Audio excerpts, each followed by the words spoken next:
No, it's because I only got one key light. My beard looking weird. No, it's because my lighting's weird, as always. It's not like I do this every bloody day. Oh no, I left my wristbands in the other room. Oh!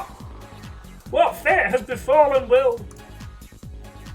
Orchazini first! Oh, almost.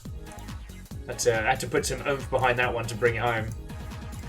Let me update the boards.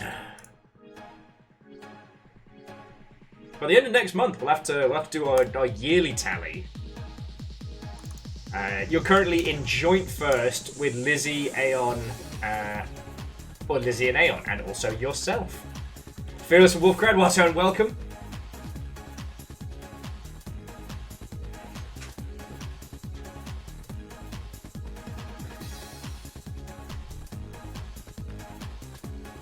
Alright, Fearless, no worry, friend, no worry.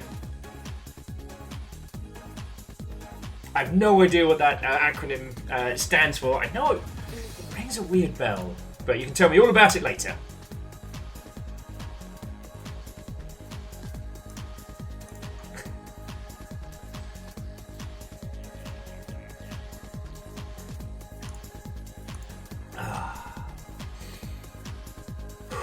Friends, Watto and welcome. I hope you are ready for acid-soaked queer goodness. Plunge, Watto, and welcome. The International Association of Theatrical Stage Employees. Way cool. Again, have a good one. Like, Thursdays are always kind of our... I almost said the wrong word. Thursdays aren't usually our busiest in terms of number of people in the longship attending. And that combined with this week's kind of like scramble mode on start times. Hey! Many months! Incredible numbers! Many months.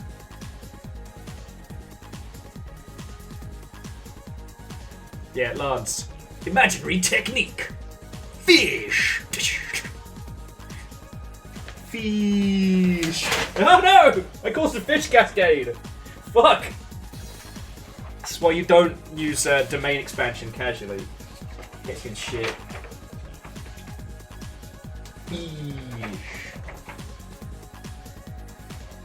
Okay. But if I seem in good spirits, it is because I am. Touch wood. Touch wood. It looks like everything's coming up, Yeti. It's still many smile. Hey, look. Sorry. So Mega Boss, thank you for 30 months, and Yeti, thank you for 16. Honestly, like, there's a little saying amongst streaming crowd, is it's everything after the second is what counts. And I think about that a lot. Sometimes people will swing on by and be like, oh, this is pretty cool. And the Hunters of House Carl usually tag them from whatever bush they've been hiding in. But it's when people come back and are like, you know what? No. I like this. I'm here. And I don't want to have to put up with terrible American adverts.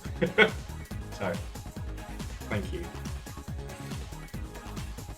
Reactor online. Sensors online. Weapons online. All systems nominal. What hope? It's either days are getting super short subiversary. It might be long ship day before I see actual daylight again. So Wraith, thank you. That's the full compliment. That is 6 years and a month. You fucking legend. And I completely understand.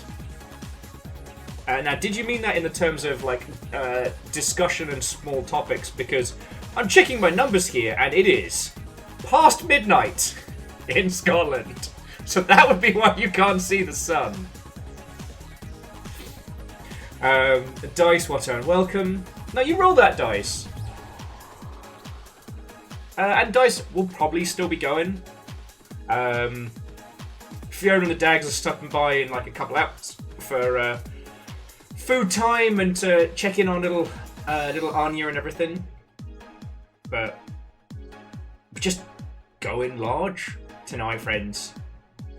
The full version of Sorry We're Closed dropped today. The lovely folks over at Akapura sent me a copy. So we get to do cool kid queer shit for the rest of the night. Like, I think So, okay, you know what? I'm going to throw the channel into Videodrome.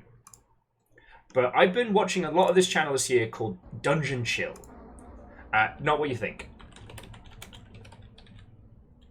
Dungeon Chill is super long-form breakdowns on games you've either never heard of, or because of the lack of Japanese translation, or just the impenetrable cost of picking up a copy, are only aware of. So, like, you know, things like, what is it? Hunting Grounds. Where is it? Oh, what's that fucking... There's a survival horror game that is insanely expensive, like Blood Rose. Where is it? Oh, I know you're here.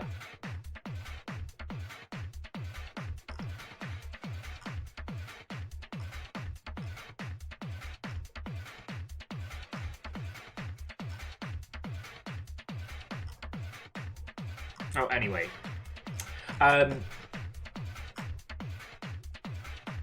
been watching a lot of this, and it's been a really good YouTube channel to watch while I've been getting shit done in the evenings, or while I've been, you know, like, something I can put on while I'm cleaning the house or what have you. And a lot of the games referenced on this channel are things that Sorry We're Closed pulls from so well. Sorry, where are my fucking manners? Wolfcred, Ruin of Roses, the horror game where you're dealing with creepy children. I wanna say yes. It's the You and Your Dog. No, wait, no, that's Haunting Ground. Fuck.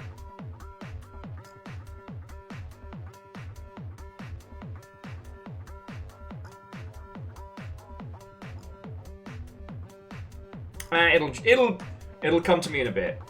It'll come to me in a bit. No, sorry, and Akira Zero, thank you for the 500, you fucking legend. Wolfcrad, you were doing a good job of making the pint glass look all pretty. Your hard work was undone. Rumble Roses is a very different game.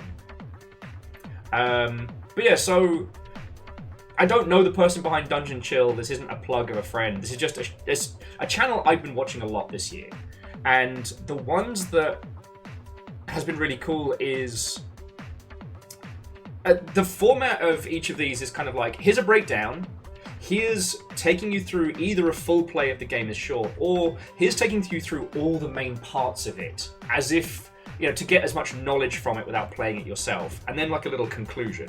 And I really like that.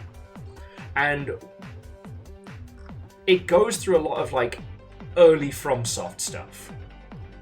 And I don't just mean like, you know, Kingsfield and Armored Core, like fucking like Kuo and what was it, Echo Knight. Like all the weird and bizarre little like side things that were put together.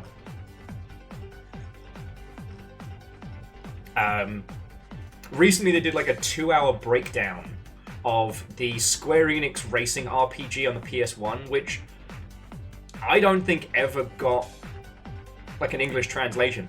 Apparently it did in like the last like year and change. But the gentleman who runs Dungeon Chill is bilingual and based out of Japan. Anyway, one of the important ones in this is a game called D2. Also Enemy Zero, but that's another point. Not to be confused with a whole bunch of other games. There was this strange little snippet of gaming history. Like, it came from a time when we were all scratching at what you could do in 3D.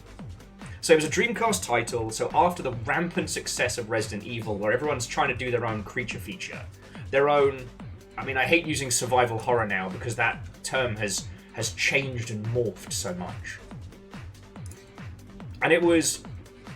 You crash land in an airplane in, like, the frozen Alps, and have to fight these weird, twisted monsters that leap forth from the snow. But it has this, like, stand your ground with a machine gun type combat system. So, like, it's not a rail shooter, it's not a FPS as we know it. You run around and something pops up, and so you go from third person immediately into first, but all you can do is rotate left and right. And it's fucking weird. I'd seen it in magazines when I was growing up. I desperately wanted a copy of it, but never, because, like, you know, I think it was initially announced for... No, it was always for the Dreamcast, but it was in a lot of the Dreamcast pre-release materials. Oh no! Oh, Phyllis, I'm sorry. Oh, and where are my manners? So, Squarepeg, Barbarian Bean, Lance, lovely to see you, Jamami, Akira Zero. Rather than just thanking you when you throw money at my dumb face. Also, Megaboss, all of you. What and welcome. No, I didn't say! It's not what I meant, J Post, you know it. Also, sorry, Wolfcrad, no artfully decorated point for you.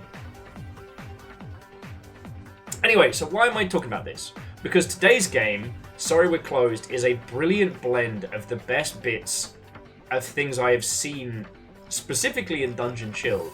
You know, games that were getting fucking experimental during like the 3D revolution. And not all of them are good, but they all had a spark of something, right? I've often said the worst thing a game can be is boring, because it means it's not trying to do anything or say anything. And during that early 3D era, everyone was trying to scratch at this impossible mountain we just discovered. Wolfgrad, I'm sure I have no idea what you could mean. And Clank, Watto and welcome, coming in. And the thing is, like, and with everything else about Sorry We're Closed, you know, it's a twisted queer love story about obsession, but told through this, like, acid-soaked, like, even Suda51 isn't this fucking cool type glorious weirdness. Like, even from what we saw on the demo, like, the themes are about, you know, obsession and what it does to people.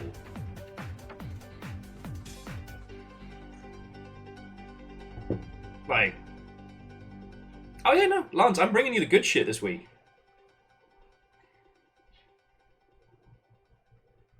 And I think it speaks to volumes as, like, right now we keep talking about this whole thing of, like, dream big, make small. But what's fascinating with Sorry We're Closed is that this isn't wild swings in the dark. This was created with very, very clear intention, with very, very well-researched understanding of not just games, but the history of games. And it shines. Yeah, it's neon-soaked. Yeah, it's pretty fucking hot. But all of its inspirations, all of its great moments come from, like, the best of the best in games that had to make do with fuck all technology and fuck all knowledge. So we're in for a fucking treat. Aside from that, not too much to talk about again today. Like, the games industry is moving over to Blue Sky in droves so much that Blue Sky crashed for a larger portion of today. A lot of people are deleting their Twitter posts.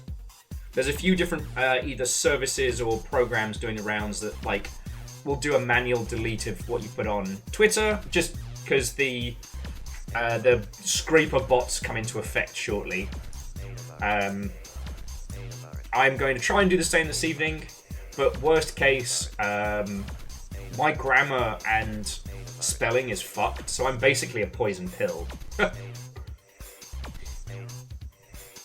Our good friend Jetman J put up a post earlier today as a call for paid artists for their Biomech tabletop RPG. So,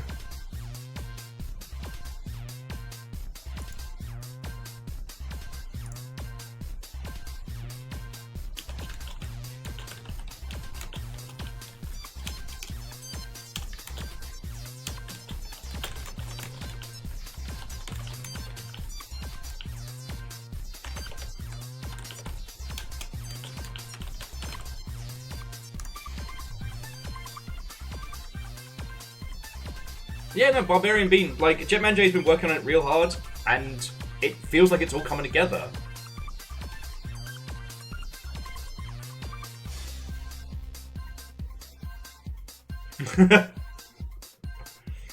Yeah, Lance, I had the same thing with when Bacon Avenger let me post that meme, and then it did nearly a fucking... It's like 700,000 on TikTok. Big vibes. Big vibes. But honestly, like, that's most of what's been going on. I think everybody in video games is kind of reeling a little bit. Okay. Sorry, that is a drastic understatement. We're all reeling right now. My apologies. I've actually had something that resembled sleep, so my brain's moving a little faster than I've been going at the moment. But I mean, we talked about this yesterday. It is very telling that the Game Awards is not doing a was it class of 2024, and that probably has to do with the fact that so far the previous classes have been like, hey, you should, you know, maybe take a stand on all of these terrible things in the industry, and then Keely's like, no.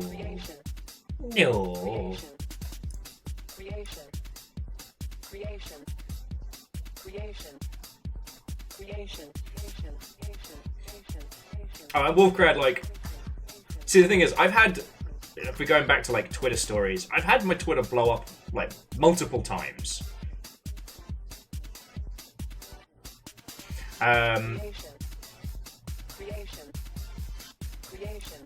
It's been both for good and bad.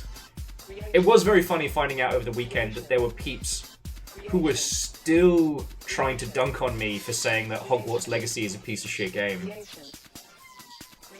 Like, in the year of Shadow the Hedgehog 2024. Air Dragon, well turn, welcome.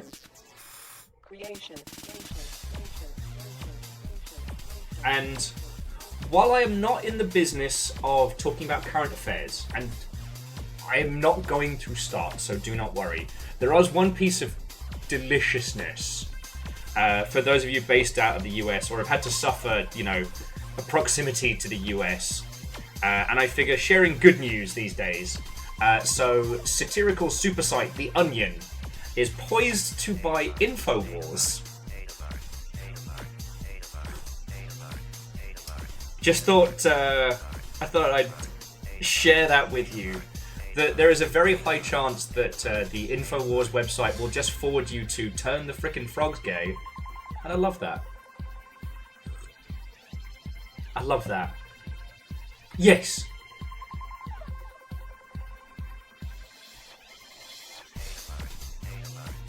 Oh yeah, no, Air Dragon. I would say it's water off a duck's back, but the duck isn't even getting wet. I'm the duck, and I'm not even in the pond.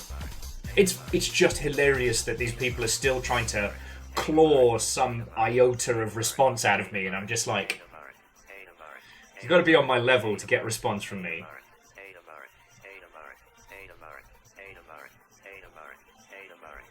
Oh, Hoffers is saying that on that, apparently The Onion got everything, not just the site. They have the studio and the supplements. God. That's a lot of dick pills. It's a lot of dick pills. I'm sorry. I'm sorry. Yeah, Lance, snaps on sunglasses. Quack. Like, I don't know. I'm really enjoying Blue Sky, as I think a lot of us are, and it's nice to reminisce about the good times of Twitter, like friends that I made through it and things that happened, and I'm real happy about those. But Twitter never made those. Twitter was just the connective tissue. And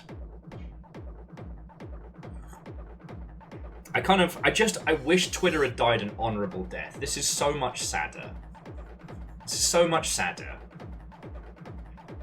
Like, honestly, it would have warmed my heart if the weekend when all the engineers got locked out, that should have been when it died. But this is so much worse.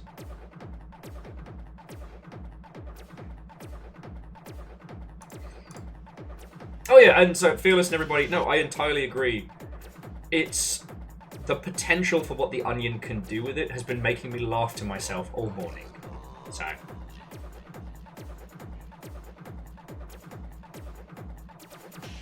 And Wraith, it's not even that. Like, the thing was, it wasn't even just like, you know, statements about terrible things happening in the real world that Keighley wasn't Keighley wasn't acknowledging that the class of the Game Awards wanted to talk about. You know, it was basic shit like, you know, crunch and mass layoffs.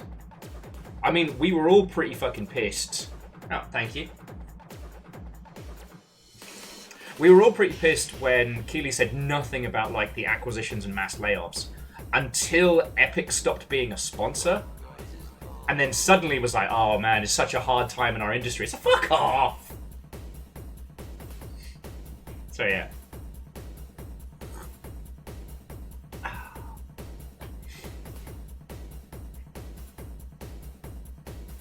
Oh, Mega Boss, if I can, God, I'd probably pick like a weird Vine. Back when I used to have my Twitter and Facebook linked, and I used to post just really badly spelt unhinged shit, I have to be reminded of my nonsense. Anyway, but there are some people in my life who I chat to very regularly, who I literally met through Twitter back when it was a nice place to be, and I can't wait to see what kind of friends pop up via Blue Sky. But if you already saw it, sorry for saying it twice, I did have to write myself a little reminder. It is not my job to fix everyone else's terrible opinions, and I have to remember that outside of bad faith takes, people being wrong loudly is... Oh, J-Post, what you setting up? And to Bart and to Watto and welcome, friend. How are you doing? Coming in, friend, coming in. Sorry, I ask how people are doing because I do care. It's just we're all doing terrible right now. But I've got cool, like, schlocky, queer, indie horror goodness to show you tonight, so... Yeah. It's also been a while since I was streaming so late that you could pop in.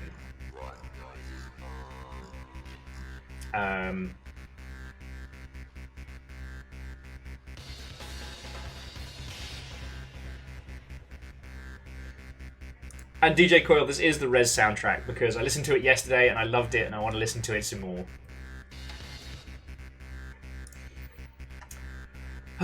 Yes, Wolfcrad, you managed to steal the Yalden with but a single point. J-Post, thank you for the bits. What will you do with your rule?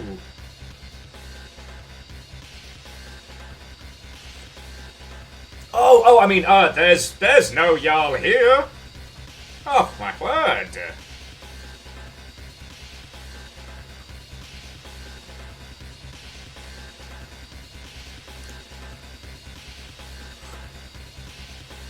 I tell you, anybody who played through Res, this whole soundtrack is just etched into their mind, and I'm loving it. But yeah, so the TLDR was some guy with a massive following was just saying earlier today is that Nintendo makes game mechanics first and then decides to add the narrative, which is the exact opposite of the rest of the industry. And I'm just like... But, again, it is not my job to correct people being wrong with their whole ass chest. In case you're wondering, it is very rare for writers to be there first. Sometimes there'll be something that's like a general, vague concept, but predominantly you get the feel of the game first, and then you start writing it. Glass half full. Air Dragon, that was some fucking good timing.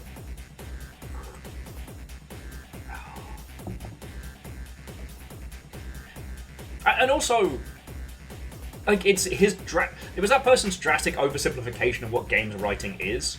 If you say, we're going to make a Zelda game, and it's going to be open world, then people start trying to make that open world mechanics and shit work. And once it comes together, then it's like, oh, okay. Well, so Mega Boss, you can do a writing-led project. But to say that's how the industry does it as standard is a fucking lie. It's a fucking lie.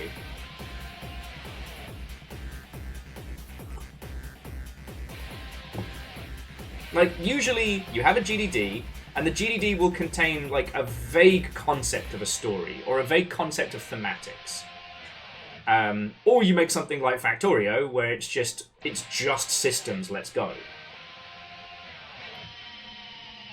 It's just, again, it was just another white guy with a podcast saying very loudly that Nintendo are fucking genius because they come up with the mechanics first and then add the story.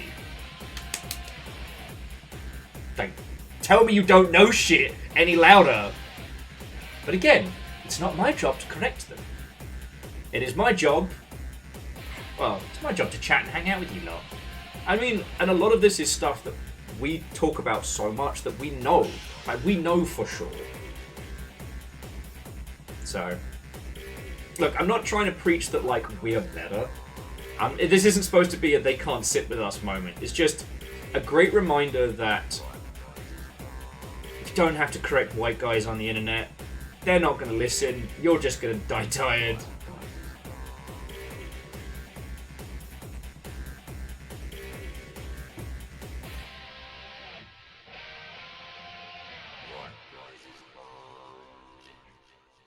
DJ Coil, again, I disagree. But it's just... I've come across a lot of vertical slices that were predominantly mechanics first. And it's something we've seen again and again. But again, it's like... as Nick loves to say, the full answer is, it's complicated. Like, you have things like, for example, Portal. Portal was a vertical slice first. And then they added the thematics, and then they added the writing, right? And, I mean, shit, I hate picking on it, but, like, you know, Infiniminer into Minecraft was purely mechanics, just cobbled together. We've seen lots of titles like that.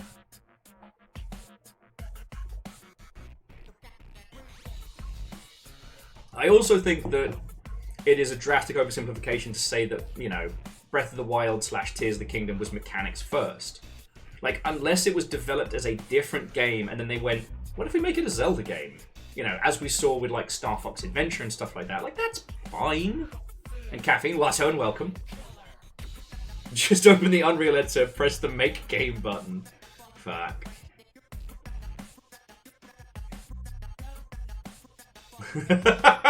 What? Bart Meadow, you forgot about using ChatGTP to just lay out a story for you. I haven't managed to get a ChatGTP bot yet.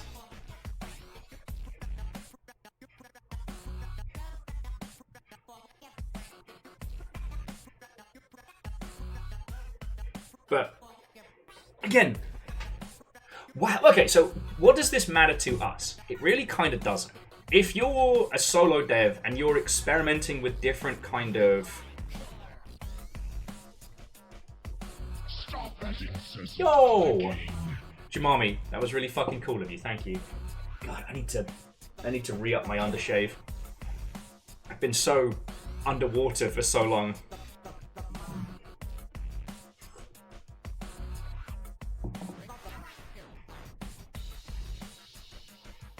And DJ, you're right. It is a hard thing to convey over text, and I'm not trying to pick apart what you're saying. I've encountered a lot of projects where the team were experimenting with different like mechanics-based nonsense, and once they found that bit, then they started to go for it. No, don't shave my head. I just want my undershave. I did trim my beard because it was just driving me up the bloody wall last night.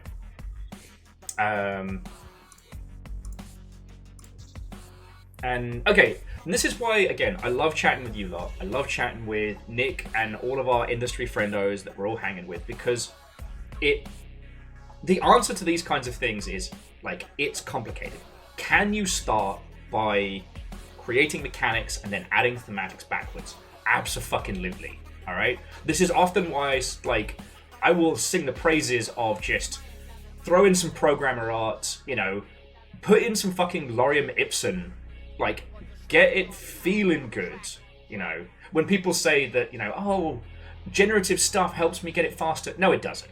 No, it fucking doesn't. All right. But here's the thing. The opposite is true.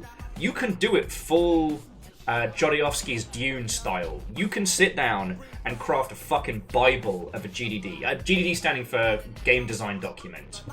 You know, where you can write out the whole fucking story and you can frame segments and have like mock-ups of UI and elements. You can fucking do that. And then begin. Now, what you release will be different from what you have in that tome, but that's also fine. Hell, if Jodorowsky's Dune, if it teaches us anything, it's that, like, the purity of the act of creation is in itself beautiful. However, he was fucking lunatic. He was a fucking lunatic. That film was never going to come out. So, he was the person who wanted to make the Naruto MMO, who then did every single element of pre-production, and then when he had to make it, went, no, we make it like how I want. Yeah. Well, and Fearless, as you well know, Iron Brigade / Trenched came from Amnesia Fortnite, which was their whole internal game jam for prototypes thing, which had varying levels of success. Like hack.slash I still think is genius, but not many people understand the complexities of ROM hacking. And ROM hacking as fun didn't resonate with people, I think, as well as they hoped. We saw the same thing with If Elsewhere, but that kind of...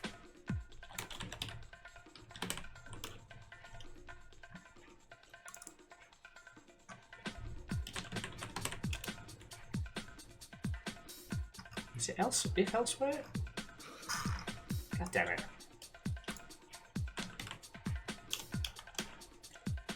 Oh no, is it If Heartbreak? Fuck, what's it called? Oh, Else Heart.break. Okay. Oh, for those of you that want something gloriously queer-coded, but is a game about programming, this is a fucking banger.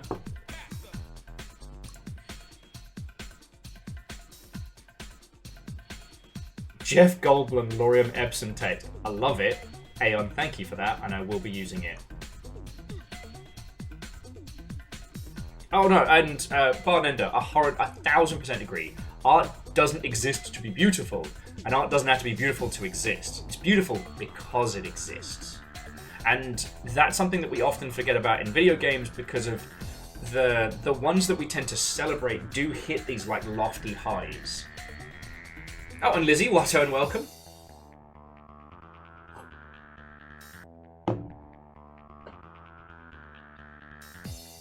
Anyway, like, as I said, the shorthand that I've been using when talking about video games right now is, like, dream big, make small. You can always re-examine the same concept later on as your skills improve, or as you, like, maybe you do well enough that you can make it your full job, or you're able to dedicate yet more resources to it.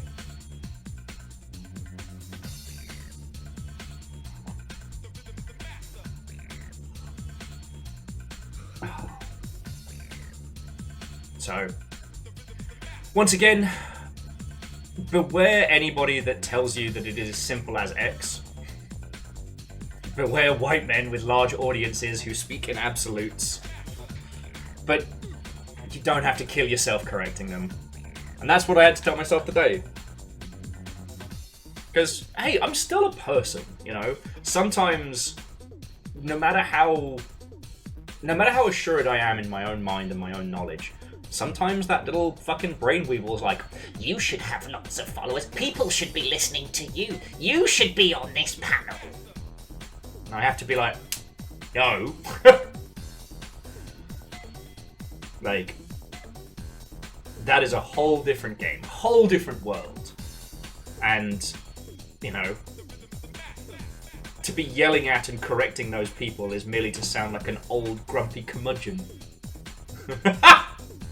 Sage Bell with a high-speed slap. Well, so Aeon, sorry, hack and slash. Wait, no. Is that it? Oh, it is hack and slash. I'm thinking of a.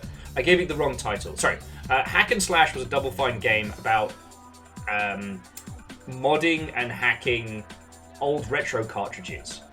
The one I placed, Else Heartbreak, is like a story emotional exploration game where you can literally go into the code of anything and change it. I tried to make a sandwich turn blue and go faster, and because my code didn't compile, it just burst into flames. It's a great game. But the reason I mentioned Heartbreak and hack and slash is because you already have to have a base level knowledge of programming or be willing to learn. But yeah. Sage, how are you doing? Watto and welcome.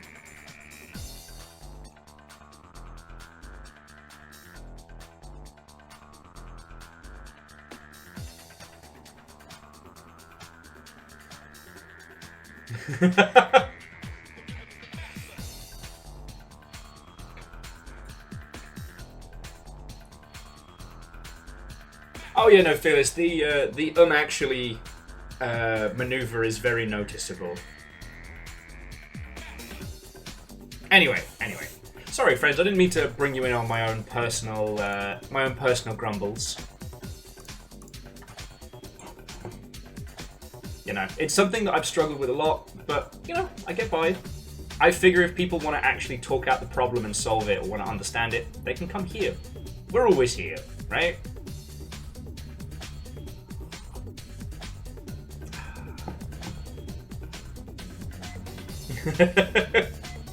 Personal Grumbles is a good username.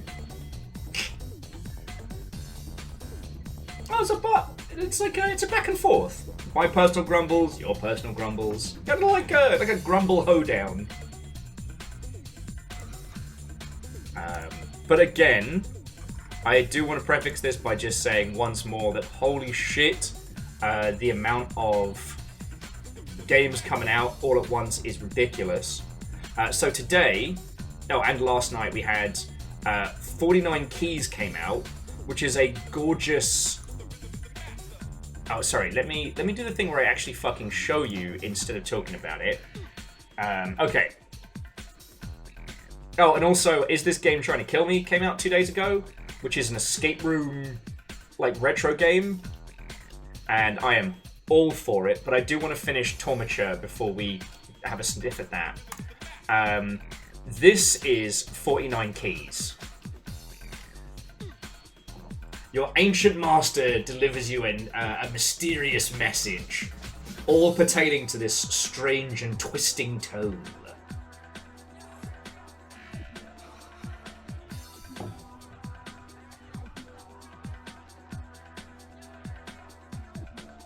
I kind of wanted to get to the gameplay segments now.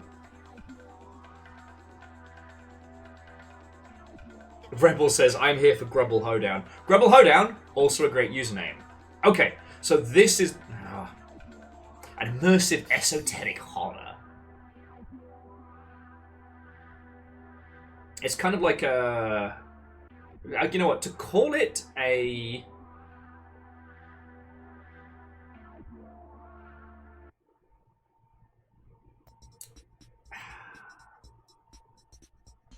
It is a twisted, macabre horror tale told as if it were one of those choose your own adventure books.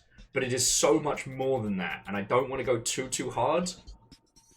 Just, I love the idea of the game being contained within this book. I'm a big fan of single player RPGs and shit like that. Where is it? No, I didn't put it away. One thing that I have to look forward to and possibly keep me company over the winter months is this. I got a copy of 1,000 Year Vampire 2 years ago, and I haven't had the chance to start it.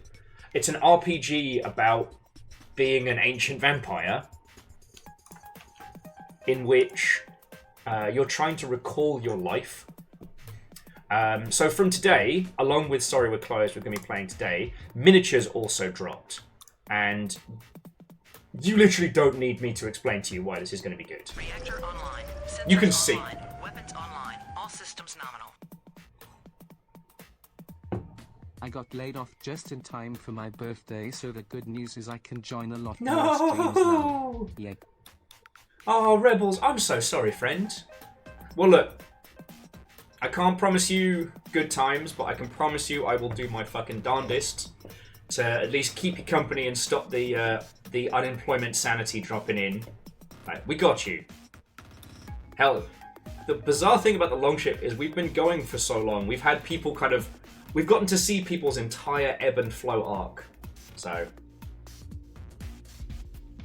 I'm sorry, friend. And yes, to those who are asking, so 1000 Year Vampire here, it is a single-player tabletop RPG, but it's designed to be written in. The idea is that, you are a vampire who has lived 1,000 years, but who were you? What mattered to you? What did you do? And throughout this, you get these prompts that you write in to essentially create your vampire. So, for example, you scheme while your friends make war on one another, manipulate the conflict to destroy any character, and then you just write what you do. And it's fucking gorgeous. It's fucking gorgeous.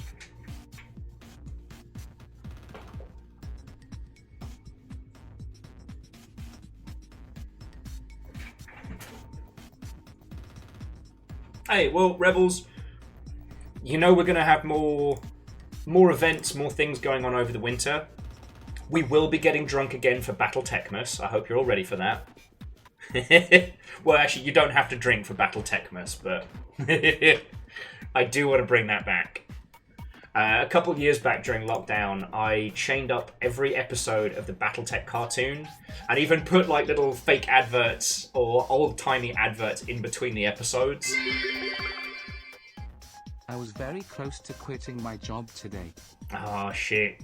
Oh, sorry, and numbers. Like, obviously, thank you for the bits. Fuck, sorry, it's been shitey.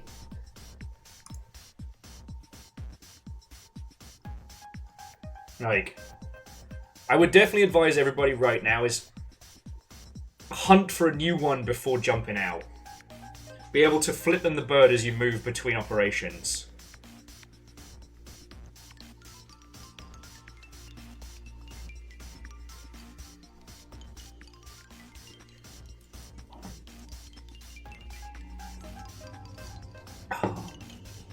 Yeah, Slitherhead's been doing very well. I do want to check that one out, because that's kind of like the body possession parasite game we saw doing the rounds.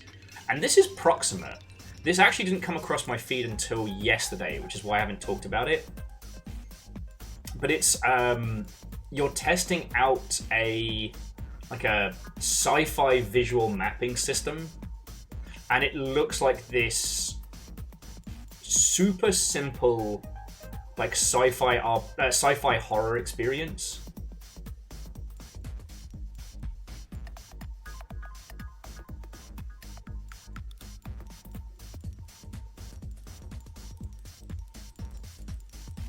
And like, if Iron Lung and its inspired by titles have shown us anything, it's that you can do so much when you go for this kind of like simplistic style. And before you ask, yes, that is Awaken Hentai Dice on my list.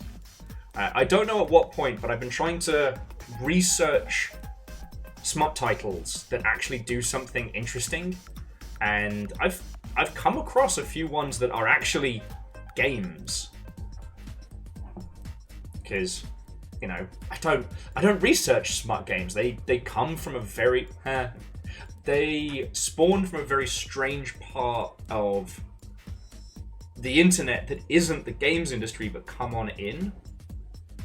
Lance, you heard me. And we've talked about it a few times, that it's weird that... Also, Jamami, I can't show you the Steam page, obviously, but the premise is that there are 5 magical dice that can reshape the world, and you and a bunch of other like sci-fi type nonsense merchants are battling for them. and you predominantly fight using like different dice-based systems, kind of like Dicey Dungeons, but with a lot more genitalia. Oh yeah, no, and Megaboss, you're entirely correct. Smut games with actual gameplay are rare because predominantly smut games are made for, we're going to call them existing communities. We're going to use our games industry lingo so we don't sound like fucking numpties. But they are made for a specific group and designed for them. So the goal is very rarely to deliver on a specific experience, but to deliver on a specific aesthetic. Right?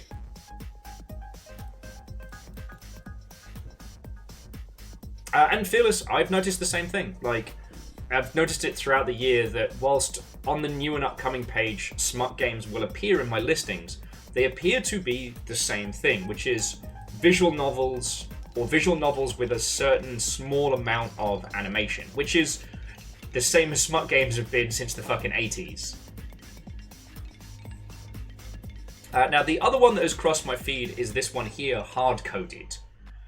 Again, I cannot show you the Steam page. But... yeah. Numbers, what a different time that was. Some good friends of ours in the Seattle scene put together a really good pitch for a game called Supreme Courtship. And it's from a different time. The premise was you got to date... It was like a visual novel... Okay, it wasn't just a pure visual novel. You got to date hot versions of the Supreme Court. Back in, what was it, like 2018? And it was supposed to teach people about the impact of the Supreme Court and all of the different interconnected parts of like Washington's like political system through the visual, through the medium of this kind of like mimetic, almost kind of funny title. Sadly, it never got picked up. Oh no, Fearless, it's dead. It's dead. They didn't manage to find a publisher, and the team kind of went into... The team went in different directions. No, they did not get a cease and desist. They just... No publisher would pick it up. And they didn't have the... Oh, yeah, I always forget we get to the weird block here.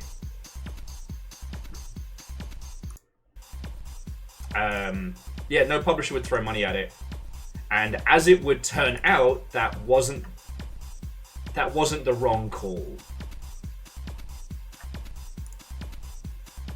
Like, I'm not saying that you couldn't make a title that deals with those kind of, like, real issues. But I would not recommend a publisher fund those because games take a long time to make, and we're still in the cool zone. Real world shit can change very fast. Anyway, we're not here to talk about that. We're here to talk about hot queer people.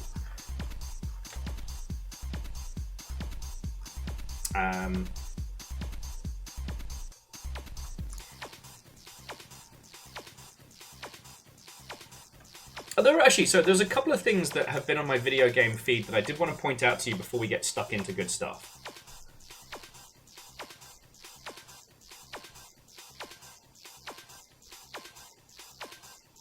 Oh yes, so Lance, I've been keeping an eye on Soul the Gundog, and much like with the Void, not the Void Reigns, lol, much with Heaven Will Be Mine, it is unfortunate that visual novels as a space have...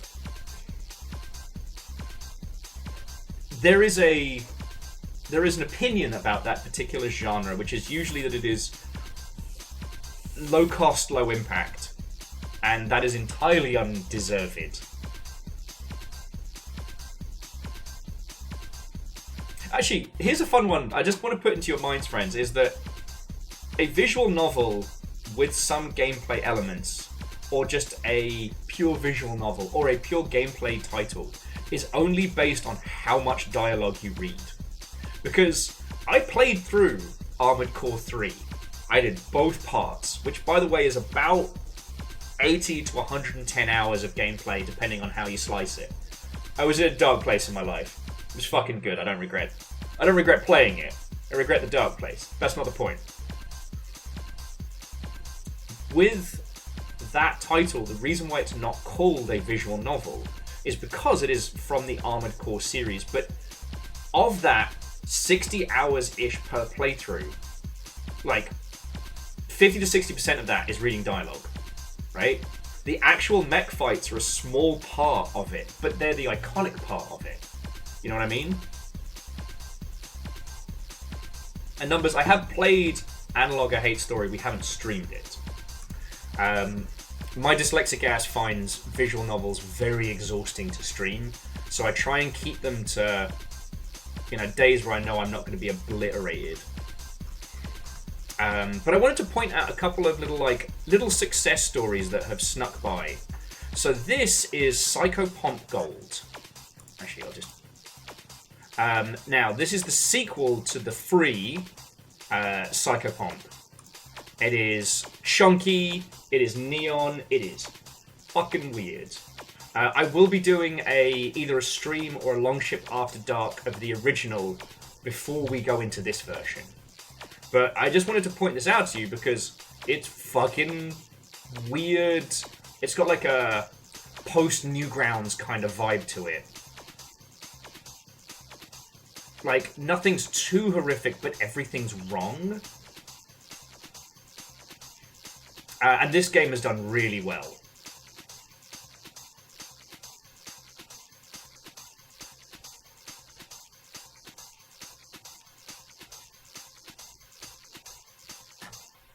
Yeah, Nexo, it does have a Junji Ito vibe to it. Like, I don't want to say anything more about it story-wise, but it's currently sitting at, 1,470 reviews, so it means it's done good.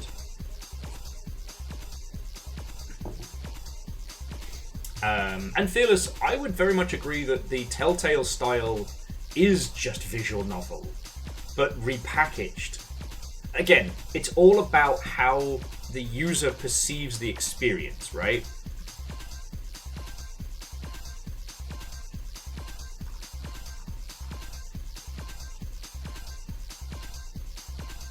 What's the other one I wanted to point out to you all? Oh, that Sulphur, the cutie patootie, roguelike goblins with guns title has done real good as well.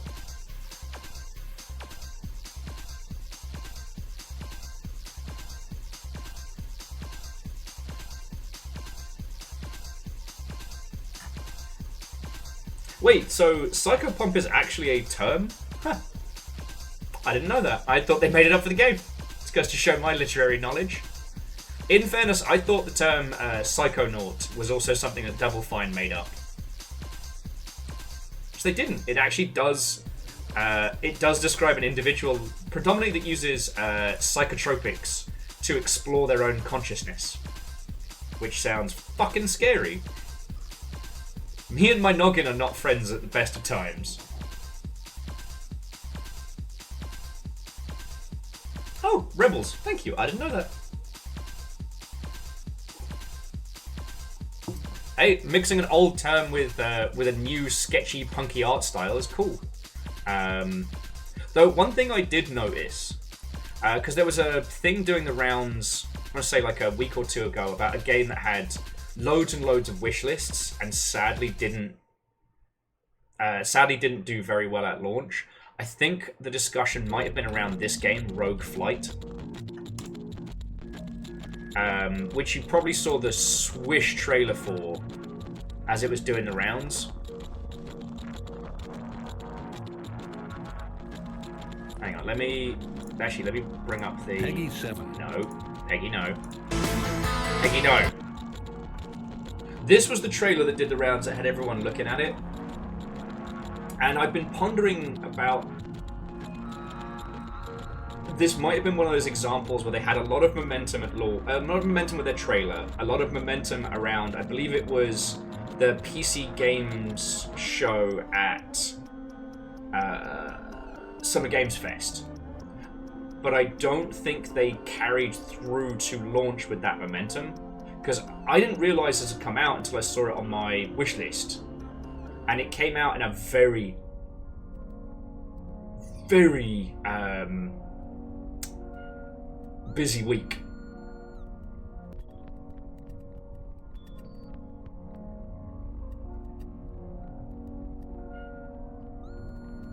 It wasn't Megan's post, but I mean, I think that also kind of speaks volumes. Oh, beans. Oh, beans. Hang on. Ah! My Animu's getting all mixed up with your parcel corpse.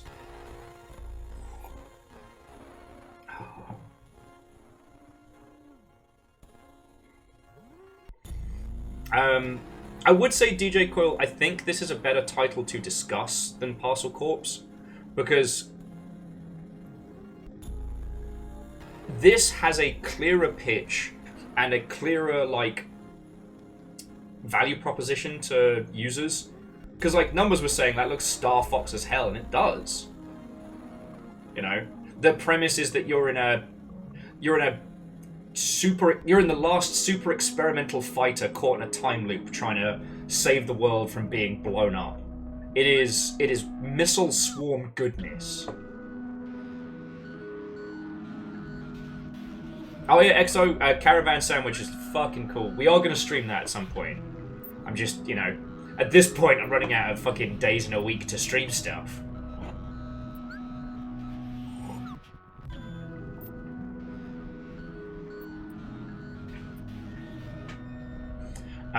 So this one's currently sitting only at like 80 reviews, which for a game of that budget, you know, I feel a little bad for him.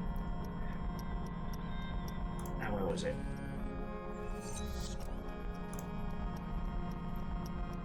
Now, Parcel Corpse. Hang on, let's see. Your calves. Let's see if there's a.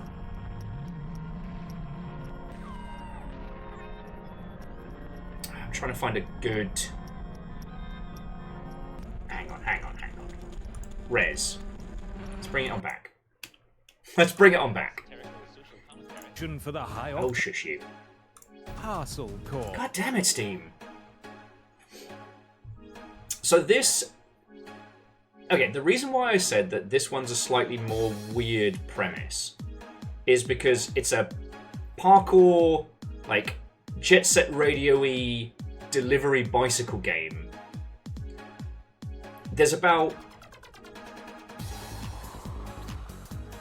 2 or 3 concepts rolling here immediately. Now, the British Jet Set was probably a best way of describing, but you're also a cycle courier. It's like, okay.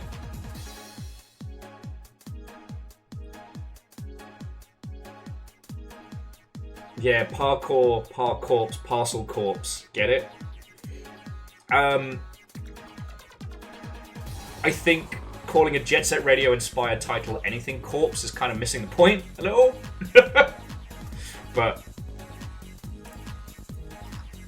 with this one, again, early October is showing a very, very complex launch window, and it seems to have had like a pretty shaky launch.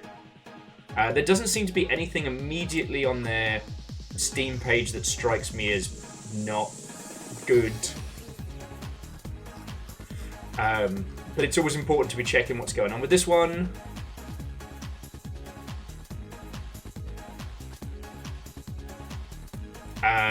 We're seeing users complain about unskippable cutscenes on failure.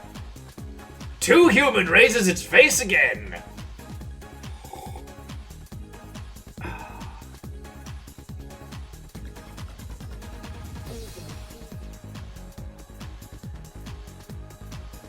So yeah.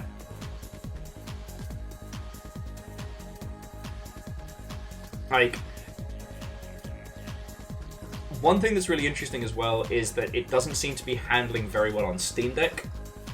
And I wonder if that's something that we'll need to take into consideration moving forward. And let's have a look at the price point. Jesus, price point's $35. So that's, in a user's mind, that is quite close to a Helldivers.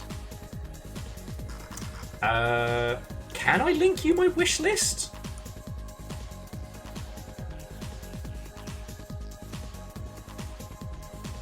I mean, it's 1,761 games long. Oh, so Sean, whilst you were doing like the big stuff, I don't know how much of your real life stuff you're talking about on the internet. We did a stream of 2 Human and it nearly fucking broke me. Alright. I think... Hang on, let me throw it into... Let's see if this works.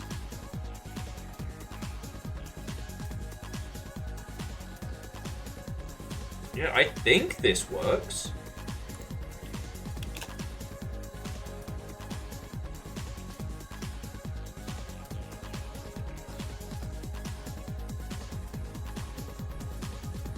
It's a lot of games. And it's also anything that I get through bundles or from direct keys and elements like that, it doesn't remove it if I already have it. So I try and keep up to date with it.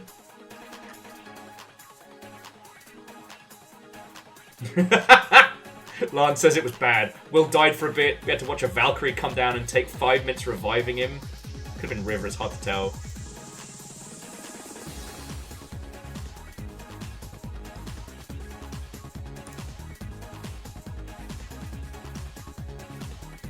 Yeah. And yeah, so DJ Coil, jumping back. I don't want to dunk on Parcel Corps.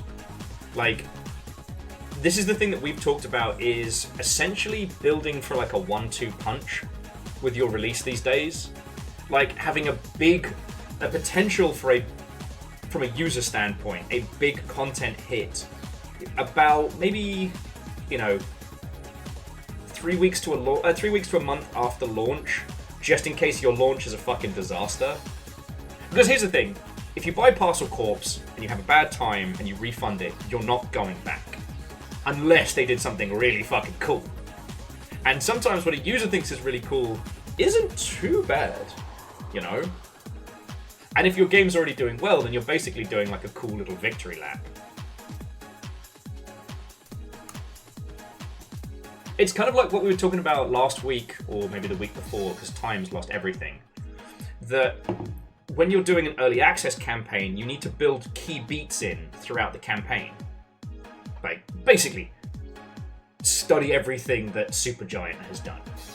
And that way, these big key beats revitalize people who are already paying and tempt in people who might buy it during early access. Looking at your launch in a similar way, in the sense of you have your marketing up until release, you have your release, and then you have some massive fucking beats, some wins, just in case that launch is a sad wet fart, or things go wrong, or things are bad, I often think about Rome 2's launch, how much of a fucking disaster it was, and how there was this whole, scramble to fix. People weren't prepared to be dropping beats after that. They had some plans for some DLCs, but no, oh shit, how do we make everybody not hate us right now? A different kind of situation than getting ignored, certainly, but,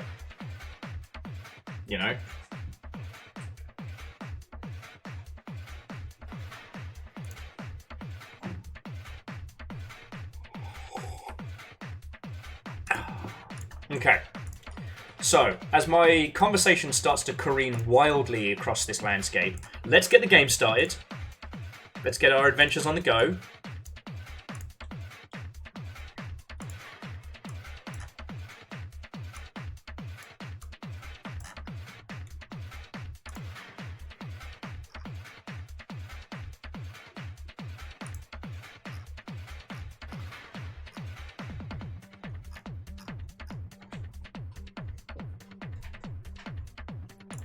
Because we got a lot of...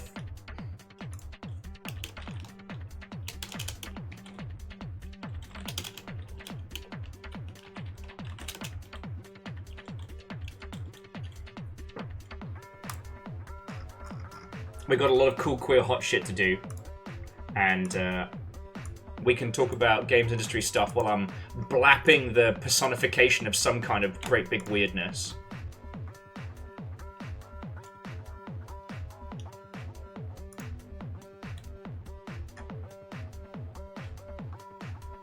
I'm just jamming.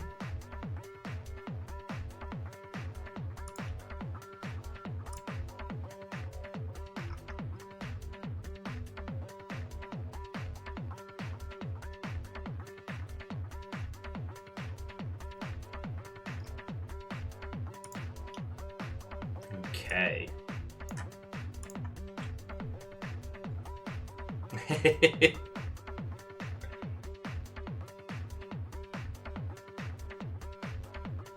Okay.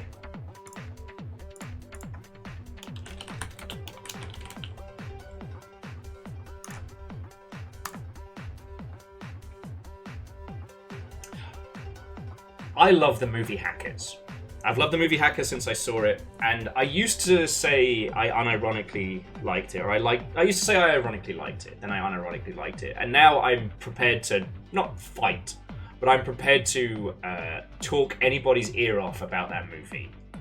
And I think it's because it put this one moment in my brain, which was kind of like, what if the Nintendo World Championships was fucking cool? Like, I don't spend much time in the esports scene. It's not for me. I understand it as much as I need to, right? I played an inordinate amount of CSGO, an inordinate amount of Smite. Like, I've danced in esports games, but the actual scene has always been... I felt too old for that back when I was, like, barely 30. You know what I'm saying?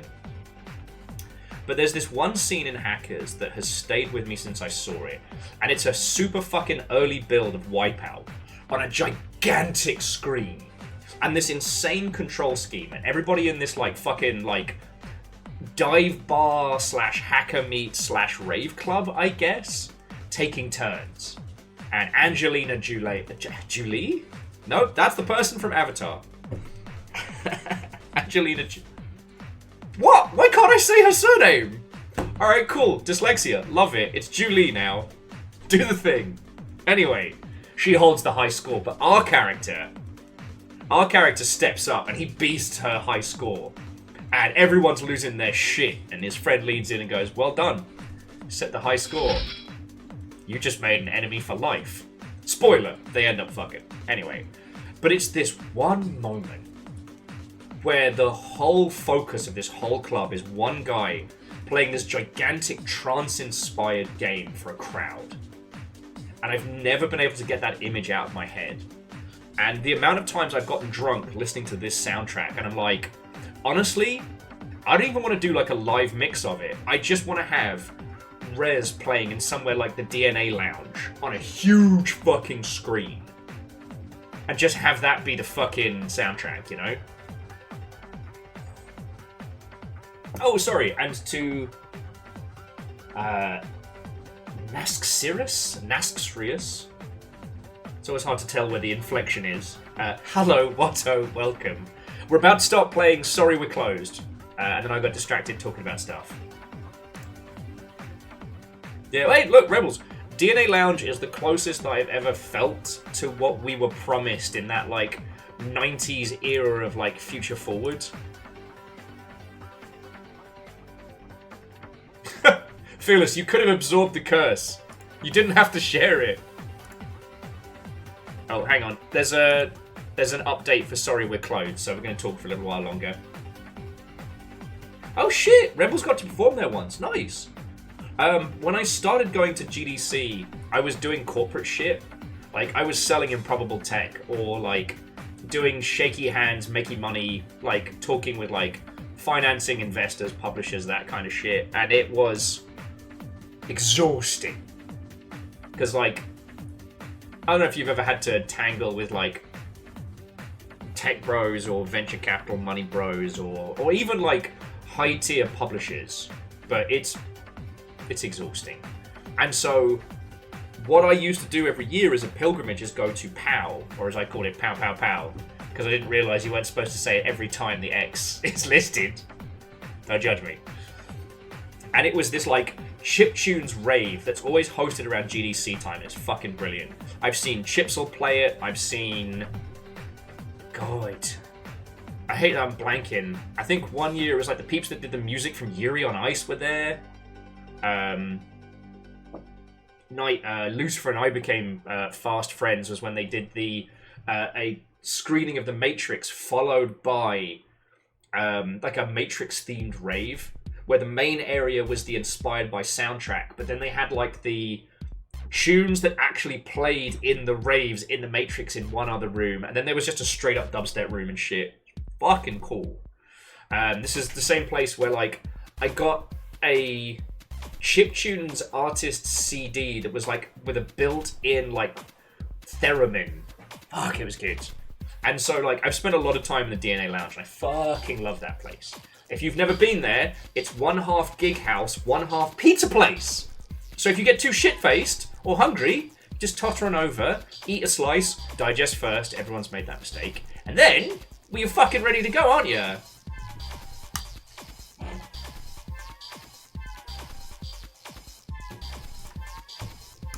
Hey, Barbarian Bean.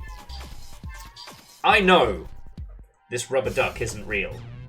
I know that the signals in my brain are being told by the Matrix that it is cute and squeaky. But you want to know what I've learned after all these years? Ignorance is bliss. How the fuck? I couldn't do it. Damn it! I almost kept a straight face. So close. So yeah, if I had stupid money... Okay, we've already agreed. If I have stupid money, we're doing LongCon. And LongCon may include a live play of Rez, just because. I almost got there, Jamami, but I didn't have anything edible. And the only thing I could see was my rubber duck.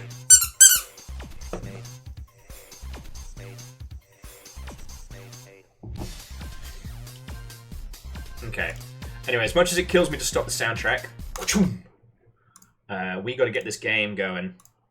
Because otherwise, I won't get this game going.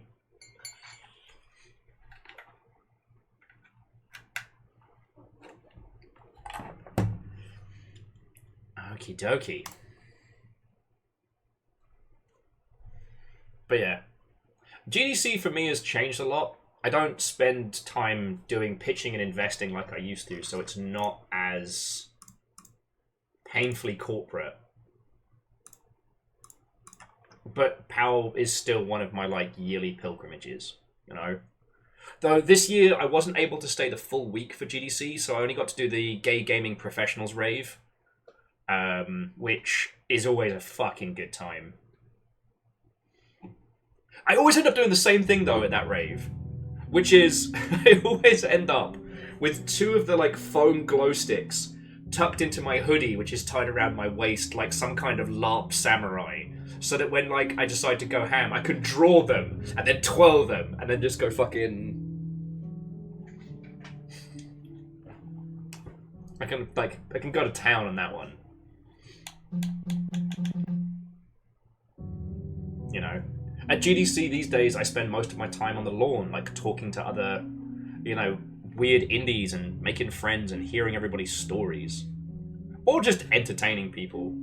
I've noticed more than a few times that when peeps are doing the funding dance, when they're leaping between meeting after meeting, hoping that this will be the one that allows them to make the game that I love, they'll just come hang out with me in the gardens for 20 minutes so I could just natter and entertain them. I'm okay with that, you know? Oh, hang on, let me turn off the death counter.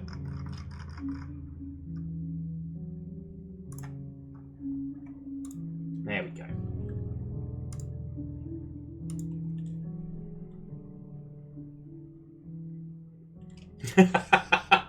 Lovable dork. Don't tell me I'm with you. Better to wake up with them stuffed in your pockets than other places, unless you are into that kind of thing. I don't judge. If you want to have them in your ears. Wait, where did you think I was talking about?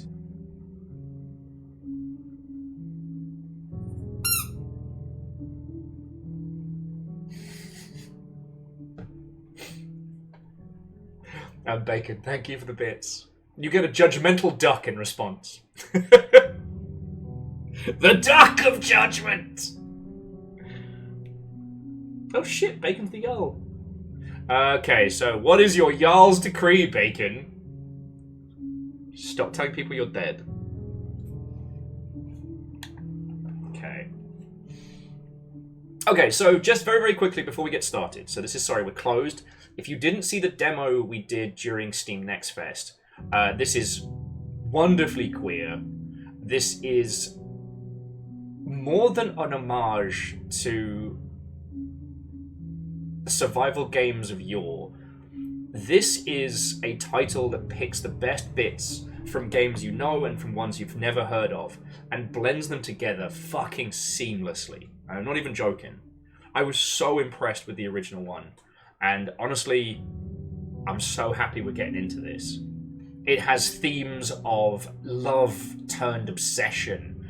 It has themes of a special kind of isolation. And as I turn to chat, the Jarl is dead, you long live the Jarl, you're all terrors.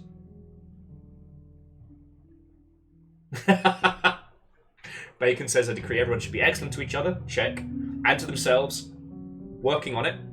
And also remember, we all live together. We do. And pineapple on pizza is okay, absolutely. The official long stiff stance is that whatever you want to put on your pizza is fine, so long as it's not going to do you an actual physical damage. So, pineapple pizza, love it. Olives and anchovies, well, I'm not going to touch it, but you do you. We draw the line at gravel and meth. That's broken teeth and methamphetamines. That's the line.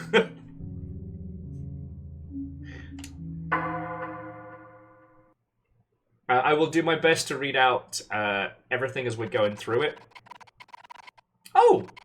Thank you so much for supporting the release of Sorry We're Closed. This is our debut indie title, and we hope you enjoy what we've created. Tom and CB. Well, to Tom and CB, we salute you. We're going in.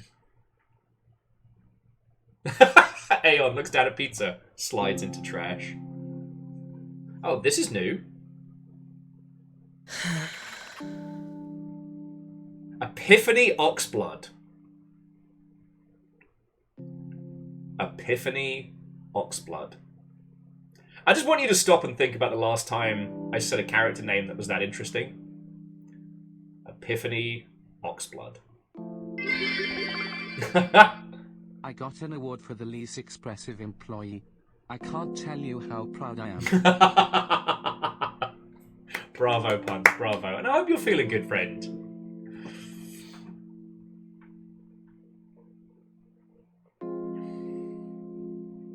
Epiphany Oxblood was bullied for their entire childhood. Hey, you can either be a cool child or a cool adult, but never both. And the kind of people who are happy in school, they never leave. What the fuck?! Make cause I can. What the fuck?! Okay, so apparently we have an Epiphany Oxblood fan in the house. Yeti, you fucking legend. Thank you. Yes, also, nice. You can't do this on a Thursday. Thursday's the quiet day. This is when you lot don't do this. Thank you. Sorry. Thank you. Epiphany Oxblood, everybody. Well, puns, I nearly said it earlier and I stopped myself. Which is... You know this is probably going to be like an opening scene breakup or something. Oh, so Yeti, you are now the Jarl, and you are not getting unseated anytime soon. You said it. A quiet day. No take-backs. But okay, now it's already a loud day. Fuck. You know what I mean? I didn't say it earlier. Yeti, seriously, thank you. You know? Things aren't scary bad here, but, you know, I'm about to be moving apartments and everything. I appreciate it so much. Alright? Thank you. Forbidden word said. Okay, yes, I did say it. Also, Like, you all waited until we got in-game and at the point where it's about to be a messy breakup, right? You can see that, right? Now you all are like, let's just turn it on. Let's just bring the thunder.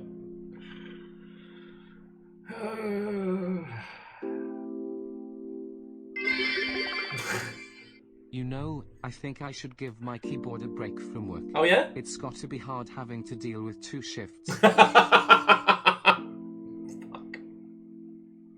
We call this total whiplash. Bacon, Jamami, Puns, and Vanderbeest attempting to fill the pint glass. Thank you. Yeti, again, holy shit, thank you. And Aeon, I am moving houses. Need more boxes. Moving houses. Need more boxes. But, again, touch wood. I get to look at my new place on Monday. So, I'll be staying in the same building, which should make it demonstrably easier.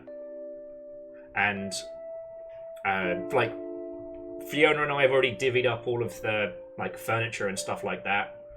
And it shouldn't need much. Before we get into sad breakups and whatnot, like...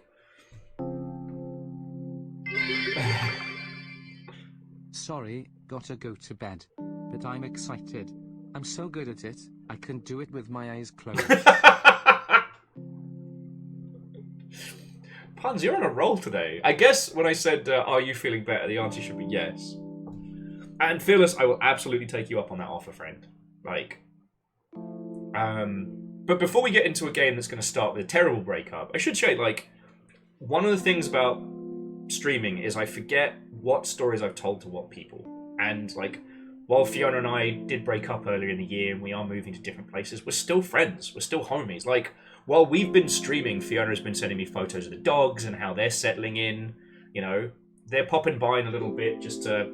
because one of the guinea pigs needs special food at the moment. And, you know, also to come pick up some stuff and say hi. Like, you know, sometimes these things end. Especially dating anybody through lockdown was like dog years. Like, Fiona and I were together for 5 years, but we were together for like 15, you know what I'm saying? So, my goal for the new place is I'm going to try and get the living room and stream set up kind of as one and same. Because I want to be able to have people over for streams and chats and whatnot. You know? I'm so envious of Chorby's setup. I'd love to have something like that. And I'm wondering if I can create something that's like a small version. I don't know. And Puns, I'm sorry you're feeling bad, friend, but you know what? You are making people feel better. Your jokes come in 2 flavors, the ones that make me go, haha, and the ones that make me go, fuck you. But, and I don't just mean for the bits, friend, I mean all of it. Thank you. Okay, now let's deal with someone's messy breakup.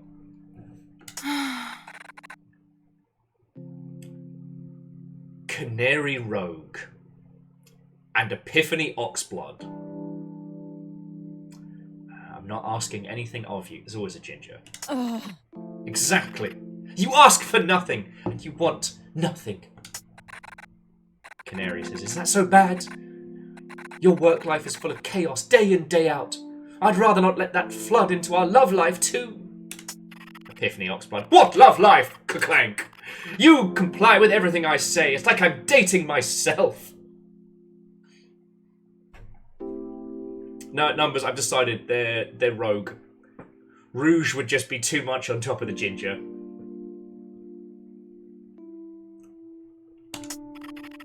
I need someone who wants to be present with me. Someone who really wants to be here.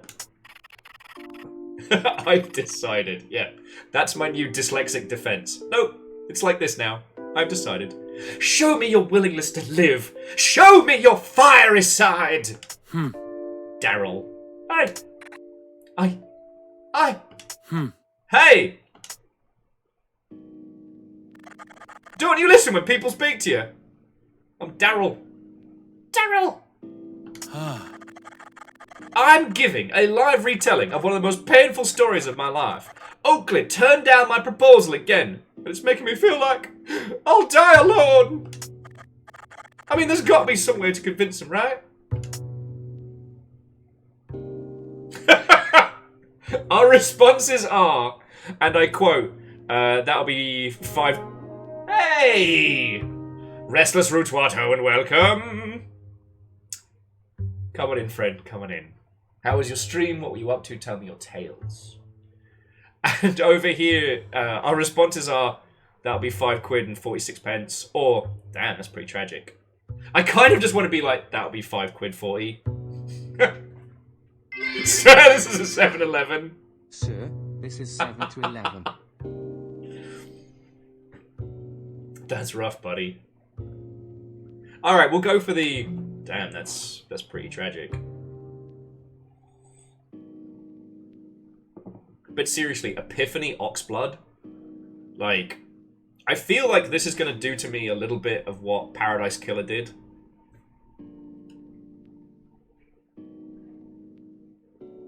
Way cool. Restless was doing hide-and-seek shenanigans in Minecraft. Lovely.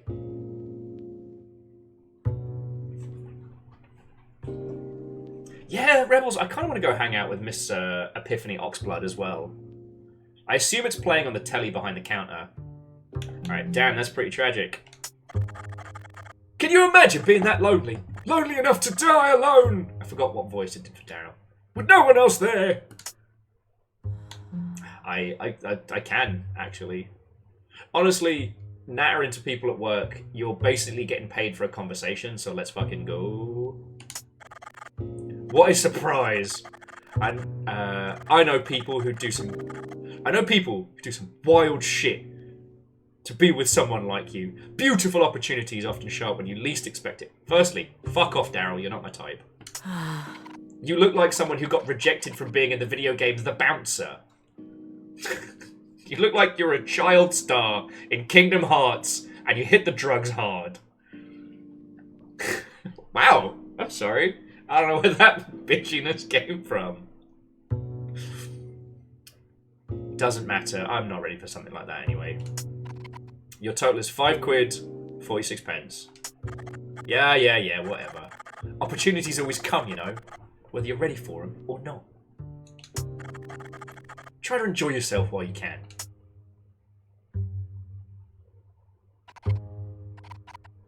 It's late. I should lock up. See, it's interesting because the game is called Sorry We're Closed. But with the demo, it starts a lot later on.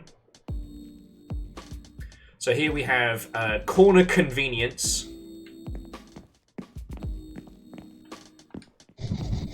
Oh shit. I clicked on the telephone and says, "You've reached the operator. How can I help?"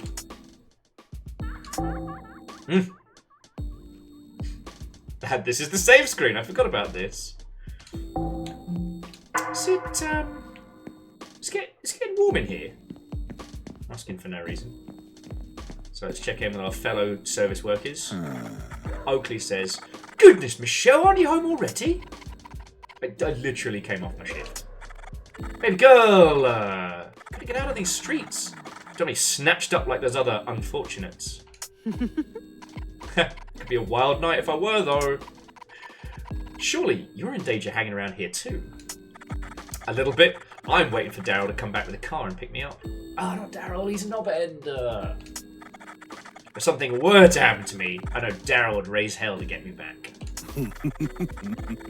Being by his side is the safest place to be. Must be nice having someone to look after you. Oh, don't get me wrong. Daryl would do anything for me. And I mean, anything.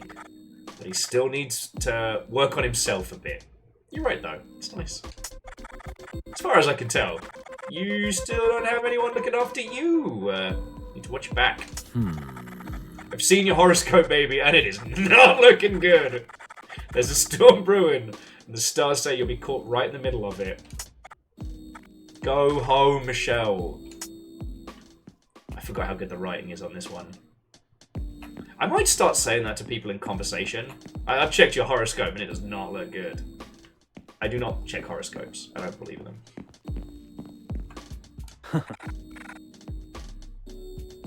Hey, Michelle.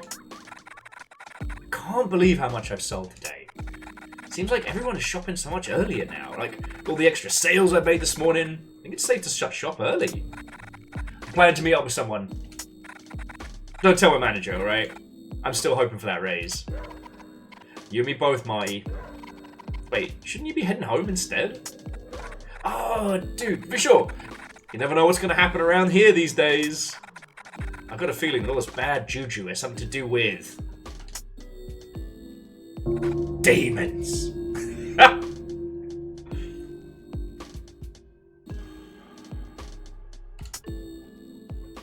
Aeon with the look on your face will be priceless when you find a 40-pound watermelon in your large colon. That's your horoscope for today.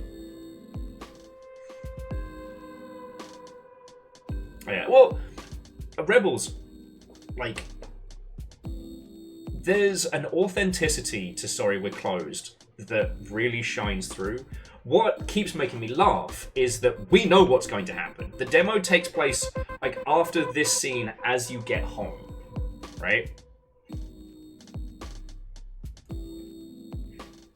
So, it ends up being... It ends up being a bit more of an abrupt start, but all this foreshadowing is very funny because we know. You might be onto something. We literally know demons are coming. Finally! Someone who gets it. You're not the only one. Wait, what's that supposed to mean? The person I'm meeting with is the very one I've been trading demonic artifacts with online. Do you know you're not allowed to sell ghosts on eBay? Fun fact for you there. Is that safe? Oh yeah, totally. They're legit. They're going to be in town for a few days. They might even have someone to fix up your cursed love life. Marty! Oh, your love life is totally going through some serious yowza moments. They might have something that can help you. You know, figure things out. That's all I'm saying. I miss Epiphany Oxblood. I'm so nervous. I hope they'll be impressed with what I've got. You're fine, Marty. You're fine. It is a normal postbox. So the record store is called Culture Shock. Oh, fuck, I can still do first-person viewing.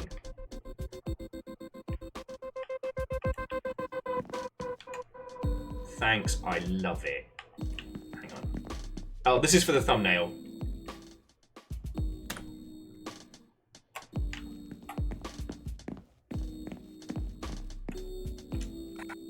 Violet says, sorry, I'm closing up for the night. You'll have to come back tomorrow.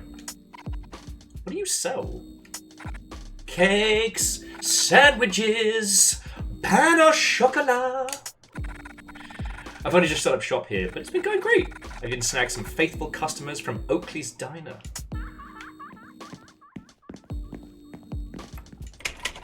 It's chained shut. Okay, we've got sparkling dresses. Taste of Heaven.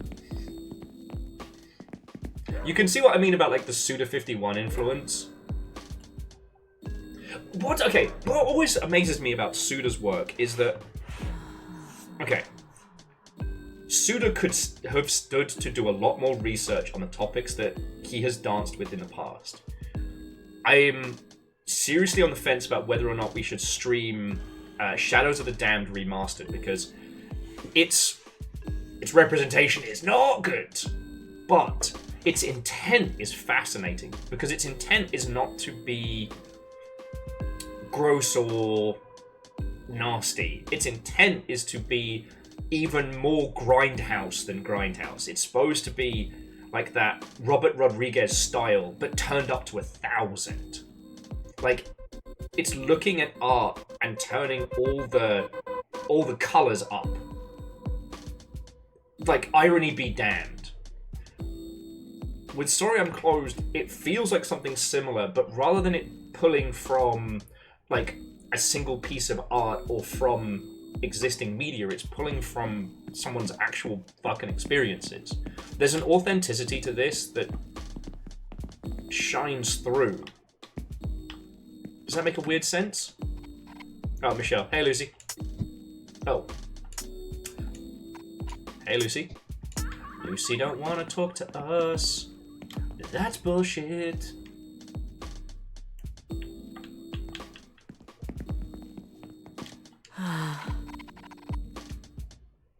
Underground's closed. See if we can find our way home. But I think that's us there in the follow the light rule set. I don't know, it just...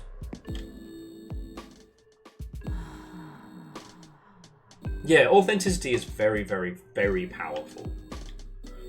And like, between the fixed camera angles and this whole kind of like switch to first person mode for combat and discovery, plus later on like the dimension warping elements. I don't think I'll be coming back out tonight.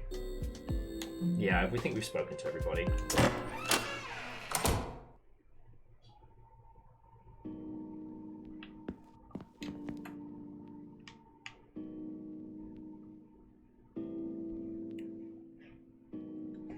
Like, the chunky, low poly style, the fixed camera, the zero shadow, all texture. There's so much of this that is so evocative of that like PS1 into Dreamcast, like the PS2 era, which is why I feel confident calling Daryl the bouncer washout. Oh no.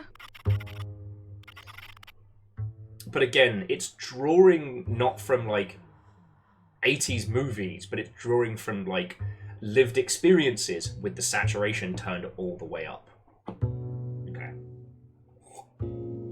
Sorry. I know it's a little, it's a touch gauche for someone with my complexion to be like critiquing gloriously queer media, but it's not for the wrong. It's just an example of how like that pseudo style can be applied to how you feel. Because pseudo style isn't about emulating reality or even necessarily emulating other media. It's about emulating the feeling of it. Shadows of the Damned is meant to feel like the fucking ridiculousness of over-the-top American grindhouse. The main character is called Jose fucking Hotspur. That is his middle name. He has a talking sentient gun called Johnson. And his super move, he literally screams, "Taste my big boner." There's no irony in this. But later on in Shadows of the Damned, when they actually start to explore the emotional backstory behind a lot of the bosses and characters, like, it's nuanced and complex. But the whole early thing of, like, you know, girlfriend has fallen into hell, so Jose is going to take his talking skull shotgun and dive into the Shadows of the Damned. Like, you got to get through a lot of nonsense. And unfortunately, a lot of it hasn't aged well, like a lot of kind of like 80s action media. Anyway, so yeah, this is Clarissa getting her night ban. I'm going to kind of totter through this while we're having a talk, because this is where the demo started. But Daryl's basically telling Clarissa that she's only banned for a day, she's got to fucking stop getting destroyed at work, and then she can come back.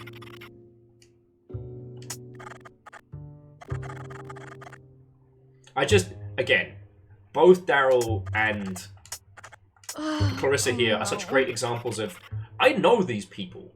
I don't know them, but they are incredible pastiche. They are people that I have met, you know, wonderful queer archetypes turned up to 1,000. Yeah, so Orzine, that's a really good point. Like, this kind of like neon palette is very evocative of the early cell shading games. But what they've done here is, rather than going for that, I mean, we don't even use the term cell shading anymore. They've just made it so that every character is so bright in contrast to the dingy, not London that they're in. Baron, what a welcome, friend. It's gay! And it's really good! I'm sad that you missed Epiphany Oxblood, who is currently my favourite.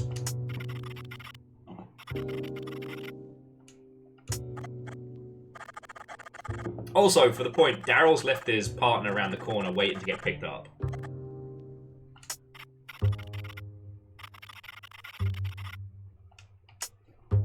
So. Nope. And here's our friendo. Ah.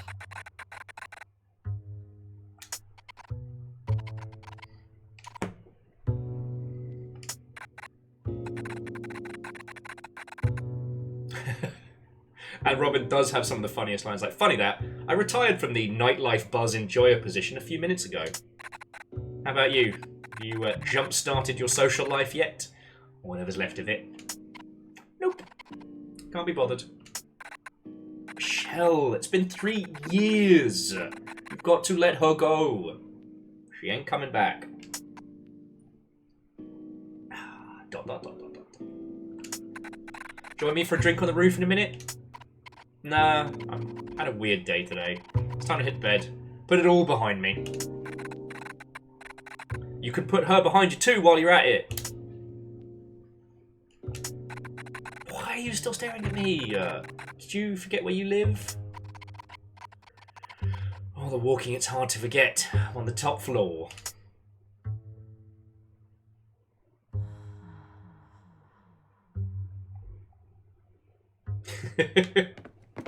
Orzine, is that how they did a lot of the cell shading technique? Huh. Orzine says they don't use the trick of having a larger version of the character model, shading it pure black, and then reversing the normals to give the characters an outline. Huh. That's so cool. It's still wild to think that, like, when Okami and Jet Set Radio first dropped, that they were incredibly unique for just that, like, cell shading style. It is also wild to think that, like, especially with Okami, like, it still stands out. A few friends have been doing, like, stream playthroughs. Okay. Actually, we're gonna try and go up to the roof now. Yo! Salons closed, nail studios closed, barbers have closed. I think it's about to get ugly out there.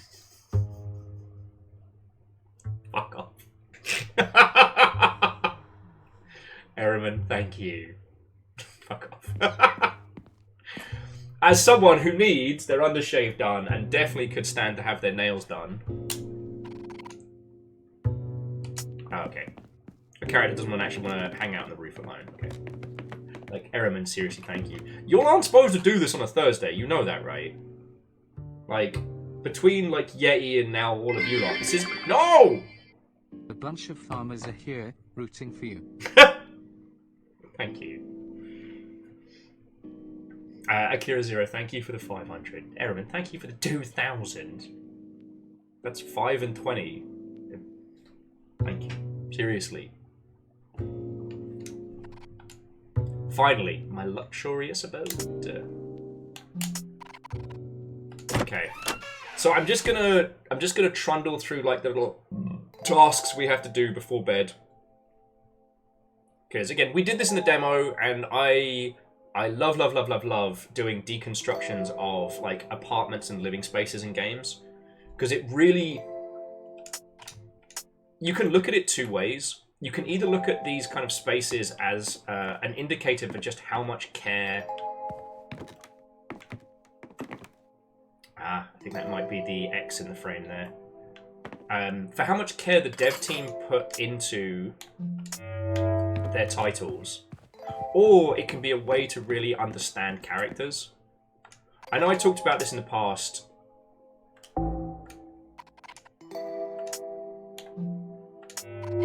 Especially when Jake's been around. But Jake Tucker, who's an industry friend of mine, did an incredible write-up about Nathan Drake's fridge in Uncharted 4. And it's still some of the best shit I've read. And the reason why I love it so much is it paints such an incredible picture of Nathan Drake as a real person. Now this is water! Drinking heals you.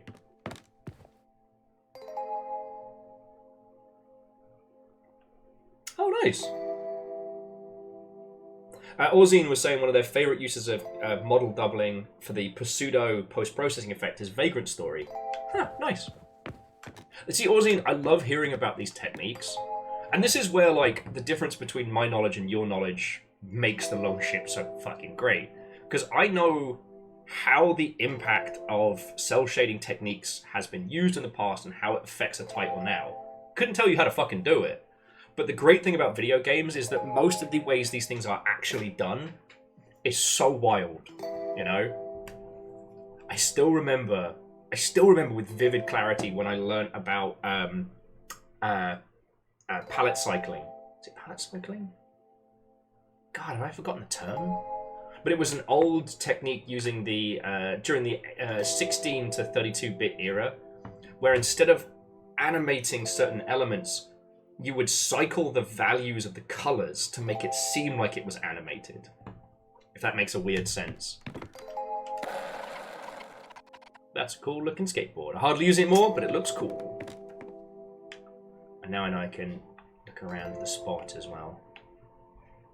Yeah, pallet cycling is fucking magic. Forgive me if I'm using the wrong term, though. Good music to cry to. She gifted this to me. The face is slightly crooked. Premonition of our relationship. A little bit of light entertainment. Wink! Alright, so the dishes are done. I don't know if we need to water the plants or anything. My leafy friend. I think we can just crash.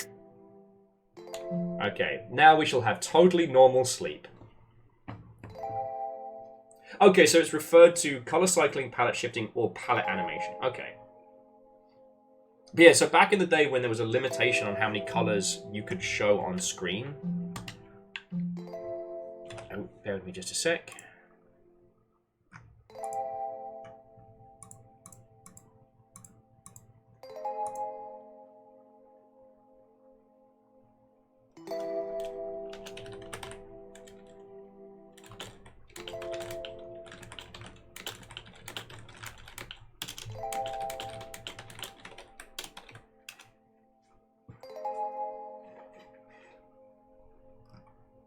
Okay, now we are all good.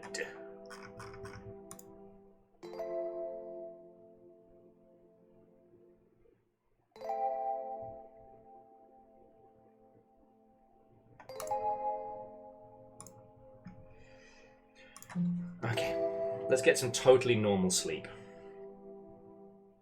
That is an Epiphany Oxblood poster on the wall.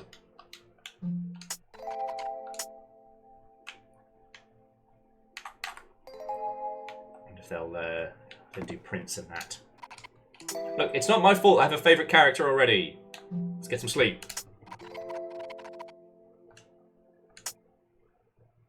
But yeah, there's so many things in video games that it's just insane magic. And when you hear it explained, like, it continues to justify my love of the medium. Because how things are done are so removed from what the user sees and experiences. You know, I know it's a hyperbole example, but the liquid inside the bottles in Half-Life Alyx, still, that doesn't exist. It's a texture pretending to be water. And yes, everything in video games is pretending, but it's like, you know, if you see an area in a video game that is air quotes water, it's usually the environment is designated as water. When your character goes into it, it changes the effects. And then visuals are put over it. To put it into a bottle and have it move would be insanely complicated. Right? But they don't do that. It's just a texture pretending to be... I love it! So clever! Same with all the buildings in New York in the newer Spider-Man games. They don't exist. They're not modeled environments. You can't go in them. It's a flat texture pretending to be a room. So cool. Anyway, I know those are very, very well-known examples, but still.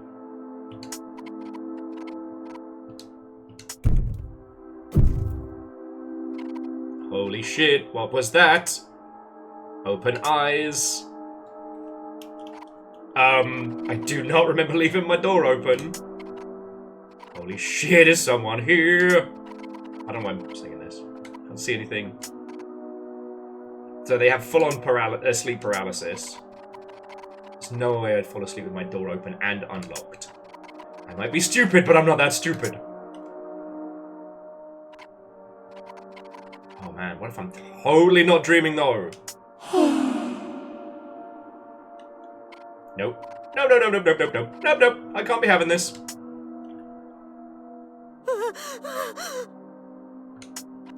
What the fuck? Oh my god. Oh my god. I still can't move. If I just pretend to sleep, maybe it'll leave me alone. Maybe? Because that's worked. In the history of horror, that's worked. Open eyes. Thanks, I hate it. I have a beautiful opportunity for you. I'm quite excited. Would you like to know what it is? Our choice is ah! Or beg to be spared. I'm gonna go with ah! You are right. Love is terrifying. It's never certain when it will end. Although, you would never have to worry with me, my love. Much like myself, my love, much like myself, is endless. Your loneliness calls out to me. You ache to accept my proposal, yes? No. No, I do not. You don't exactly look like the loving type.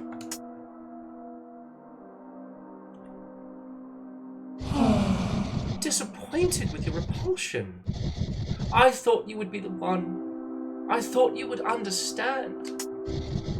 You suffer from a lack of perspective. I'll give you time. If you won't decide now, you will decide later. You simply need time.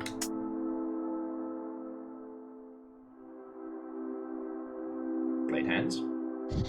You will see.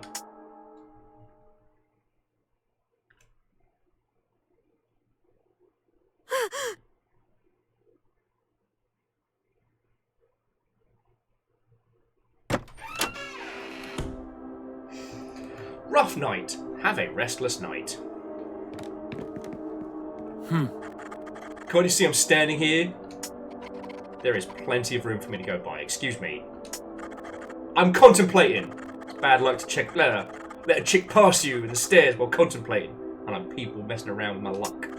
Back off. Honestly, that right there is still one of the better invisible walls that I have encountered in games.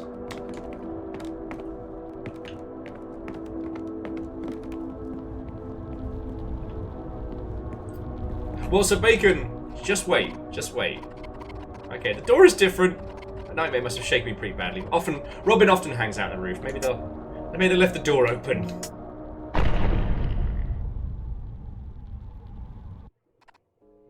What? I thought... Am I still dreaming? Oh, okay, this is new. I suppose I can kill time here until I wake up? The bed must have cushioned my fall somehow. In reality, I must be lying in it, sound asleep. I don't think I'll be able to climb out of here.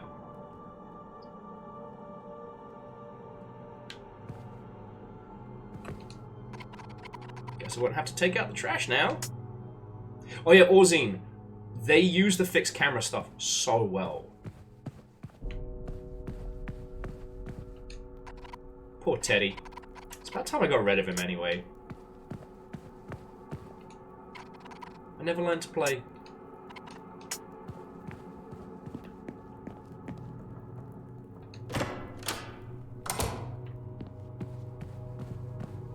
Oh, this is fucking ominous. Hang on.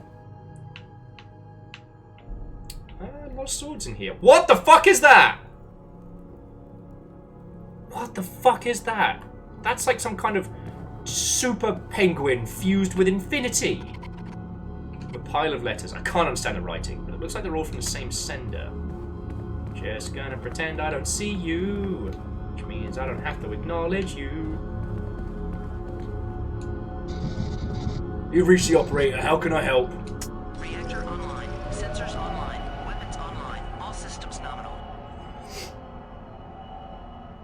6 years, unless my math is wrong. No, Skynix, you're actually spot on, and only because people told me. That is 6 years. I hope you like your games weird, queer, and fucking cool, because that's what we're doing tonight. Sorry, Skynix. I guess I'm really excited to get stuck into this. Thank you. How are you doing? Or how are you holding up? And no, seriously, thank you. Like, it's pretty fucking insane to think that the Longship has been going for over 6 years. 7 in April. Hello. Hello, Michelle. How are you liking your visit here? I'm so ready to wake up now. Wake up! Oh, darling. There's no waking up from this. I do have the confidence that you'll overcome your obstacles, though. Good luck. Thanks. And now I will save. I don't know how difficult or otherwise this is going to get, so I'm kind of erring on the side of caution. The rug is a bit damp. Stupid. Oh, it's a Dream Eater! Oh, why didn't I recognise that? Welcome, Michelle. At last, we finally meet. Such a small being, capable of such devastating impact. What do you mean, devastating? You have a journey ahead of you, Michelle. You will make rippling impacts that only you can control. Some less savoury than others, I admit. Okay, so what is this place? This place is my residence. Guarded from the outside, my home is not unlike a prison. A vestibule between your world and the darkness. Visitors are unusual and rare.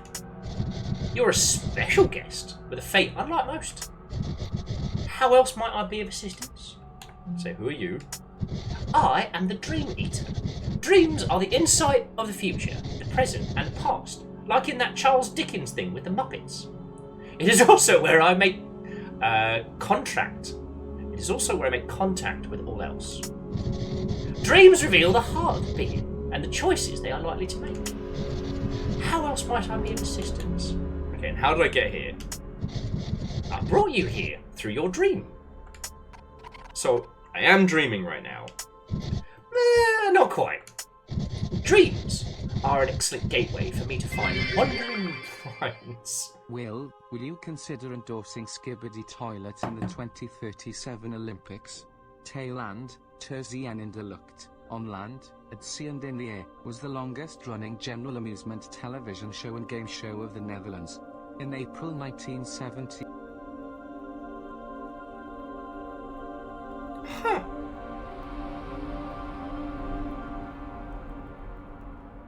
How bizarre. So Jackie, thank you for 44 months and a tier 2.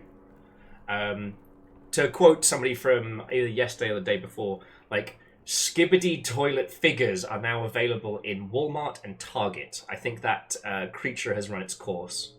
And that's fascinating. The human mind, as frail as it might be, can propel itself to other planes of reality given enough stress. I've used your most recent distress to project your spirit here, to the my home. My recent distress. Do you mean the nightmare? Still am, I guess. And who was that in my room? What is going on? Oh, your other nightly visitor. A powerful being suffering under a plight not unlike my own. Don't worry. Doesn't really matter. Not for you, not anymore. How else might I be of assistance? That is it. I wonder, what will you choose when the time comes? Love? Personal gain? Or worse yet, destruction? What kind of person am I dealing with here? I don't know. Love and peace, baby. Vash all the way. A noble goal, though I'm not sure you have what it takes to choose love. Love is a painful process. It alters everything it touches. It makes everything weaker. Suddenly, someone is only half of a whole. Maybe. I'd like to think collectively it makes everything stronger. Oh, you have a powerful sense of self and a strong resolve. It would be dangerous for you to remain here. Please, make yourself comfortable one last time. Enjoy the soft furnishings before we move onward. Alright, well, I could nap. Gorgeous.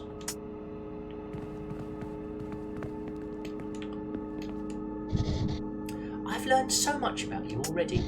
Join me in the library, will you?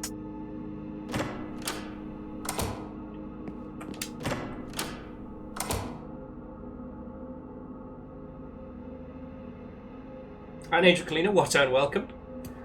We're in, I guess, Demon Purgatory Library? I guess? It's a shiny artifact here. I'll take it. We've got the Angel of Hope. Looks valuable. I should hold on to it. The title of this book isn't easy to pronounce.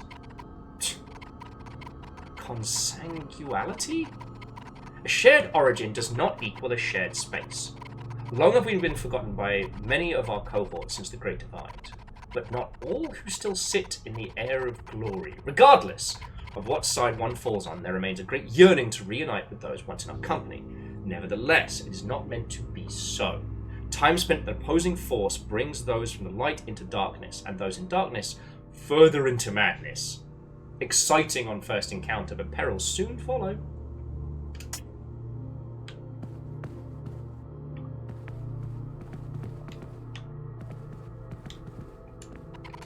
The floor's a bit slippery here. Oh shit. Also, it's another great thumbnail contender.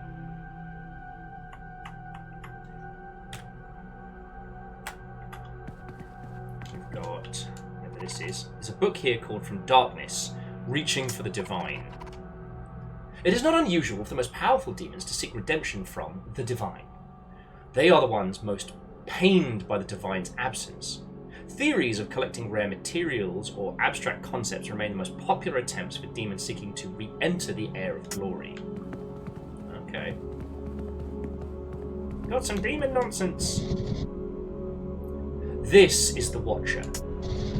Scholars have argued about what the Watcher actually is watching. It's Emmerdale. All they do agree on is that he died in a tragic cycling accident.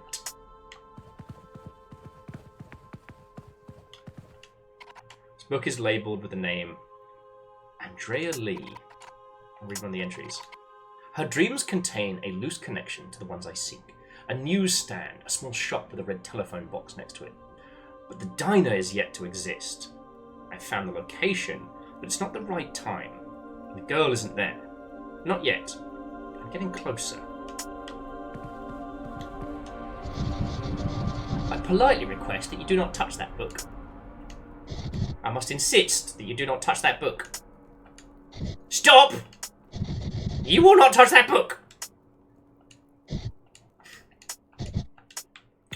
Fine. Absolutely trying though. This book is labelled Henry Brown. Due to interference from another demonic presence, it is easier for me to infiltrate his nightly thoughts. I could see clearly into his consciousness this time. I'm close to what I seek, and therefore I must intervene with more severity. It may be time to chow down! Sorry, I have not tidied that corner. Please not down that corner. I'm embarrassed about the clutter. No! You may not enter that area. You haven't met me before, have you? I am a gremlin. Okay. This book is titled Common Afflictions of Those of the Demonic Persuasion. Doesn't roll off the tongue. Some demons report having an everlasting chest pain, which they associate with desolation, lonesomeness, and the disconnect from the divine. Symptoms may also include desperation, continual ringing of the ears, unending agitation, and the feeling of the flesh being burned from the inside out. Oh, good! So, Prolo, what's and welcome. So far, there's a little bit more padding between the segments of the demo. So, we started literally at the corner shop where we work. We then came back on into our apartment, which is the stuff from the demo. But then during sleep, we've been dropped in here, this strange Persona-esque like, realm between worlds. And now we're just poking at books and being told what we're not allowed to do. Okay. Welcome to the library. I've not been in this room for a while, so please excuse the mess. I'd like to tidy up before we continue.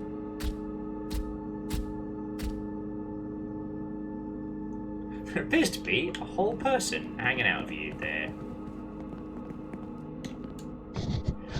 A before B, certainly not following Z.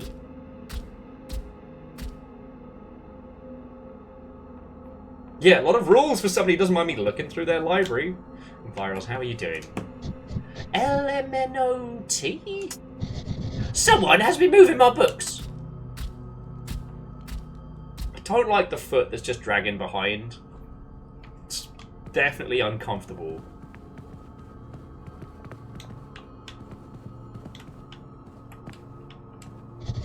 Illustrated Guide to the Underworld. Illustrated? No. This should be with my art books. Please follow me in the next room. Thanks.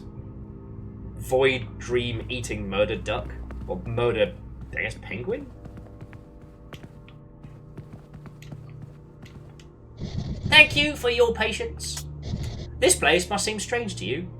You mean a library? I've been to a library before. You don't have to worry much longer now.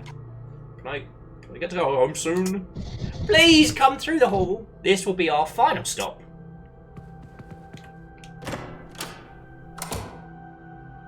Oh, I hate that. Seems to be another bust at the end. It's interesting because, again, it uses the fixed camera in a lot of very clever ways. But it allows us to look around first person. And that, right there, is fucking horrifying.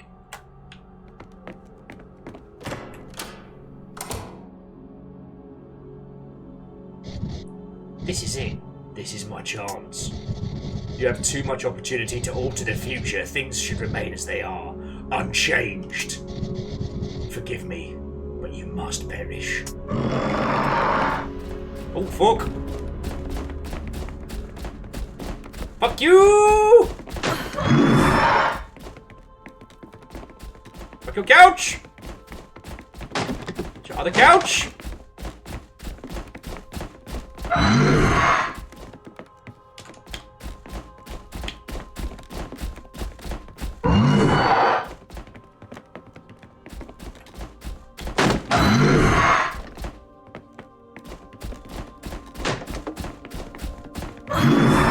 Ow, bitey no fighty! Bitey no fighty! Fuck.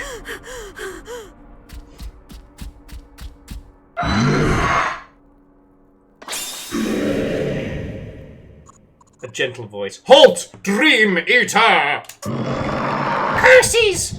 Fate has sent you to escape this time, but I will find you again, Michelle! Away! And then he waddled away, waddle, waddle. You must have a death wish entering the home of a Dream Eater. Incredible to see you survive this long. I shouldn't have left my post, but you're quite important, Michelle. I'll bring you back to safety. Day 1. This is fine. Yeah, very doubtful. Hard on the inside. What's it? Hard on the outside, soft on the inside. Armadillos. It was out of this world, Lucy. It felt so real. ... Well, yeah, I guess dreams don't interest you much, do they? No one ever likes hearing about someone else's dream. But tell Robin about it, though. They would think it was pretty wild. Lucy could not give less of a shit. Speaking of Robin, have you seen them?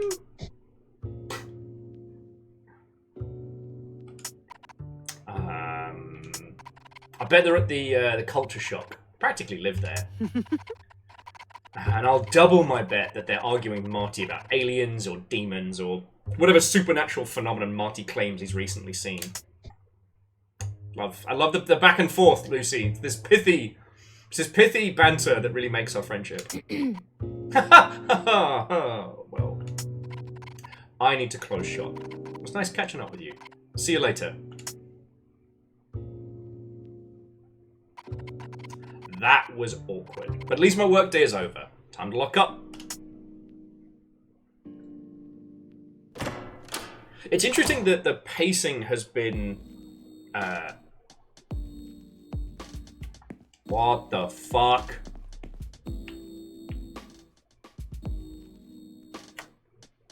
Nope. We're gonna go see our friend. Are those floating, partially invisible demons? Yep. Nope.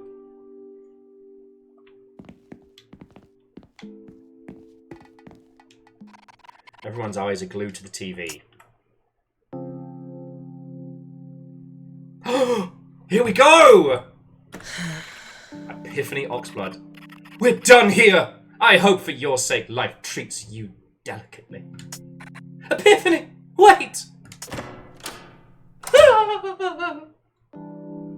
Man, I should have gotten into fucking melodramas. That would have been great. She can't leave me, can she? What do I do now? Michelle!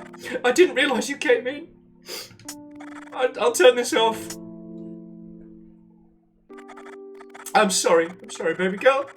It's just, that show must be hard for you to watch with her in... Did we date Epiphany Oxblood?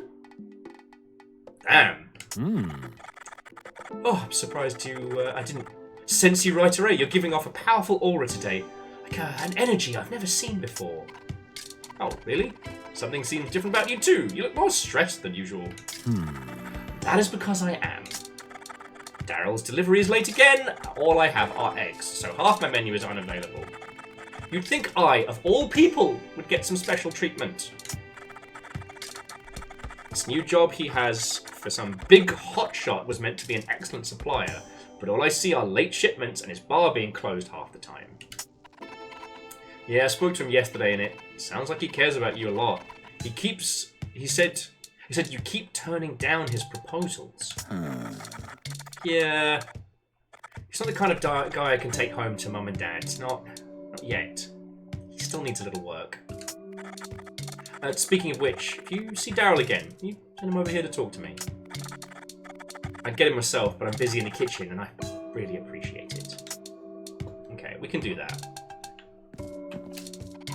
There's a strange moving light. Am I seeing things?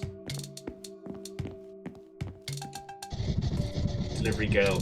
Takeaway deliveries have become more popular now that people are opting to stay at home more often. The erratic supply shipments from Daryl will make it a struggle to fulfill all our orders. Dying Petals fan. I can't believe Oakley turned off the show just like that. The episode was just starting to get good. The show Dying Petals is the most excitement my life is seeing at the moment. Did you know the actress who plays Epiphany Oxblood is actually from this neighbourhood? Wish I'd met her before she became a star. Sophisticated customer. There's something really unique to the texture and flavour of Oakley's dishes. I've never had anything quite like it. I'm somewhat obsessed. It's people. The secret ingredient is people. Oh shit, we can check the menu. Okay, well, we can just take photos of... Daryl. Wait, no, Daryl's the other one. You know what I mean. Okay, let's go poke some ghosts, I fucking guess. There's some kind of light here. I can't make it out too well.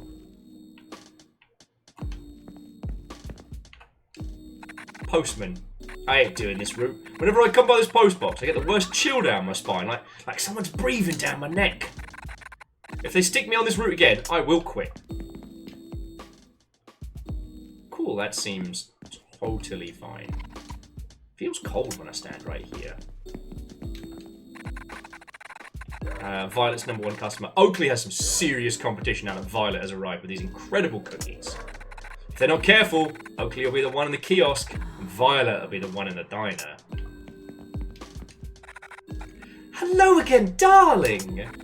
Here to buy one of my scrumptious cookies, or pain au chocolat. I'm sorry, I guess you can't afford them right now. What a shame! Well, I'll be here all week. Maybe you can buy them another time. I don't know why, but there's something sinister about that person, and I can't quite place it.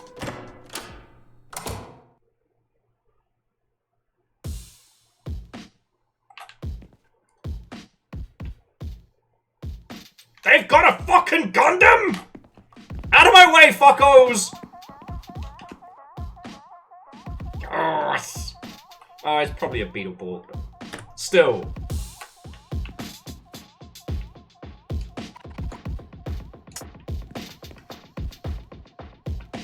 I do kind of like the idea of doing fake bands for a soundtrack. I've always been a fan of that.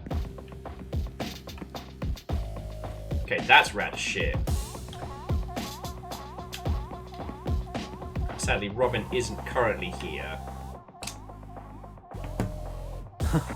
Hey, Michelle! How's hanging? It's hanging pretty low right now.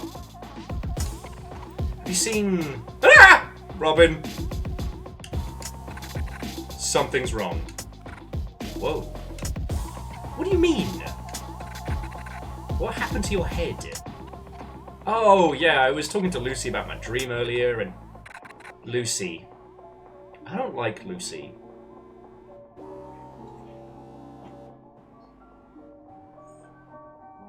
Oh, Prolo, if you didn't see the pitch on this one, this game couldn't be any more queer if it tried. It's fucking glorious. And it draws heavily from, like, a whole bunch of, like, classic era titles. If you didn't play the demo of this during Next Fest, it is wonderful. But what's fascinating is that the demo did a little bit of what we saw at the beginning and then just immediately jumps into the exploration and action stuff. So, like, this is all new. We haven't even gotten to the combat. We haven't even gotten to the main glorious weirdness of this title.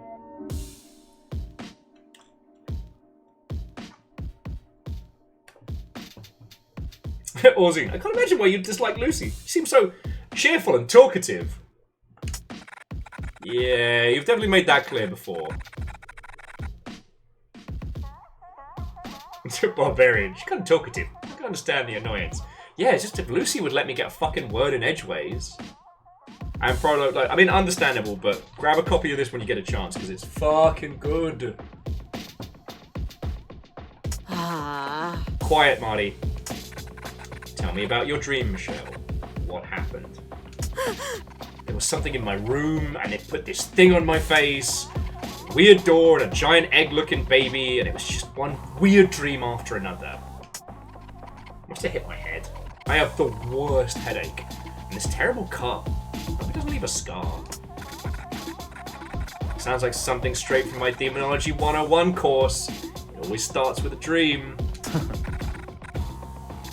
Amazingly, seriously bad YouTube. This has to do with demons. I just know it. I can sense these things. It was... I get it. You can stop. That cut in your head does look pretty serious. You should lie low for a bit. Yeah, I was gonna call the doctor about... No. I know a guy. He specializes in this sort of thing. I got something I need to do real quick. Then I'll take you to see him. Just stay here. I won't be gone long.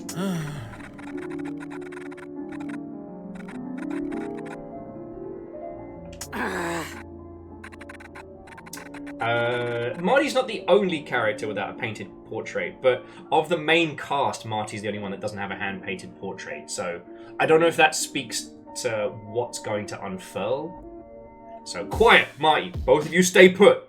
Do not even dare to think about following me either. Whatever, just make sure you share your findings with me, okay?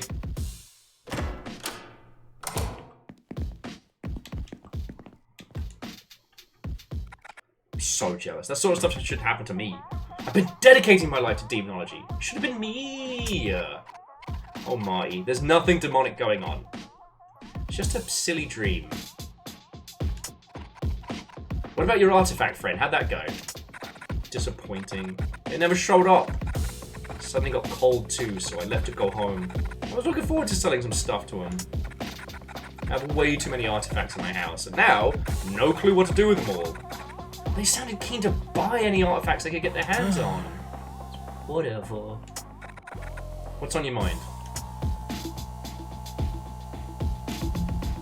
What's so special at the underground station?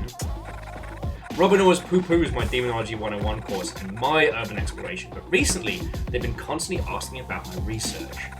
They've been looking for some sort of artifact too. Well, Robin doesn't call it that, but I know an artifact when I hear of one. After showing them my collection and sharing my notes, I suddenly become interested in the underground station. They must have gone there to search around. I can sense it. We better share their findings. They used my research to go treasure hunting without me. Can you believe it? What's on your mind? Okay. You'll tell me everything that happens, yeah? Take extensive notes. Interestingly, we don't have... Ooh, we do have our... We do still have our little Angel of Hope.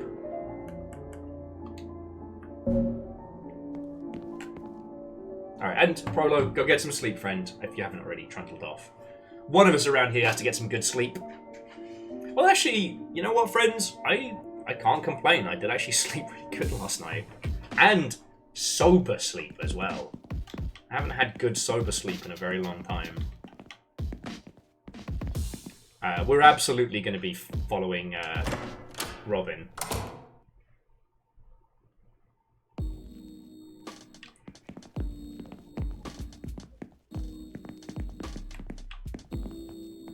Oh shit, this place is open. Larry's house. It's Larry! Michelle, my darling! Are you staying out of trouble? You look a little dishevelled. And what an awful bruise on your forehead. Do you need a plaster? No, thank you, I'm okay. Had a bad dream last night and bumped my head, that's all. The magic of youth shall heal that up in no time. Things have been a bit scary of late, but I believe you should still go and enjoy a night of excitement. You've got so much life left in you. Don't let your time be stolen by fear. Keep that in mind. And that's just good advice. Do you want to take a look at today's headlines? Missing persons continue to baffle. Disgraced millionaire's memoir. Demonology 101. No, I'm good.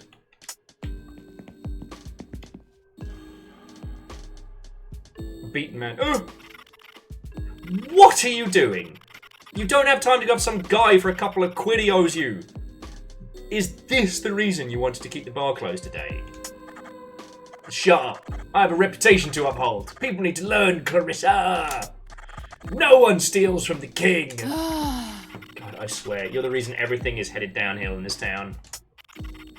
Find a way to run the bar without you getting in the way. Yeah. Go ahead and try. You won't get far. No one takes down the king! Ah! Cerberus? Yes, sir. Take him to the kitchen. He's made this mistake for the last time. Sir? Ugh, this is such a waste of time. I'm out of here. Yeah, Daryl does need to work on himself. Hey, Michelle. I was trying to ignore you in the hopes you'd walk away, but you're still here. Alright, what's this about the kitchen? Stop sticking your nose in where it doesn't belong, yeah? I'm gonna ask you about your personal affairs. He does. It's hard to ignore what's going on when you handle your business out in the street. Yeah, well, the street belongs to me. It's my street, my business, you got it? We done? Okay. Oakley wants to see you. Yeah? What'd he say? His deliveries are late again. Piss! I knew I forgot something.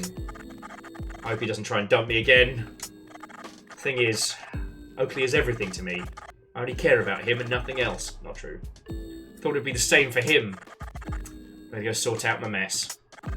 Take it easy, dead girl. Actually, no, don't take it easy. Take it horrible. Man, Daryl's a shit. Ever since he didn't get picked up for Kingdom Hearts 3, he's turned into a right shithead. The dead girl? Why do you call me that? Daryl's bringing out my inner London something fierce. Daryl is so senseless in his approach to everything. His obsession with money and power is what drives his decision-making, and the results are always horrible. I had so many fans looking forward to my new dance tonight. They took time off especially to watch me, that man does not understand how important my work is, sir. You know what it's like. Your boss ain't any better. Imagine if we were in charge instead. Alright, let me just get a quick save in.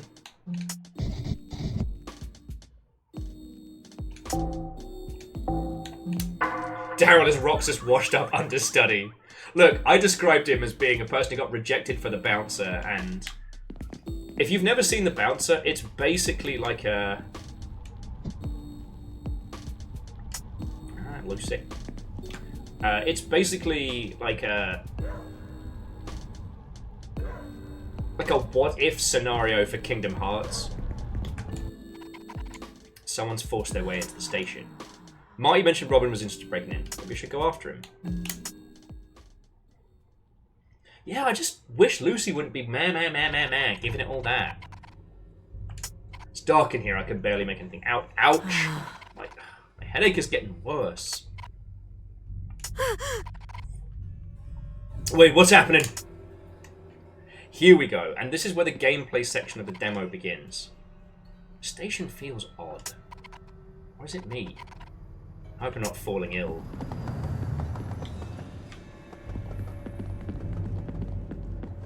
And now we begin the game in fucking earnest. So Robin's a demon, and also hotter than we thought. Michelle! You're not supposed to be here! I told you to stay with Marty. You left so mysteriously with all this weird vagueness. Why are you being so secretive? Where are your chances? Is there some club scene down here I'm not aware of? What are you wearing? My handy investigation outfit. Now, take a couple of deep breaths. You're not going to like what you hear next. Slipping between the gaps and tears of reality into the demon world isn't easy. You've been cursed, Michelle, and it looks bad. A curse? This has to be another dream. I must have passed out at Marty's. That place does have poor ventilation. This is very real. You are not dreaming, and we got to figure out what's going on. Whatever Daryl hangs about, there's bound to be some bad shit happening. That must be the reason he was skulking outside your room last night. Wait, that thing in my room was Daryl? Oh, definitely not. The mark left on you looks like it came from a powerful demon. Darren's just a dumbass human, but I know he's got something to do with this. You've got one advantage, which is me. Yours truly. You'd be dead in minutes otherwise. Those gaps and tears in reality must be huge in order for your giant head to fit through. This is how you can tell, one, this is very authentic, and two, this was written by, British dev team, because even in the face of the supernatural and the unending horror, could get a few sarcastic jabs in. Yep. But also, shut up. Your real advantage is whatever has been carved into your forehead. It looks like a third eye. It'll let you experience things humans normally can't. Let's see what it can do. Give it a shot. Third eye acquired. Alright, so this is the main hook of this. So here we are in regular Demon London Underground. But then we activate the third eye, and we get this kind of like vision of clarity. So here we can see this like memory of the past. Give me your money! Give it to me! Give me everything you have, now! Please! Don't hurt me! Take whatever you want, I just want to go home!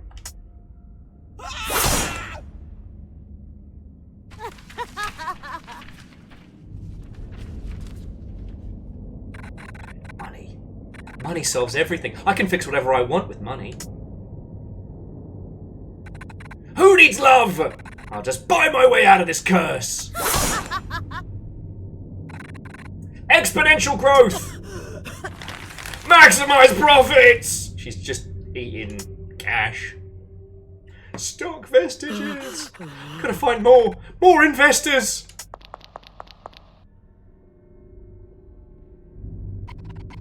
The hell was that? We witnessed a strong memory left behind here. She had the same curse as you by the looks of it. We should follow her. The murder woman? The killer? Follow the murderer? Or can we just wait here to be or we can just wait here to be eaten by something less human. Our odds are better if we find a way to move forward. Just an echo of the past. She can't hurt us. Rebel says, sounds like you described GDC. It's an axe. Of course I'm going to take the axe. Okay, so now we have this. So...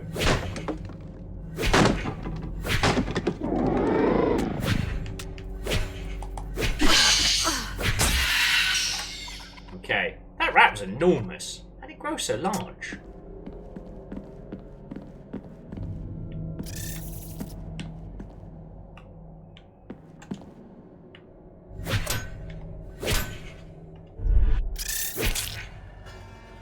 There we go. Squished a critter.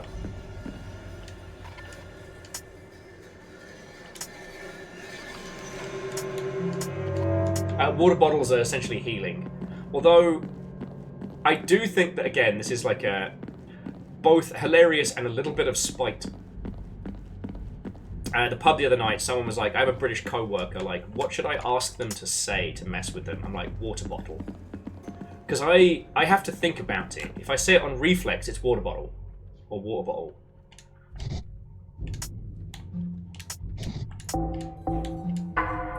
If I put some thought and some pronunciation emphasis in it, it's water bottle. But...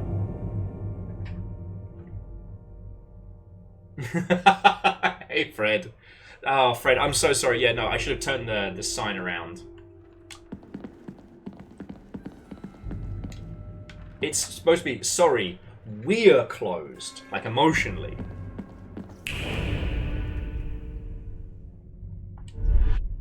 One thing I do find interesting is that when we're in the realm between, Robin's human disguise is what happens when we use our third eye, whereas when we're in the real, it's the other way round. I just think that was a little, I always think that's a little cool detail.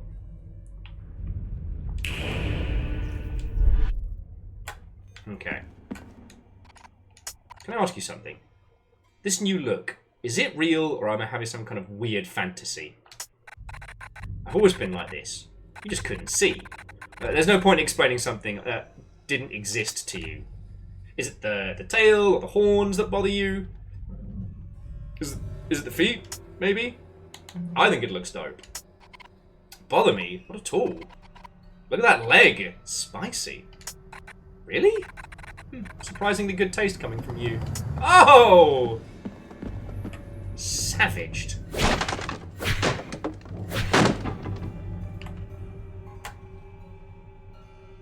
So yeah. Okay, go on ahead, but I can't guarantee I'll leave a safe path behind. This really is a tad more dangerous than the one you're used to. It's likely you'll come across unfriendly creatures. If a demon notices you, they decide to run or fight. Listen, if your third eye is open when a demon approaches, you'll only be able to attack its heart. If that proves to be tricky, close your third eye and just strike him anywhere. Keep your wits about you till we bump into each other again. Oh, Fred, I've already... Okay, so I started crushing on one of these characters immediately. It turns out that's our character's ex, who plays Epiphany Oxblood in a, like, hella queer melodrama. And I love it. I fucking love it.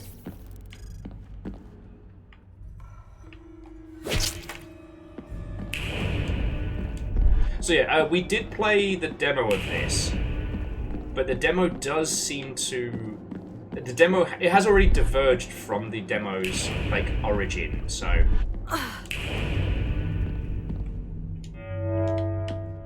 And another water bowl. We'll need those.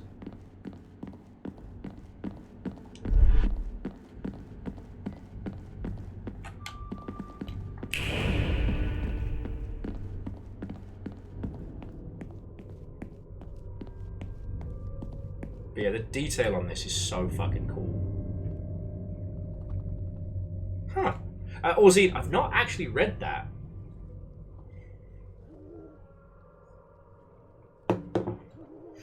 I was trying to think of what this was reminiscent for me, but it's pretty much the same shit I've always talked about. You know, homesick pilots and shit like that.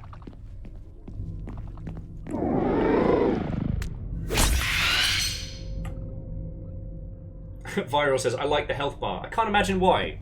I cannot imagine why you enjoy that aesthetic.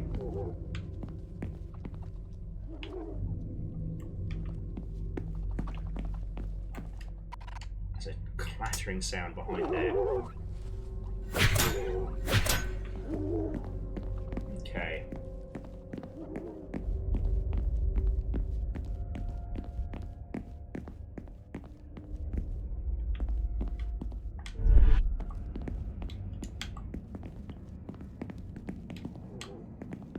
So yeah, I'm trying to remember all the little cool shit that we worked out, like, earlier on.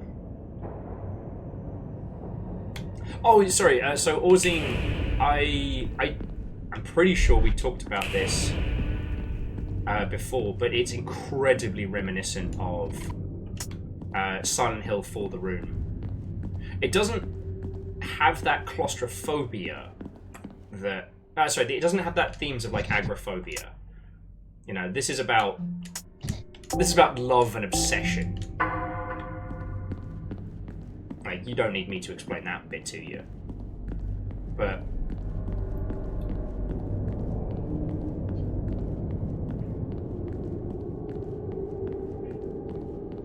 it very much feels the same way in that you are presented with what is essentially dream logic, and you've got to just deal. Like, this pulls very heavily from Silent Hill, but also from, like I said, from D2 and a bunch of other, like, Suda-inspired titles. But yet, despite it being, I want to say the sum of its parts, but it's just axes hanging up. They're just cleavers hanging up there. Yeah, despite this being, you know, inspired by a lot of elements, it is more than the sum of its parts. The reason I'm saving so aggressively is because I think the demo might have gone really easy on us in terms of, like, ammo and what we had access to. So I'm trying not to be so blasé.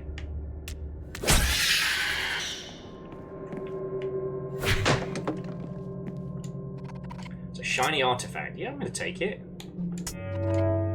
Got this Statue of Mercy.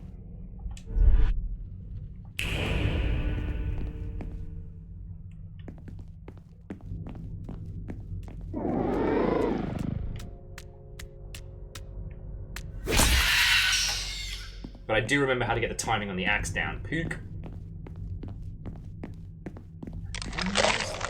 This guy. Massive eyesore. Keep your distance! Well, you get rid of me so easily with that axe of yours. I'm Tony Harris. My navigational skills are second to none. Talk of the crunch. You know nothing of the crunch.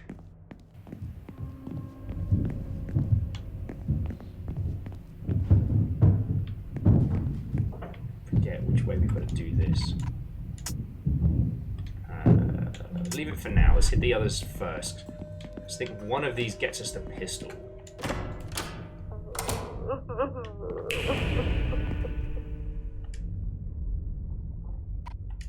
Hello, are you okay in there? Okay, this is, what are you craving? It's really specific, don't laugh at me. I have a craving for something old. Something's been sitting around in the open getting tastier. Something old and cold. Old, cold, and dehydrated.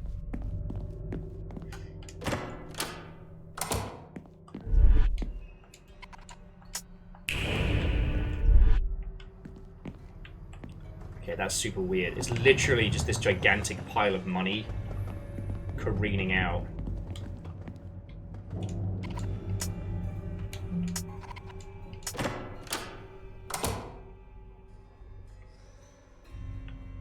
Oh, here we go.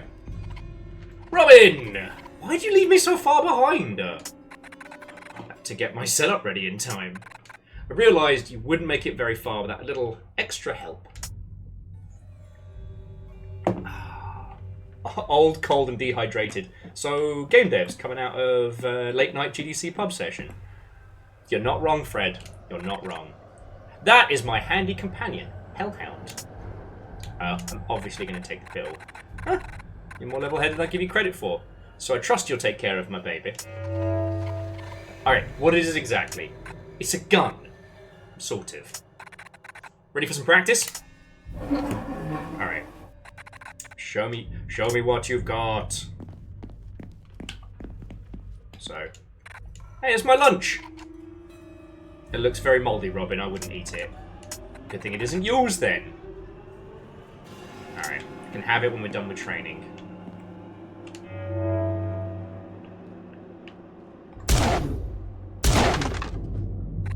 Beautiful. Now let me show you a little trick.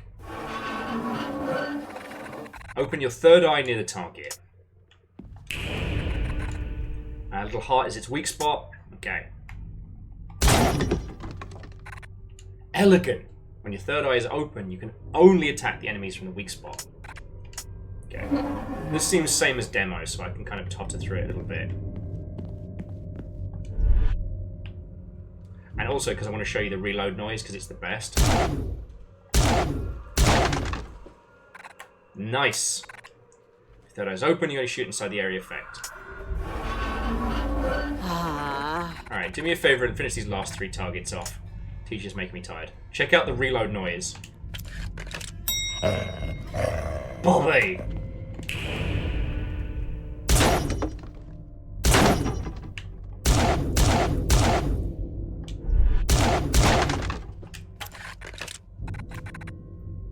Wonderful, you're a true natural. Notice the power from the train the platform is out? You can find a way to get power on it and advise using the train. It'll be the safest way to move forward. Yada yada, something special. Another look around. Cool. Bobbly. Like I promised, you can have my lunch. Take the moldy sandwich. It's so gross. Oh, let's check the inventory.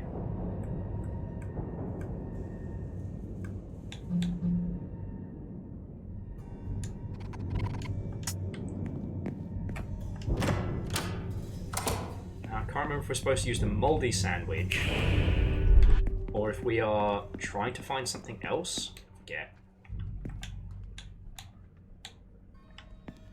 Keep the axe going for now.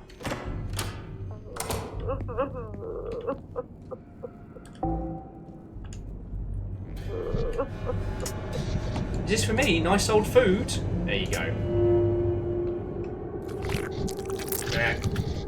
Perfect snack. Incredible. Never seen anything so delicious in my life. I've only had access to disgusting water in this place. Septic waste is making me sick. If only I had an ability like yours. But even then, food is my ultimate desire. Here, have a tip. We've got 1 Yowzers. If you find things I crave, I'll reward you for your hard work. Least I can do. What's a Yowzer? Oh, we've got 1 Yowzer. Cool.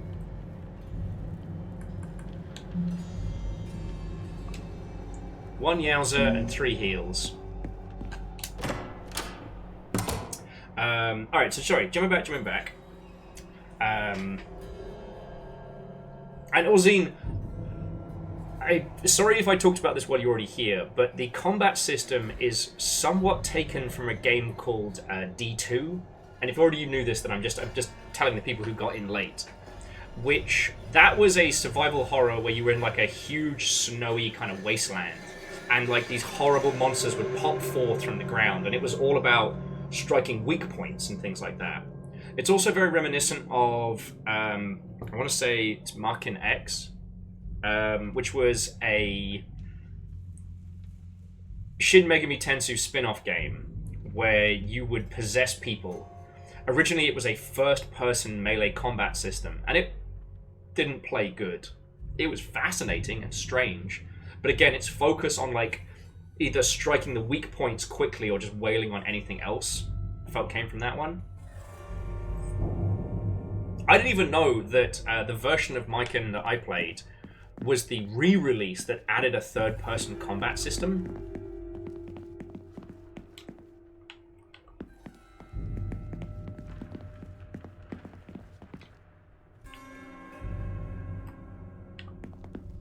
Now, I wonder if I'm supposed to kill those...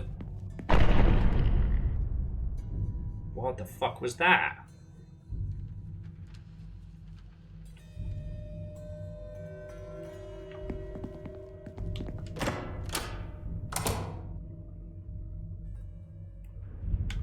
Danny? You heard that explosion too, right? I know I've got to go kill the eye guy, but I'm going to do a little bit of backtracking now we've got the gun. Also, I'm kind of curious as to what those fucking things are. Alright, nothing of note. Bobby.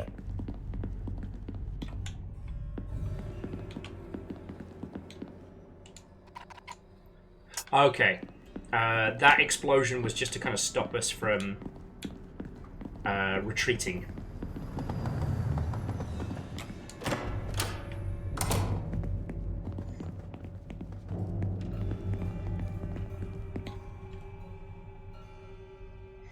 Lizzie has kiddos running around upstairs with some mild screeching so the explosions aren't on your radar. That's fair. Again, touch wood, touch wood. If I do... if I am able to stay in this point, like, we've had some nonsense with our upstairs neighbour. It was fine for most of the time we've been here, but they said mean things about Amos, which was a big mistake. And next time I see him, I'm so tempted to be like, hey, guess what? I'm moving above you. I'm going to be your upstairs neighbour. And just to see their face turn. I'm taking up tap, DDR, indoor bowling, jumping jacks. Fred, I know you're trying to mess with me. I know you're trying to mess with me.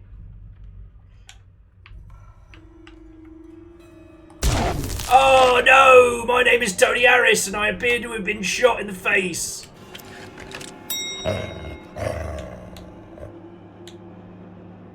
Yeah, well, Lizzie, they don't know. Once somebody's in Will's Book of Grudges, that doesn't go away. And I am very petty.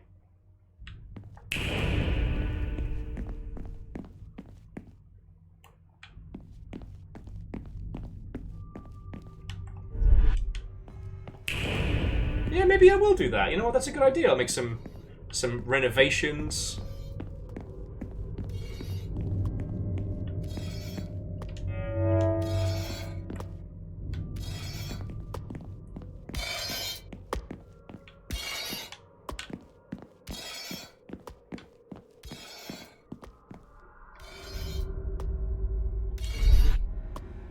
Yeah. So this guy is one of the first of the... we can't actually kill him.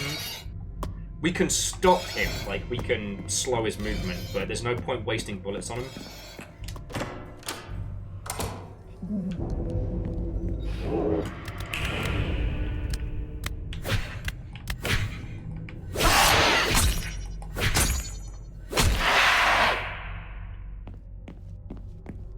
And much like with early survival horror games, you'll notice I'm trying to stash resources. Okay, we need an ID badge for that and a keyboard. So we get those in a little bit. Can't carry any more water. Now we can. Oh, there's another game that I was obsessed with in the Dreamcast called Blue Stinger, which is... it's bad. It's really bad. But I will say that it's one of those games that stayed with me and definitely feels like it shaped a little bit of this.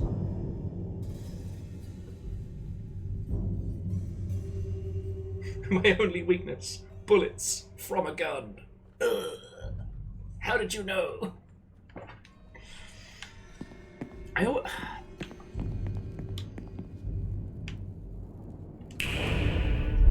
weird thing is, Virals, I've forgotten the name of the comic that's references.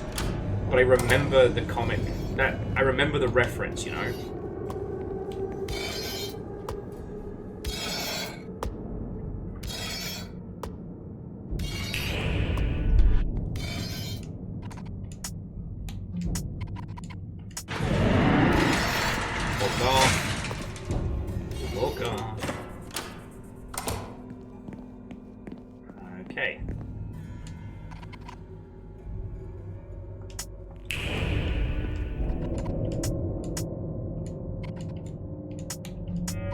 Okay, got the staff ID card. And this, like, horrifying, like, topiary of thorns and hatchets.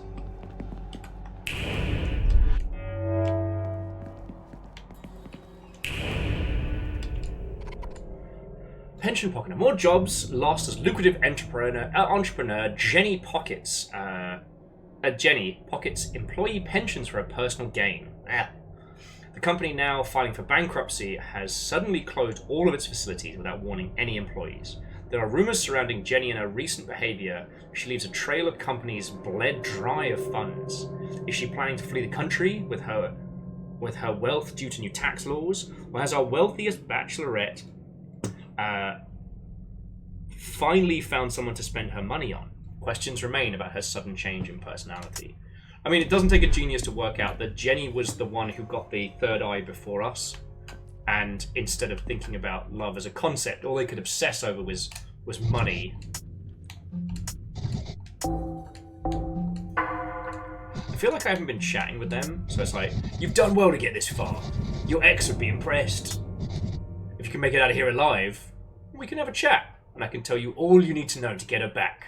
Got it? How much farther do I have to go? Couldn't say. It's not up to me. Wishing you the best, though, sweetie. Oh, don't be a downer. It's not an appealing trait. It's one of the things your ex hated about you most. Man, this is like if Mei Ling was mean. I don't like this. Door won't budge. Of course it won't.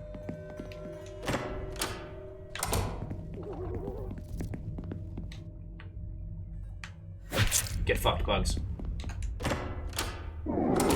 Edwin, what's up? Welcome.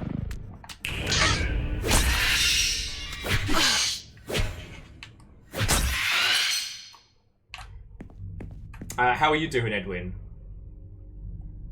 How queer is this game? Yes.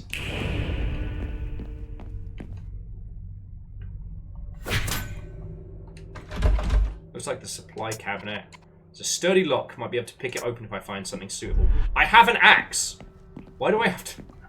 You know what? Oh, that's horrifying. The display has a strong smell. Nothing of importance on the office workstation. We're currently trying to find a keyboard and an ID badge, and we have the ID badge. But yeah, so Edwin, how are you doing, friend? What and welcome. What's a fancy little badge? What's that? Arcane Season 2 premiere. Oh, fancy. Personally, I love Arcane, but that's the kind of thing I want to watch on my own first before with other people, you know?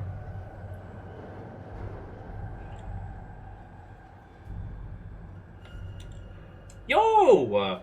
Well, Edwin, that's what the longship is for. Throw that trailer in, Videodrome. You know, we support homies here. You know, we have the whole channel of Our Friends Games. You're a friend. That's a game you're in. Oh, you got the badge for sitting in stream without watching. That's pretty good.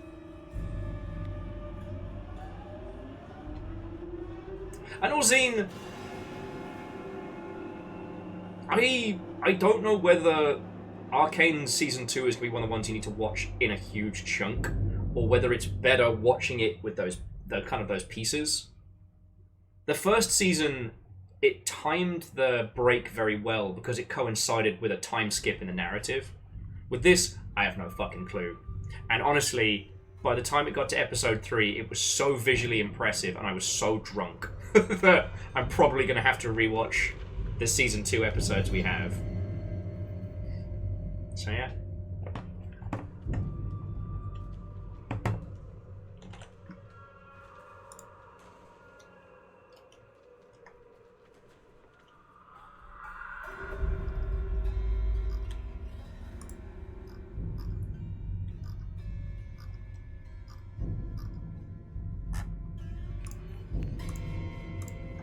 Okay. Now, Orzine, you should absolutely only watch official Netflix shows on Netflix. We would never, ever, ever, ever condone the use of piracy here on this Twitch.television. Oh, go this way. Oh, that's a dead end.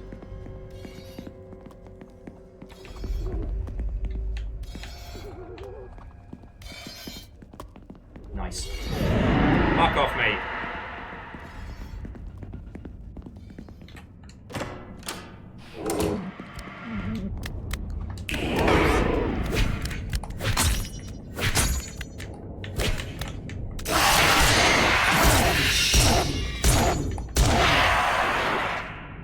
I wanted to show off. Also, I get to do this. Oh, mate. Mmm. A jar of pickled cucumber. I'll take it. Seems horrific. Find there was a way to get fresh water around here. There's a note. To all staff, please be advised. Someone has been attacking staff and passengers. Please remain alert at all times. Check the company message board. It's the person who owns the fucking company. I'm sorry, tiny bug. I don't want to have to do this, but I must.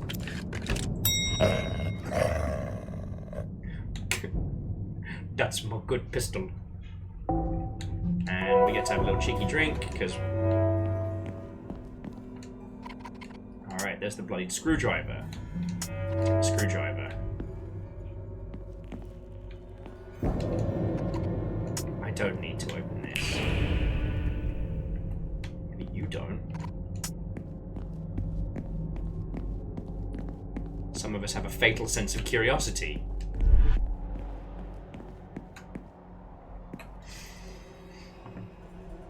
Yeah. One thing that's been very funny is seeing another round of, if you are watching Arcane Season 2 and you find yourself going, this is an incredible experience, maybe I should reinstall League of Legends. Don't do it. You got out. You got clean. Don't go back.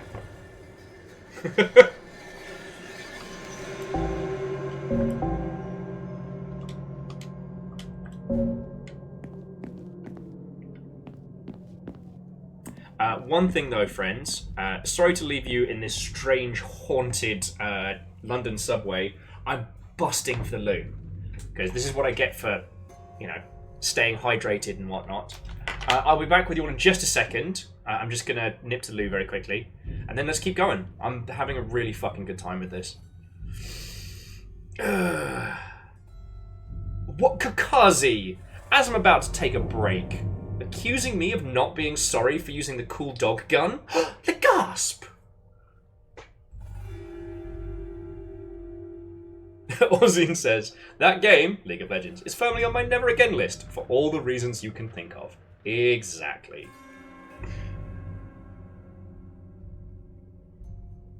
Just remember, 2x KO or whatever it is. If you desperately need your fix, you can go there. They just either added or announced that Jinx can be playable. And looks really cool. Anyway, I desperately need to pee, and then we'll continue. Let's go. Lance, you're a terror.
Hello, hello.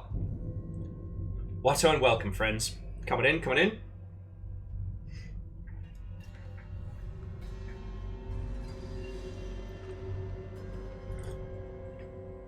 No, it is not a chair stream. Terrors. Holy Bus says, or join me on Deadlock. I'm like, good. I am so happy that Deadlock is a thing that exists, but it's one of those games, kind of, again, like Valorant. I just had to accept that I'm not going to be able to jump into.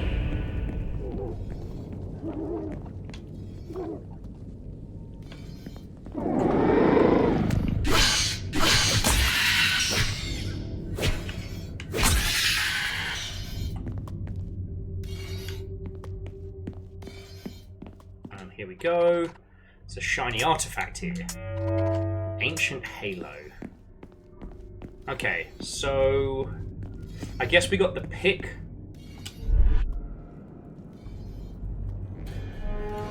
Hey! Live action pixel! How are you doing, friend? What? Oh, and welcome! Postule, hello, hello. And unsubtle silk. I read that as unsubtle skill. And to the live action pixel themselves, what and welcome. How are you doing, mate? I saw you hanging out with the old Sneaky Zebra crew the other day, and I was like, get the band back together. You know what? For everything as it is out here in the US, I'm holding up. Hang on. Let me just get to one of the quieter rooms when we do our... Oh, wait, no.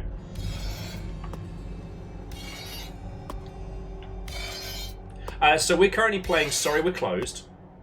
It is like a super queer, twisted love story of demons, sight, and nonsense. And it's really, really fucking good. Slow Blink. The game opens on a... how gay is this game? This game opens on a super queer melodrama between...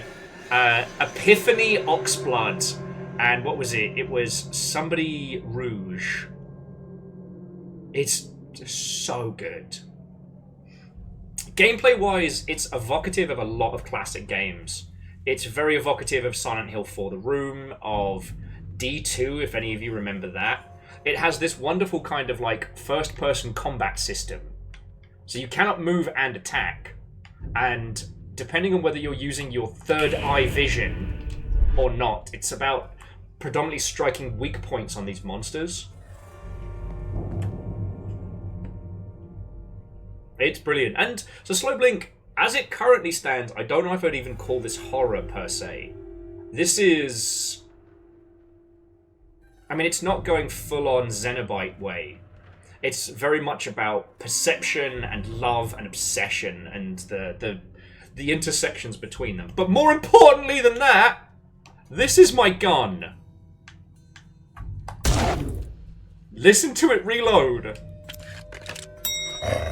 Because it's a puppy! This game is fucking brilliant. We're currently at the gameplay section that was in the demo, so I kind of know my way around this a little bit, but the other story elements beforehand have been real cool. So... and live action, yeah, we can commiserate together. But no, it's way cool. Like, obviously, I don't know Gary as well as I know you, but it's real cool to see you all hanging. Like, that's rad. So what were you playing? What were you up to? To those of you who have just joined us, aside from this game, my name's Will. I've worked in the games industry for 1,000,000 years. I was cursed to by a witch. And if you want to know anything about the games industry that isn't art and programming, I got you. And Slow Blink, thank you for the follow.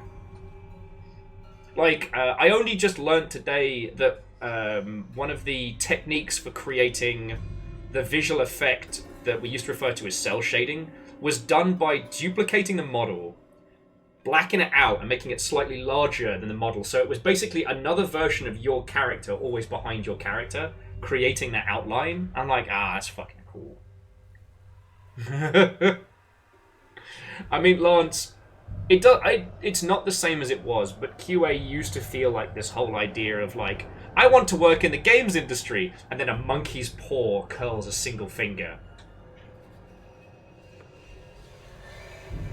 Yeah, Nick, I knew of the visual style. I just didn't know the technique behind it, and I hadn't really like stopped to think about it.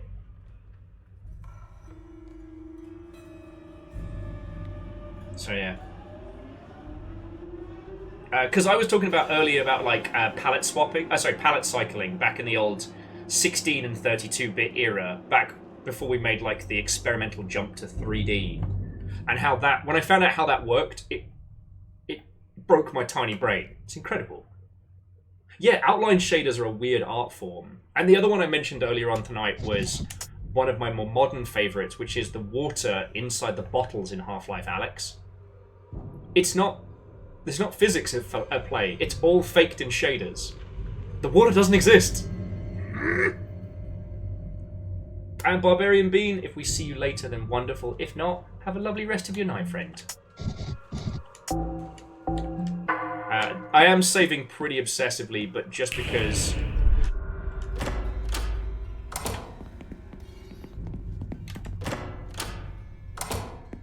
Here we go. So now we use the screwdriver to pick the lock. It's open, alright. Now we take the mouse and keyboard, and now we've just... Wait, was there something else in there? Oh. Remember to take it.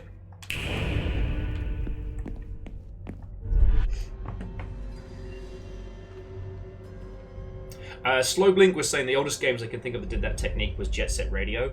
Jet Set Radio was where a lot of people were introduced to shell shading for the first time, although 13 did it, and I always forget if 13 came before Jet Set Radio. Okami is still the masterwork of it.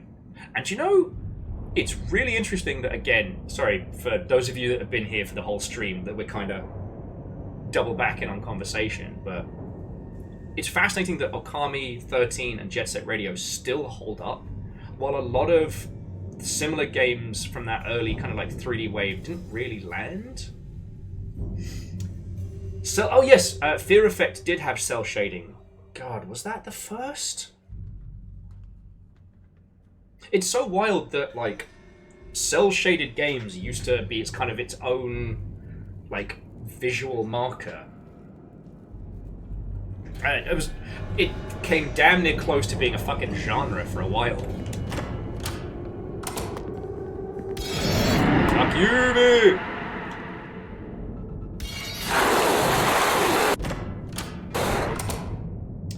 That guy can close your third eye on purpose, because he's a fucking dick like that. He is, however, slow, bro. So, I can't remember if we can close this now. No, it's stuck. Alright.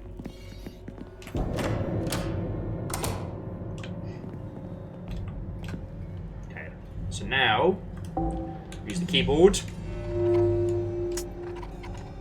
And then we use the staff ID. Power has been restored.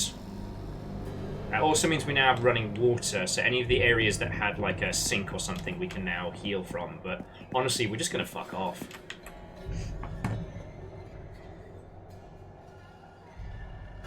But yeah, no, so to slow blink, I also agree with, who else was saying it? Lance. Yeah. The early games that weren't trying to chase that photorealism, that were like experimenting with art style, was kind of fascinating. I've talked a lot about Wild Arms recently, how they were desperately trying to find a way to match that like chibi 2D like JRPG vibe and try and bring that to 3D, and it did not work, but they tried. Final Fantasy VII was fascinating because they kept the chibi elements for 3D for the main overworld, and then went for a slightly more, I say realistic in the lightest sprinkling of the word, but realistic proportions of their characters for combat. I thought that worked really well. And also, like, the use of pre-rendered 3D spaces was fucking inspired. I'll be honest with you, I still go back to some of the transition scenes in Final Fantasy VIII where they mixed FMVs with pre-rendered backgrounds to make it look fucking smooth. Like, they were doing some Uncharted tier shit with pre-rendered nonsense back on the PS fucking 1. I think about that a lot. Okay, I'm gonna say it but we all know it. Like, it's one of those things. I'm gonna say something that's super redundant, but it warrants mentioning. And creating an art style that has a vibe all its own is entirely what makes a game timeless. You know, Metal Gear Solid 1, even on the PS1, is still timeless.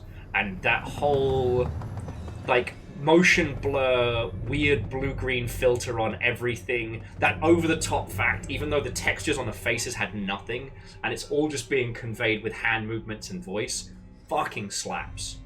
You know?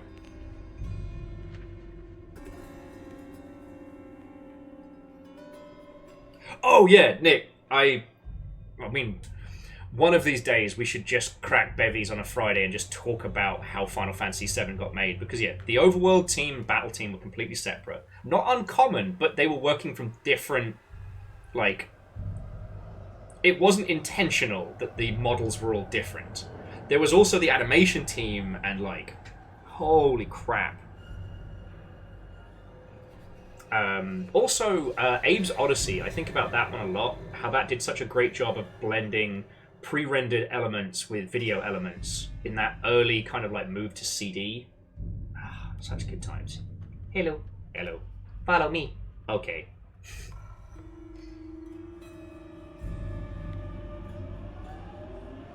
Oh shit. Nick was saying that apparently the Hawaii team versus the Japan team, their rivalry lasted until Final Fantasy IX. Fuck.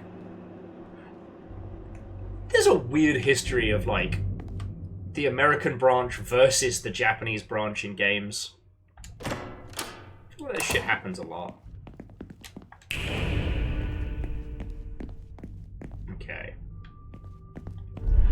But I don't think there's anything else back the way we came that needs power. Oh, Robin, what's up? Nice job restoring the power. Train should help us recover some distance. You coming too? Yep. I didn't find what I was looking for, but I found something worthwhile. Just as well as you will need it. I'll go ahead and open up the train. See you on board, yeah? We're actually going to give the final jar, the extra jar of pickles to the crazy lady. Because I don't think we're coming back. Oh. Free pistol ammo. Okay.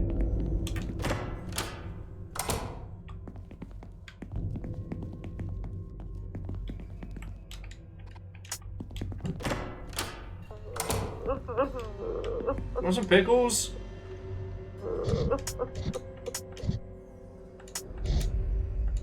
Oh, I haven't found anything. I mean, it's cold.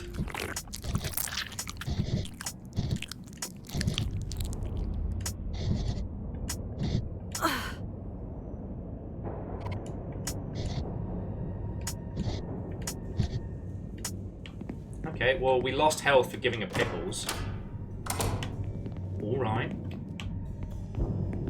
So fucking be it. Checked management. Oh, it was through here. Now, I can't remember if enemies respawn in this.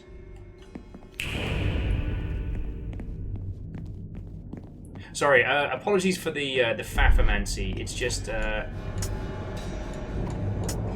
I know there's some other goodies we can get once we turn the power on. Wait, no, I just looped back around. I'm being a fucking stupid! Yeah, pickles, amazing. Pickled cabbage, fuck yeah.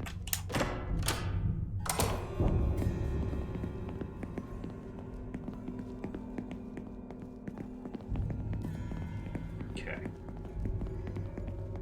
But you know, it's fascinating looking now at the games that we still talk about, like, in terms of art style and things like that, and a lot of those games that were desperately chasing, air quotes, photorealism, we just don't even fucking bother.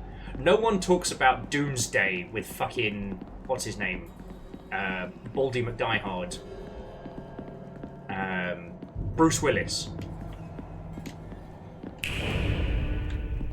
Like, no one talks about that anymore because it was desperately trying to be photorealistic at the time and failed.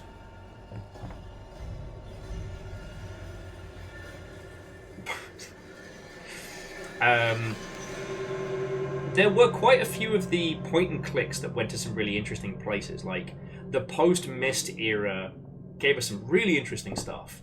The one I spent the most time with was the Starship Titanic, and I still think about that. Also, that had a forum that lasted for like 20 years, which I still think is cool.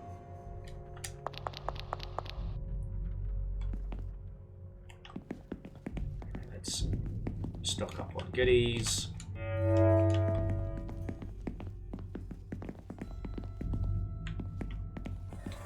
What the hell that is? Another shiny artifact. I'll take that. The Warrior of Change.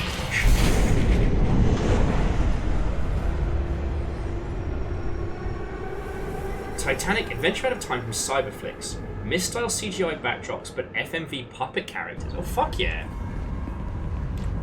Does this mean we now have a carte blanche to talk about...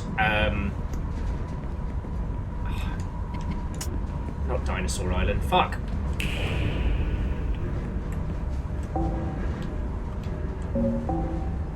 Oh my god. Nick, help me out here. We've been talking about it so much. Gorgeous hand-drawn dinosaur world. No combat. Although I do love Dino Crisis. Sorry, Nick. Tuning in and I'm immediately making you remember it. Dinotopia! And Orzine as well, thank you, yeah. Dinotopia has a gorgeous CGI game. Also, one thing I want to point out here, that this game is not subtle, right? So this is, I want to say by the tubes, this is meant to be like the broken central line. But notice, the seats themselves are these like violent spikes. A commentary on like the way in which these seats are designed to stop people from sleeping on them.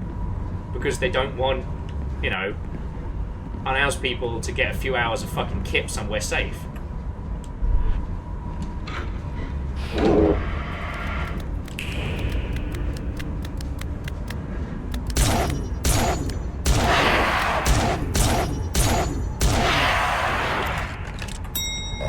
Bobby!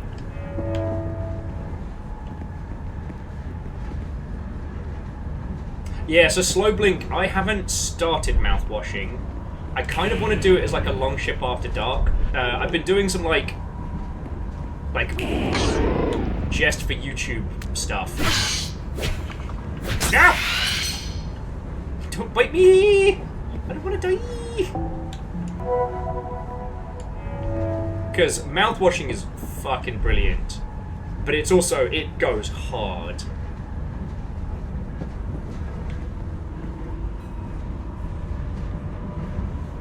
Oh no! Orzine was saying their Windows 95 machine crapped out on them. Fuck. I know you've been working on that for ages. Well, I hope it gets sorted. And I love the fact that that's a thing that you have.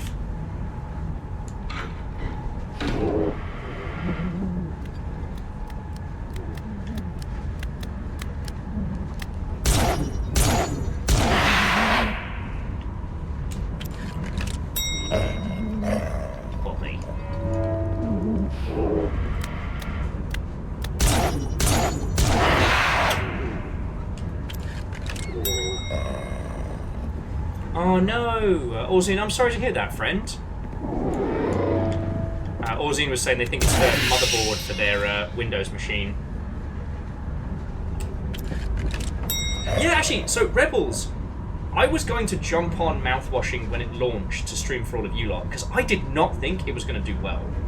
Of all the weird horror shit that crosses my feed, I didn't think mouthwashing was going to go everywhere, but it has caught the interest. And that makes me real happy.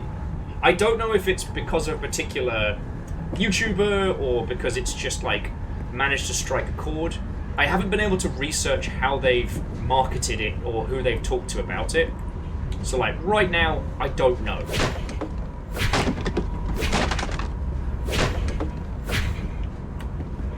But I'm just kind of happy for him, you know.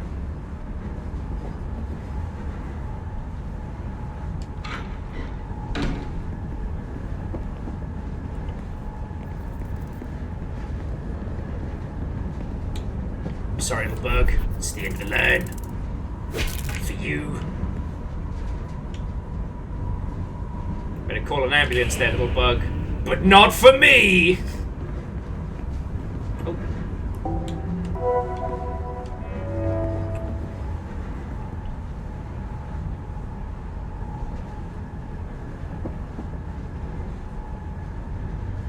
Well, yeah, so Rebels, that's also one of the other reasons why I was hesitant to stream it, is I try and make sure anything that's too fucked up in terms of content is either something we do, like, late at night, or is something I do just for YouTube, so that, you know, peeps that just want to have the long ship as a place to, like, listen to stuff like our banter or things don't have to worry too much. It's also why I haven't streamed Lisa the Painful. I know I need to, because so many people still don't know that game, and it's kind of a big one if you're going to talk about games as are, but with mouthwashing, I know it goes fucked up. I know it goes hard. Also, you know another one that did really well that I was not expecting? Signalis. I thought that one was going to do okay and just kind of sit in obscurity. And Signalis is fucking massive.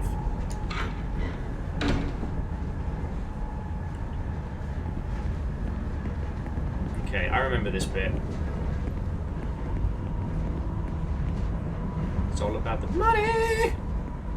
Okay.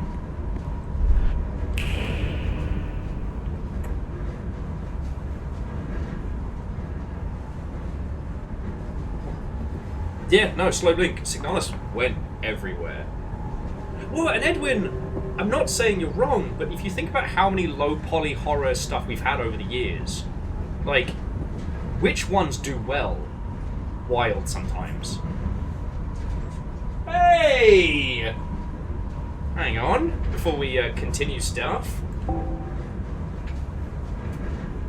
Welcome back to the stage of history. We're hanging out on the tube and doing weird queer shit. How are you?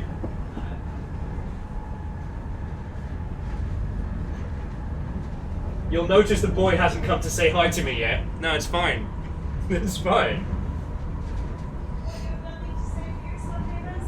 You're not gonna come say hello to your dad?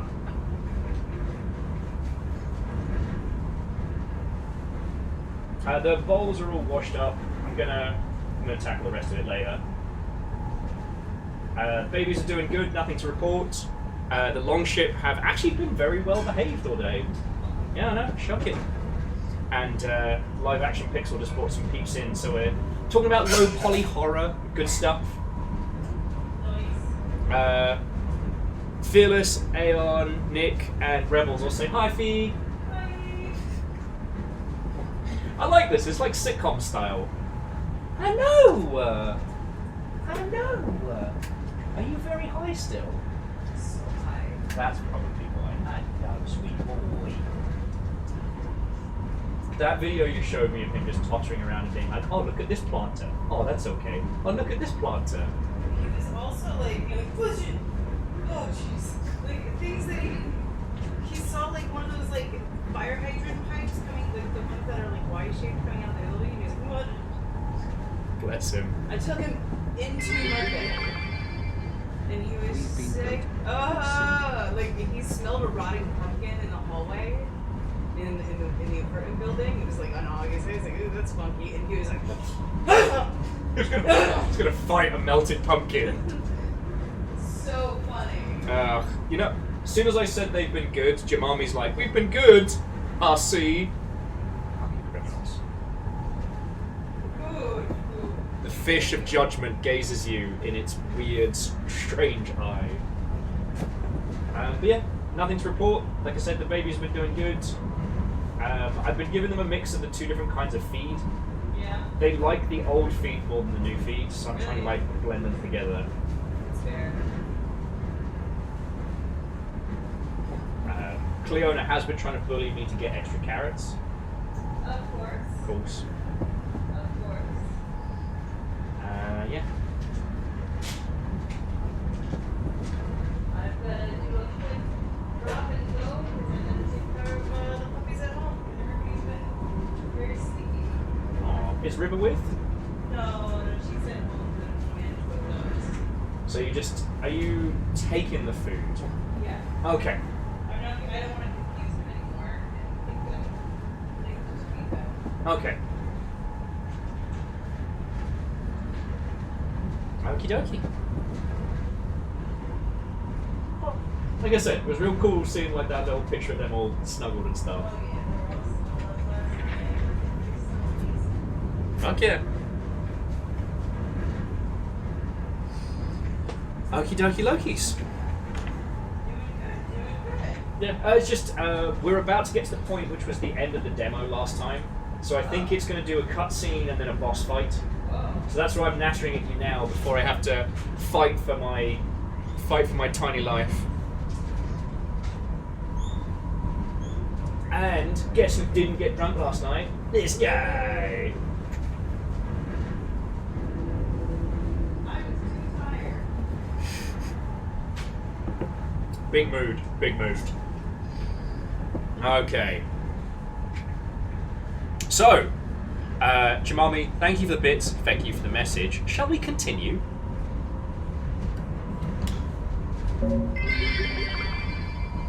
Are you sure you got 2 of every animal on board? There's no way I forget. Sorry, I'll go take my punishment. Akira Zero, thank you. And Akira, I realised that with all the craziness the last couple of weeks, I literally have... Oh, God, these are heavy.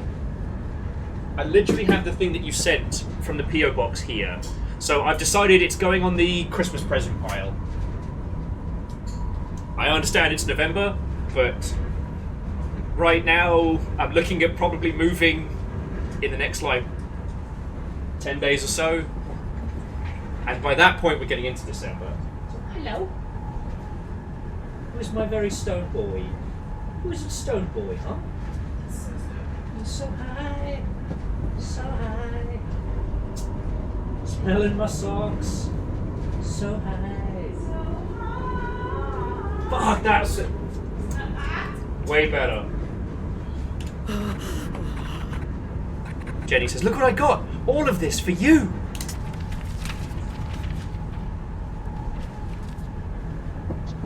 Dot, dot, dot. Isn't it great? There's more where this came from. All you have to do is spare me. Please, please. Jenny, my lovely Jenny. We both know this isn't what either of us truly desires. I can feel it in your heart. You are desperately lonely, as am I. Please, look at me. Piss off! The only love I have is my love of money. Jenny casts pocket change. I'll never look at you, no matter how many eyes you give me. Your time is up. Jenny, if you do not look at me of your own volition, I shall take your eyes and have the pleasure of helping you do so. No, no, no, no, no. They will be returned when you are ready to appreciate me.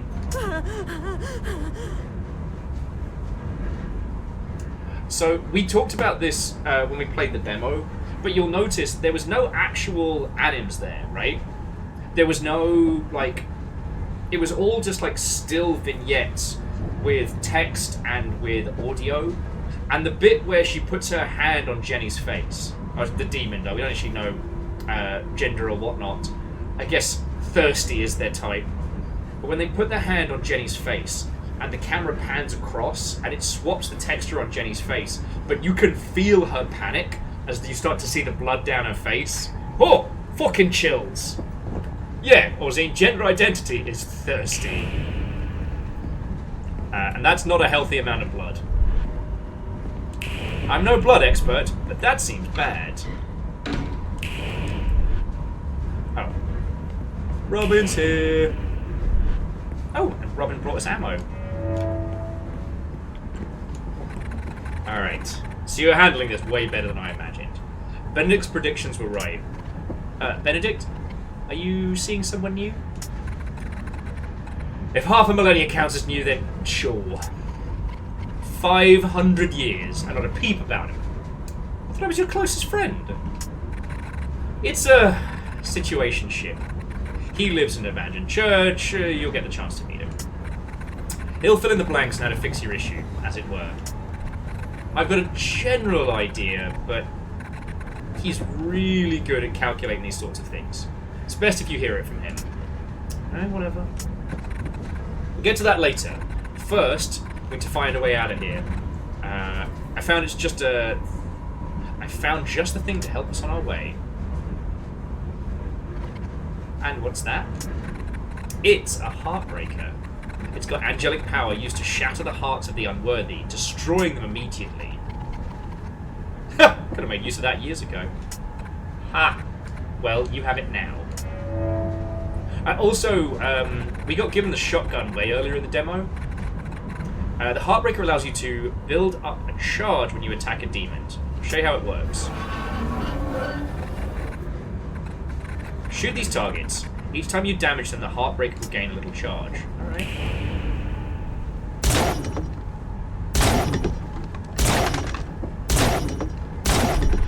Nice. The Heartbreaker won't charge up very quickly on weak demons. The stronger demons, you can combo their weak points for bonus Heartbreak charge.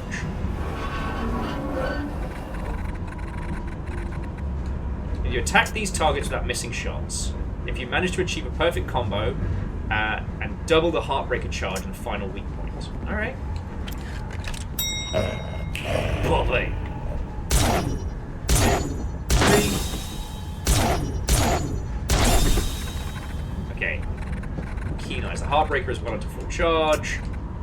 This time we'll try an even stronger demon. One that even my trusty Hellwind pistol can't defeat. Oh, this guy! Attack it until the Heartbreaker is fully charged. Alright. Oh, sorry, jumping back in. Slowblink was just saying that mouthwashing reminds them of 30 Flights of Loving. Instead of having animations or like locomotion of characters, they're staged and imposed, and the stage changes. Necro Barista did a really good job of that as well. It's a great technique, it's super economical. Like, Umurangi was all staging less dynamic. Okay, I'd just like to point out that I was not the first person to bring up Umurangi Generation. Slowblink brought it up first. Therefore, I feel vindicated. I am obsessed with Umurangi Generation. I've gotten to meet the dev at GDC a bunch of times. That's one of the great games of our time. And especially if you played the original and the DLC, which I'm sure you have, but to anyone else, playing the original and then the DLC is one of the most powerful games I've played in a long time.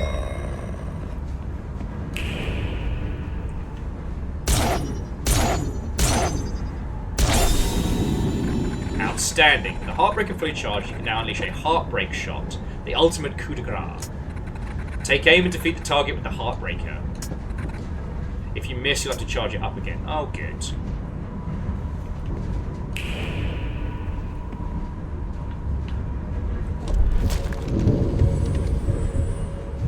Okay, the gun transforms. Fuck. There is a limit on the...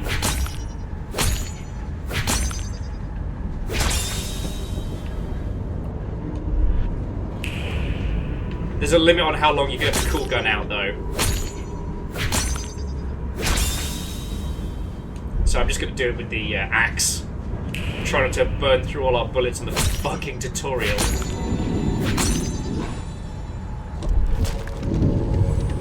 Kablam! The Heartbreaker is a powerful angelic weapon that can defeat monsters in one hit. Remember, any damage you inflict on a demon will charge the breaker. Okay. Let's keep going.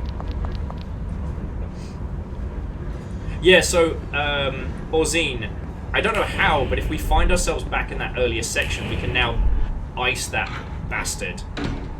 The only difference is he'll be able to hit me when I'm wailing on him. You should take a look for yourself. Alright. Get pistol ammo. And listen to Jenny's bad time. Oh shit! Jenny's turning into something. Eyes, they can have him. A real entrepreneur like me can sniff out money a million miles away. Not looking so hot there, Jenny. That's right. Like a hungry rat seeking cheese. I'll hold everything I find. My offers have never been turned down. Everyone has their price. Every penny counts. Every penny for Jenny.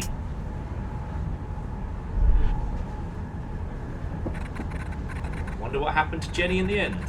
Maybe she was one of those gross rats we got rid of earlier. Having that curse looks brutal. I mean, it would be brutal if you didn't have me by your side. You'll be fine. Michelle, I won't let anything bad happen to you. Benedict would never let me hear the end of it. Alright, you can confirm for yourself once we find a way out of here. Something feels off, though. We're seeing these memories from Jenny's point of view. That must mean these echoes belong to her. If the echoes are still here... I don't like the sound of that! It's almost like they just taught us how to one-shot a big demon.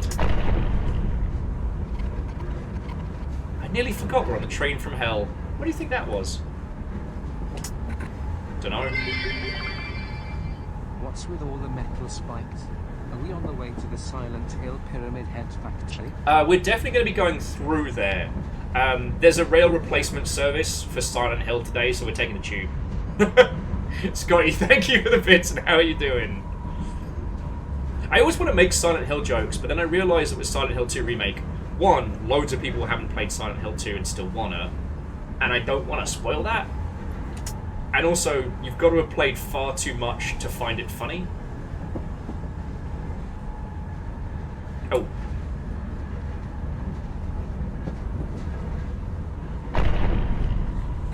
Michelle, go to the back of the train. Robin, no! Michelle! Whatever happens, find your way to Benedict at the church. If there was ever a time to use Heartbreaker, it's now.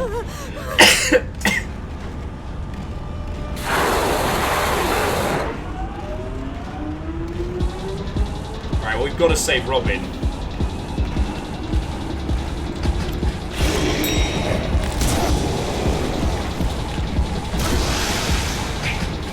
It was a lie when they said money can't buy happiness. Can't help but smile every time I'm stacking it. Every once in a while I wanna freeze what's happening. But cream the most accurate acronym. Go down, I'm not running death. Only one way to the riches, so I'm at the station out of breath. One way ticket to the riches. One way ticket to the riches. Only one way to fulfill your wishes, so I'm at the station out of breath. One way ticket to the riches.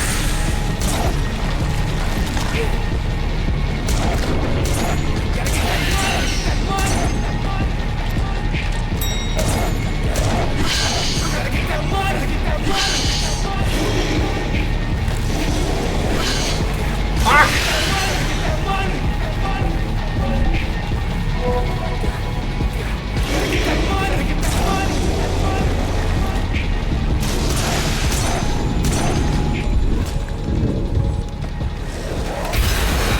That's one. I shouldn't feel this blue chasing blue. Thought if I freedom chasing you. I paid the toll, I paid the price. At this point, I paid for food. I sold my soul, the debt is my life, which at this point I have to lose. But at least Let's fucking go! Represented by the queen.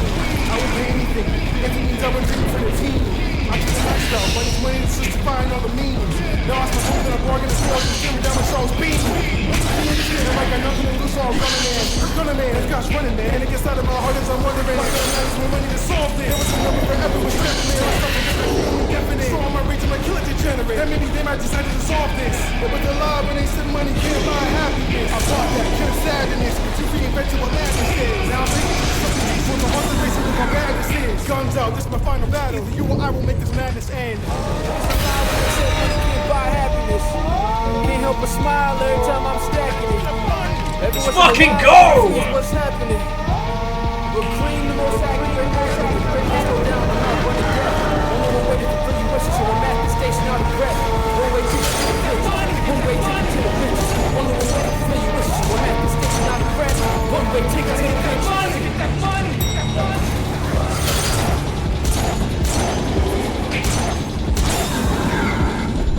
Let's fucking go!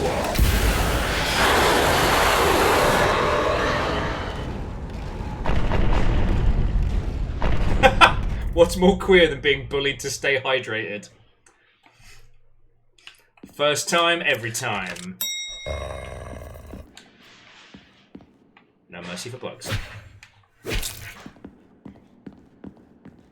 And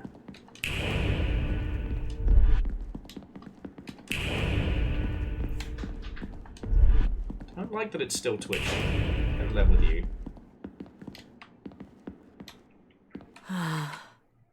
Robin didn't deserve to go out like this. What do I do without them?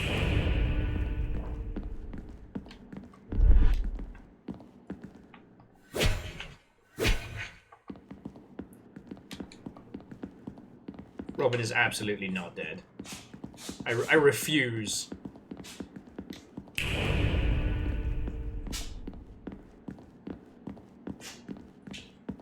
Them big critters be twitching. Also, we crashed into a giant pile of money.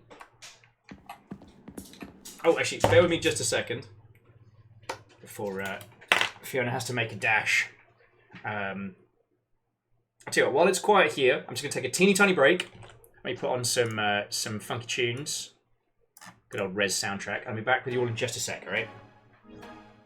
Okay.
Fiona says bye. I just wanted to, well, give the baby boy a cuddle, but also just update Fiona on everything that's going down.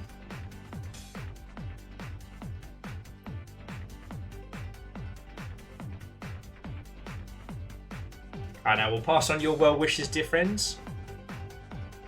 Soundtrack's so good. But, hi, Fee. Bye, Fee. I did go through most of our healing potions.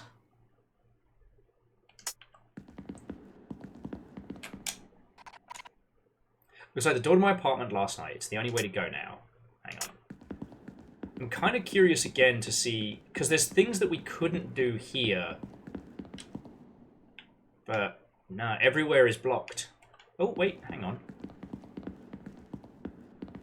No, we can't get back onto the train. Alright, never mind. I just want to make sure we weren't missing anything. Oh. Looks like the door in my apartment last night. There we go.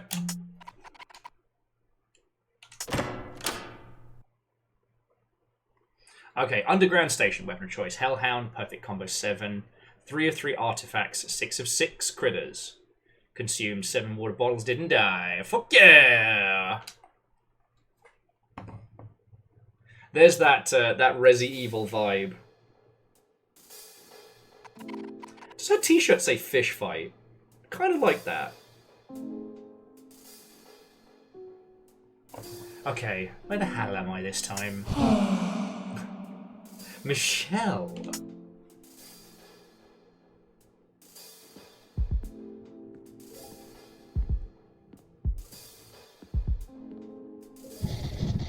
I haven't formally invited you yet, but I can forgive your intrusion. Have you come to declare your love to me? I'm ready to accept it. There is no way in hell. My friend is dead because of you.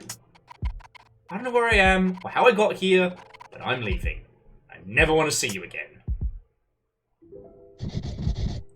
No one denies the Duchess. You can't come here without being asked and then simply leave, Michelle. It's rude. It shows no decorum, no sense of consideration. We can work on that. I have a lot of time, which gives me a lot of patience.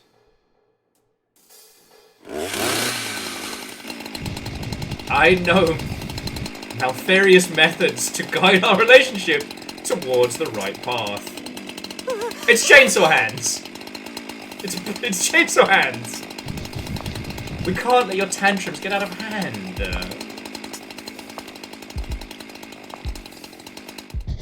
However, I don't want to cause you any permanent damage before the curse is fully set.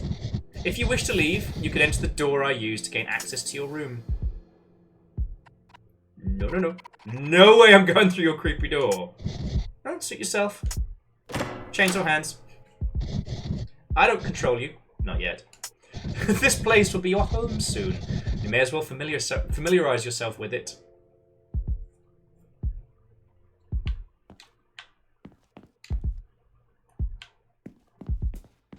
And a Dreamer Watto, and welcome.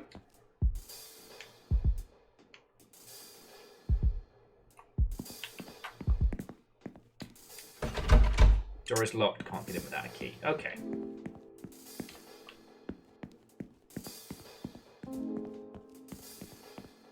Okay.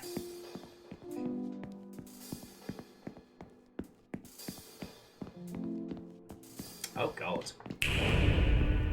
Okay, so this place is all gnarly and fucked up. Let's go check out that other door. Because, like I said, when we were in kind of like the demon world, the clarity of vision showed us like the real, whereas this, we're clearly in some kind of fucked up illusion, right?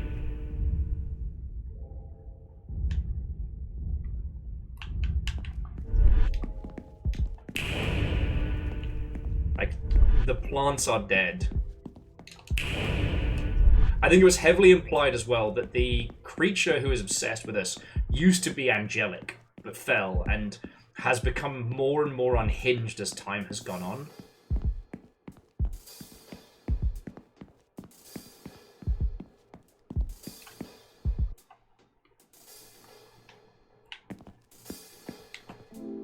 Thanks, I hate it. It's got good thumbnail potential.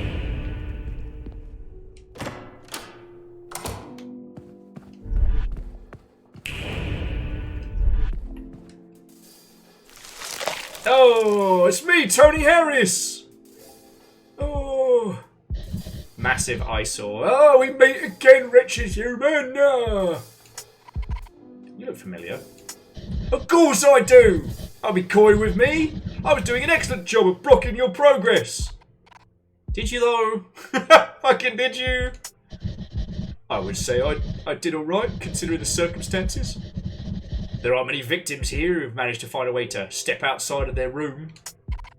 So why are you here? There are so many room doors. What are they for? Each room is where a victim lies in wait for their next visit. So you're a victim as well. I thought you were another demon. Oh, quite the opposite. I was once part of a cohort of angels. An endless mission as suppressions of demonic activity. It was an awfully dull life, devoid of any sense, really. Well, at least you have some sort of existence. My friend, they're gone. Oh, get used to it. You thought the human word was cruel? Oh, you're going to see how much worse things can be. So how did you end up like this? I'm not capable of love, you see. It's not part of my design. I'm Tony Harris. I'm second to none. Rejection leads to torture from the Duchess as a means to try and coax love out of us. It's the same for every victim. My flesh, exposed, stretched, and grafted to this room, was one way of trying to get me to break. No matter how hard the Duchess tries, it's not going to happen. Getting rid of the curse? Don't be so silly! Ooh, the curse will do you wonders! If there is a way to break it, I definitely don't know it, and I hope to never learn it either. How ungrateful you are! And why are you trying to stop me? All my existence, I have felt more alive! You're like the rest of us. You might try indulging for a few...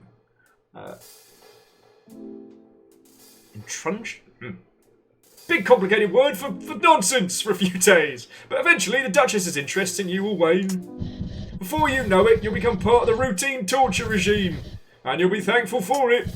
As it stands, you're getting in the way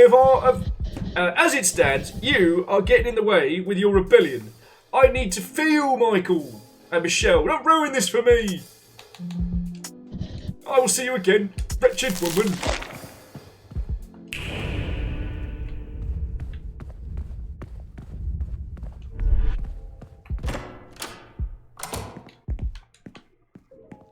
Okay, and here we have at the end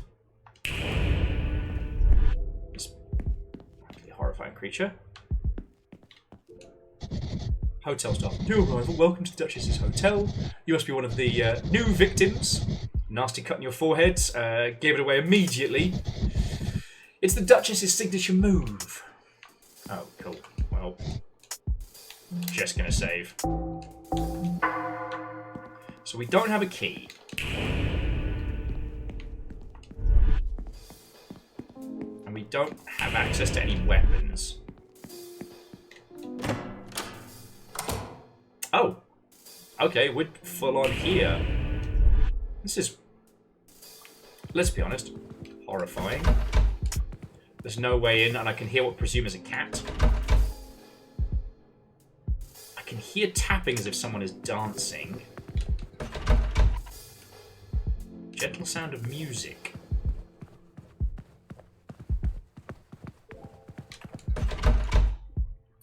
Distant singing.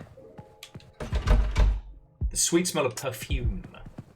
And lastly, this person. Michelle! I heard about your curse, but I didn't think to see you here already. Do I know you? It's me, Clarissa! Girl, don't you recognize a friend when you see one? Clarissa, I had no idea! I had no idea. Robin I can see as a demon, but you, I didn't think it would be your style. And you're right. I'm not a demon. I am an angel. Don't ever associate me with Robin ever again. Yuck. Hey, don't talk about Robin like that. Robin is gone. Oh, I'm sorry, girl. I get it. This world is mean. And sadly, you'll have to get used to it too. Now that you're part of it. I don't know if I ever will. I mean, look at this place. It's infested with demons. Isn't it dangerous for an angel to be here? What are you doing here? Glad you asked.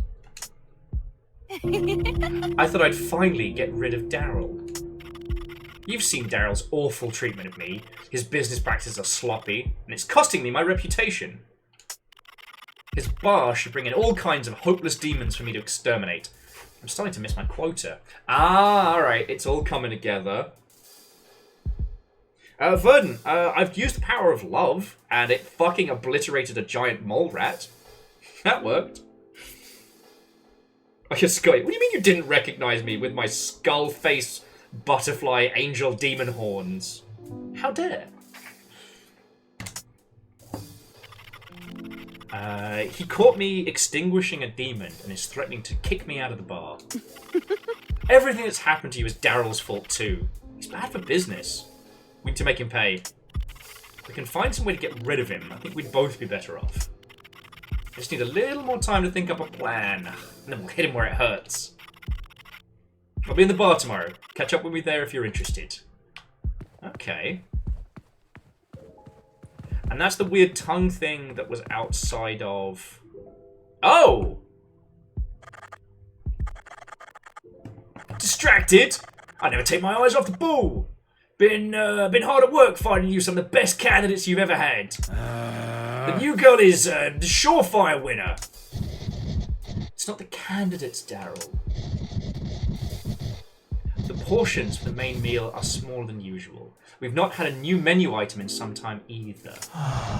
The menu has become dull, Daryl. There is a certain experience my fellow kinship expects when residing at the empire of the most powerful demon this side of the world. Yeah, that's right, Daryl! Fucking Dan. Just a Dan. What does the menu have to do with me? I didn't sign up for that kind of petty work. You're my right hand, Daryl. All of my problems are yours to fix. Been spending a lot of time in the kitchen of late. Why not use your familiarity with it to enhance what's available? You must also fix our meat shortage. Demand for both our hotel guests and wholesale buyers are not being met. Yeah, Daryl! Why don't you do your job, dude, for once? Fucking Daryl, you piece of shit! Says Jester Dan. But I plans tonight! Not anymore. I expect to see something new to sample on the menu, and our kitchen to be run according to schedule by tomorrow. Speak of the Daryl.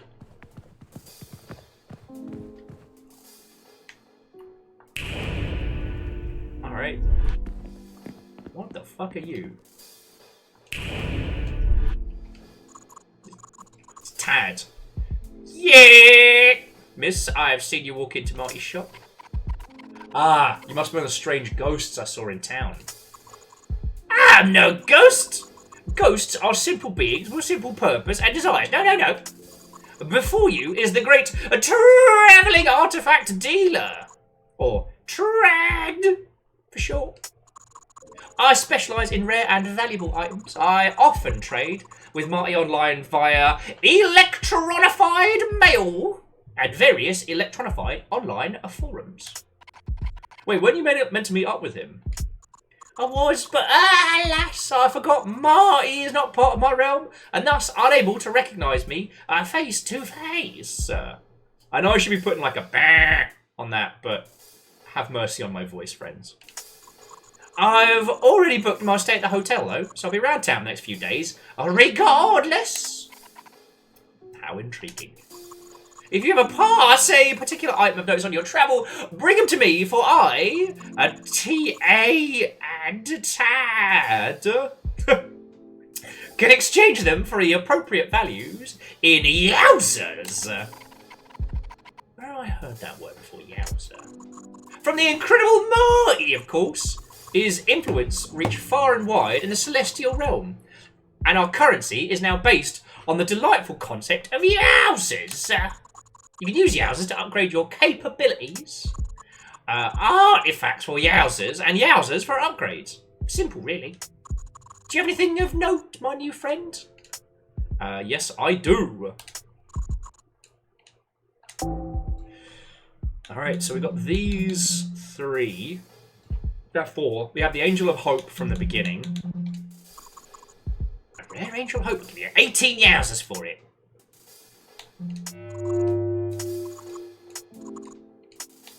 Alright, then we've got the Ancient Halo. 13 yowzers. Oh, wow. This is when an angel's halo is stolen, it petrifies into a weak stone. It's useless, but the humans believe they still brings them good luck. Aeon, spectacular's a bit of a stretch, but thank you. Alright, next up we've got the Statue of Mercy. 24 yowzers. This feels like an early Rick and Morty bit. 15 grapples. 12 yowzers and a plumbus. Amazing! Dogs are loyal beyond belief, even in the afterlife. They all seek out their companions. Your patronage is always appreciated. Okay, now last but Can we interest you in some NFTs of some bottle caps market trader? They were very popular currency between vaults back on Earth. God. The only creatures who probably still buy them. Amazing! A classic angelic warrior. These figures were popular toys when I was young. Okay, now we can buy upgrades. Alright, so we can increase damage on the axe, pistol clip, pistol damage, water bottle capacity, third eye stun. I reckon pistol damage, extra water bottle, and third eye stun. Because basically, I know I've been just doing a lot where I just click it on and shoot them as they're coming up, but what you can do is if you get close and then proc the third eye, it stuns any enemies hit by it. So if you want to, you can kind of come up close and be like, bah, bah, bah, bah. Like, we will get the shoddy too hotty later. But okay.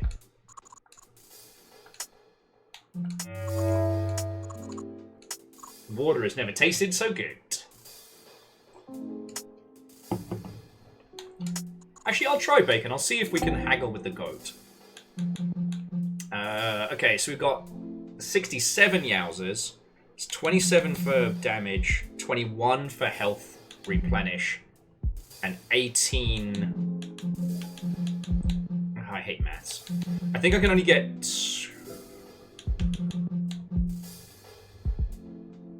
I think I can only get 2 of the 3. Maybe axe damage as well. Might help on the little things.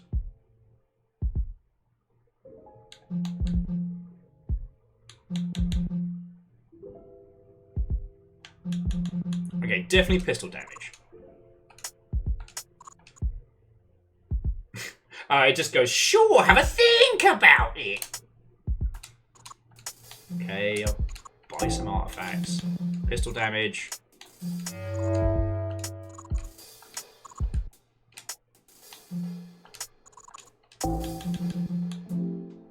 44 yowzers for increased. Okay. We don't need stun time because I'm not using it. So we could do water bottle and axe damage. I'm going to do that.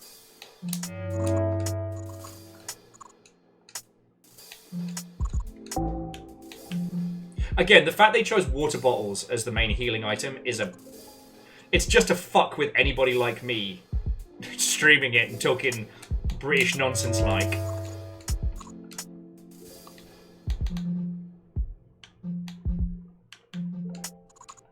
We've only got 4 yowzers left. Okay, so Cerberus is literally 3 dogs. It's Three Dogs! Wow! Wellity, wellity, wellity. Daryl the Dingus. What are you doing here, dead girl? Dead girl? The one who's ended up dead is Robin. I was warned about you. You should have listened. Yeah? What was you gonna do about it? Screw you, Daryl.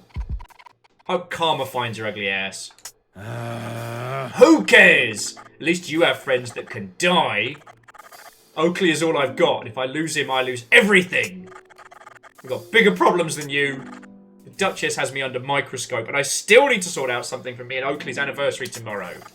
Piss off, will ya? Man, that's a whole bunch of you problems for someone who's a jerk. Ah, you must be the Duchess' latest object of desire. What a pleasure to meet you. I'm sure we'll become acquainted during your eternal stay here. How can I assist you?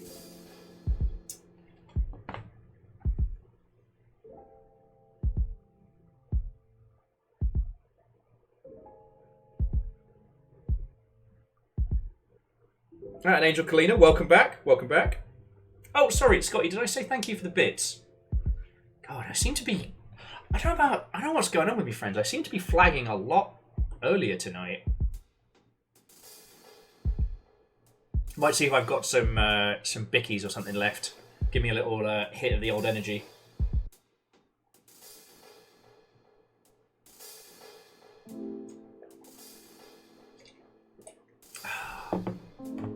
Yeah, and that was water and all. So what is this place? This is the Hotel of the Duchess, one of the strongest demon empires to exist. Many of our kind come here to engage in a civilized manner, much like how things were for us disgraced ones before the Great Divide. How can I assist you? I want to go home. Have you tried our doorway to your personal living space? You ought to get used to your personal doorway, as it'll be the only door you'll ever use once the curse is settled. I'd rather not use that door when I can still avoid it. Then I'm afraid you'll have to use our main entrance and find your own way home. And lastly, about the Duchess. The Duchess is an exemplary, an inspiration to all of us disgraced from heaven. Their mission is to find love and return to good graces.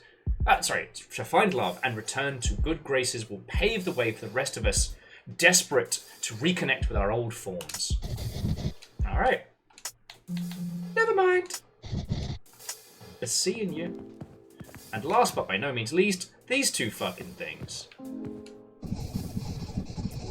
Demon in dress. Finding suitable clothes to blend in with civilized demon society was tricky. Demon in a hat. We've only arrived here. We've heard great things about the buffet. And let me see. Door bad. There is a contraption blocking way. The contraption is demon hands nailed in. So, there we go. I think we spoke to everybody. Oh, wait, no, there's one door here.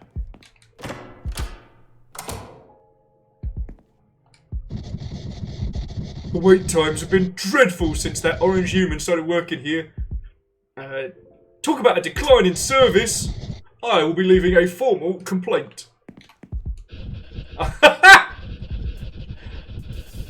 I've known this demon for 2 seconds, but I am willing to fight and die for tiny rat demon in a Hawaiian shirt on holiday. It's rude to make me wait. Why does the Duchess think that the only demons are worthy of respect? Oh, you're okay, little guy. There's a note advertising. Need to send a message to the underworld, or even to the normal world. Postman Creed has got you covered. I don't work for free, though. Find me at any post box and we can sort out your postage membership. Discounts to first-time members the week only. Chef Armando. Make the dishes bigger, Chef Armando. Make the food more flavorful, Chef Armando. Well, Chef Armando would if Chef Armando was given quality meats and seasonings. Feel you, buddy. Chef Armando can't even get into his own kitchen. Darren's backlog of shipments have completely cluttered the space. The energy of the kitchen is most important when creating culinary masterpieces. Chef Armando cannot work until this has been cleared. Ah, you there. Are you the latest shipment to come in? Alright, quickly, turn around so Chef Commander can grade your quality. Yeah, no thanks. You're barely anything to work with anyway. Darrow Supply continues to disappoint. This human does not understand quality food. Chef Armando has a list of underworld-class ingredients that would be most helpful for the kitchen. Something sour and crunchy. Fuck! Something flaming and spicy, and something yeasty and bubbly. Fuck, we had the pickles. Chef Armando wants these ingredients. Fuck. Piss. So I guess this is one of those ones where you're, like, multiple playthroughs are encouraged. Oh. Mine, so Edwin, people talking about themselves in the third person is kind of a take it or leave it, but people referring to themselves by their full title, like Chef Armando knows what Chef Armando wants. That is a dedication to your craft. Whew. Yeah, sorry friends, bear with me a second. I'm just going to see if I've got any, like, snacky snacks or something. I'm not even going to mute the mic.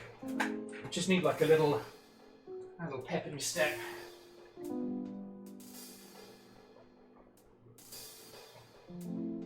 I guess I'm still in recovery mode.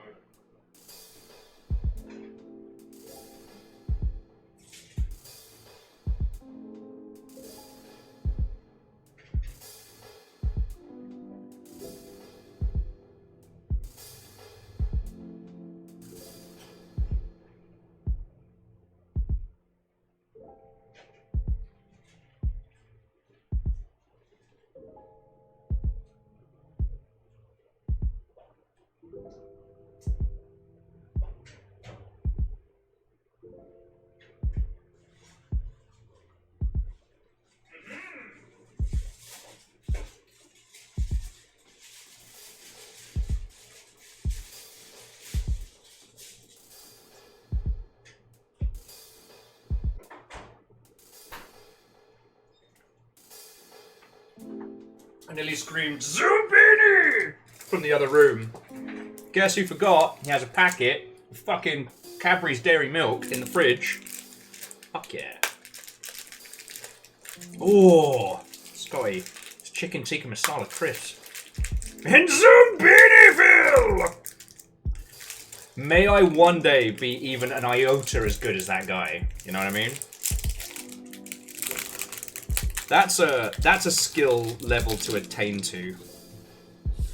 That dude did not have to go that hard. And yet.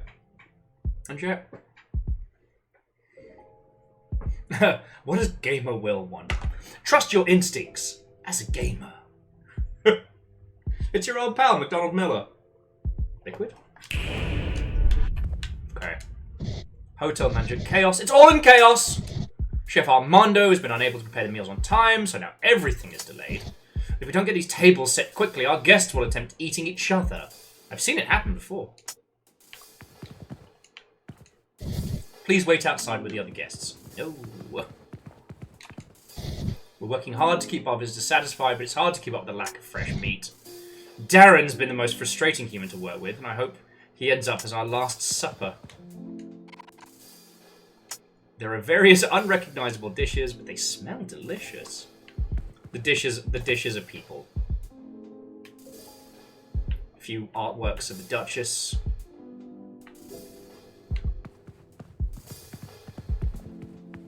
Who's that?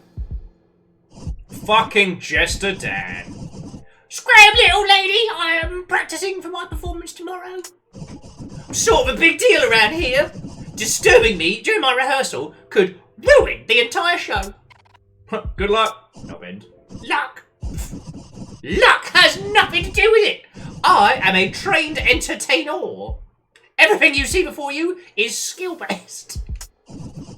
A real craft required to put on a show like this. No, Afro Circus. That's why I'm not allowed to use my gun in here. Also, I still think Robin is fine.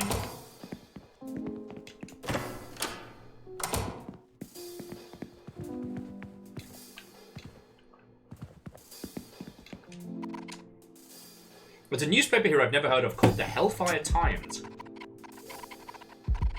As we are all so familiar, the endless suffering is one of the key experiences of a demon. One of us believes they have a plan to cure it all. I have had a chance to interview the Duchess about how we might unlock our existence as demons and find the path to healing. So, Duchess, thank you for your time. Let me start with the first question.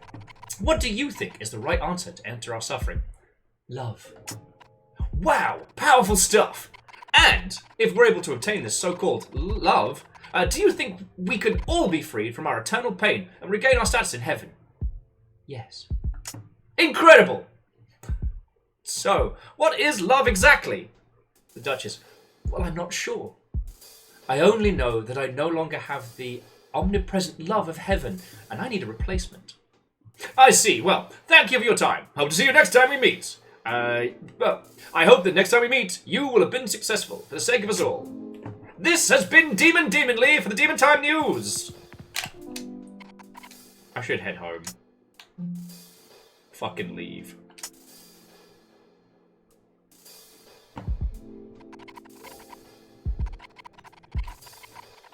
The walk home is far from here. I don't think it'd be safe, especially after what happened to Robin. Robin could be taken so easily. What chance do I have? You have a... Maybe I can call a taxi to come pick me up. Need to make a call. I can do that for you. Recognize that voice. You're...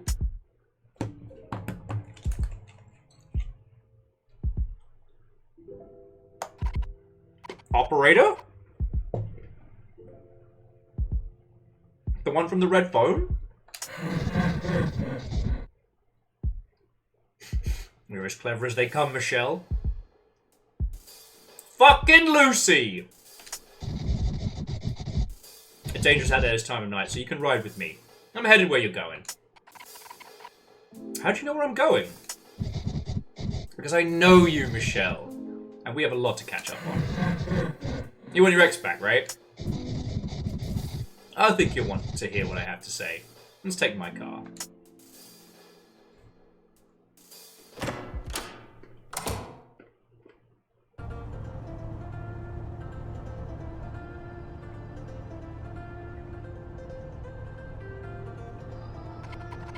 Okay, so what do you want from me? I bet you have everyone whispering in your ear, telling you how to handle your current predicament. You're a very special person in a very special position, and that gives you options, Michelle.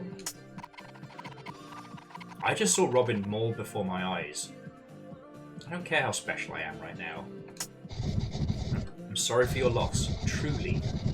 But if all of this pain could bring back the person you... But what if all of this pain could bring back the person you loved the most? Your ex, Leslie, has left you behind, hasn't she? She's an okay actress. She's done alright, snagging that role in, what's it called? Dying Petals. I can get her back to you. Her career doesn't have to go that far. Maybe to make some... I may be able to make some changes. All of your pain gone. In the safety of her arms.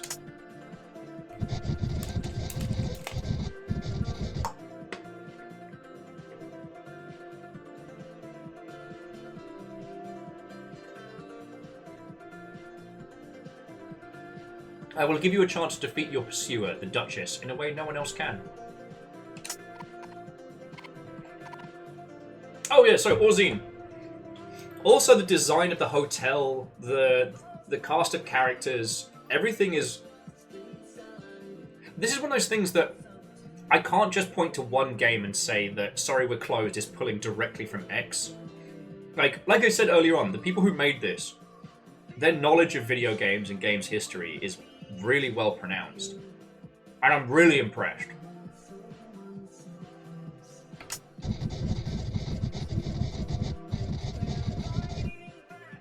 So the operator says, your act of heroism will not only save the rest of your little town friends, but also take a massive thorn out of my side. Your ex always said you were never able to grow. Well, now's your chance. Be the hero you were meant to be. Grow into the woman your ex can love. Escape this curse, destroy the demon, and ride away with your princess. So what do you say? Want to join forces?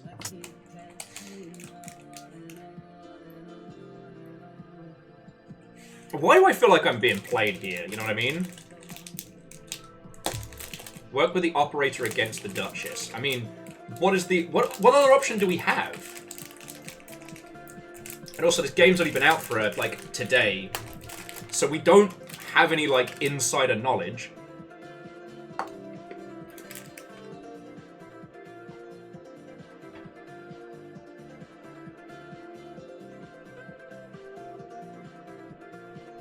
I think we should take time to think about it. This can't be an only now offer.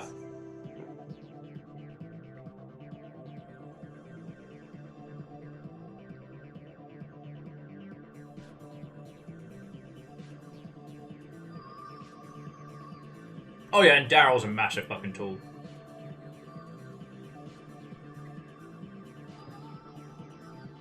It's just so weird that the operator... Lucy, who wasn't talking to us, and the operator are kind of one and the same. But then Lucy was hanging around the phone box load, so it makes sense.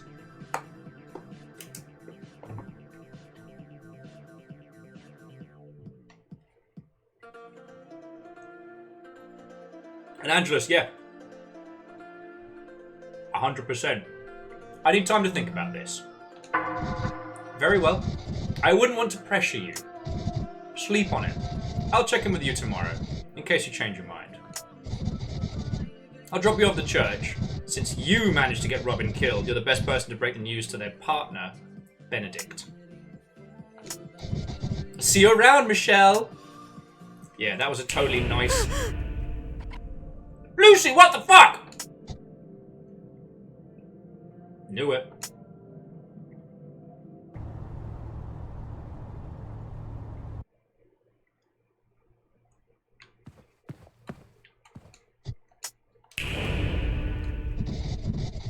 I understand that Robin is finally dead. Thank the devil. Go to the church. Benedict will be there and want to know. We'll need him on our side if you ever want to go through with my proposal.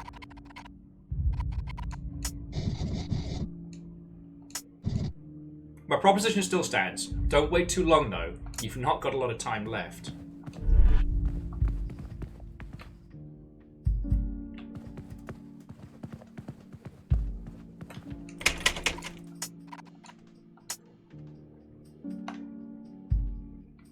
Oh, this is the way to the rest of the street. Okay.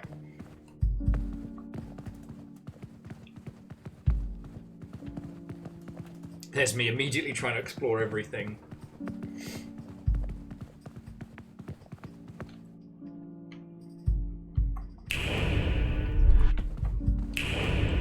And what's interesting is, with this being the real, nothing really changes when we use our special third eye vision. Though the church is the opposite, it suddenly becomes much brighter and sparklier.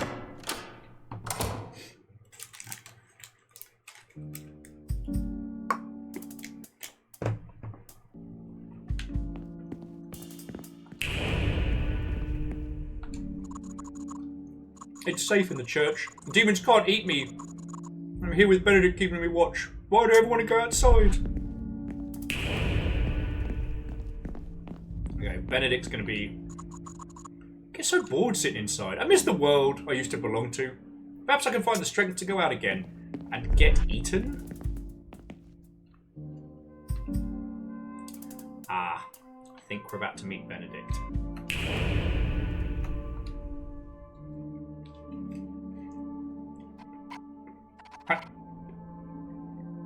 Hello, are you Benedict? You are right on time.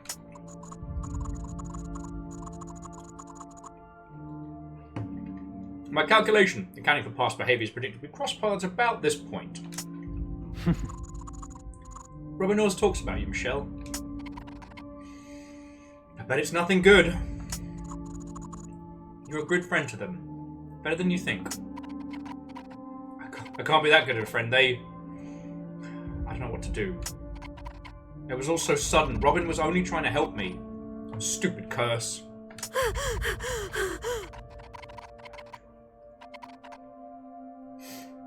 They only came along to help me. If I wasn't cursed, none of this would have happened. It's all my fault.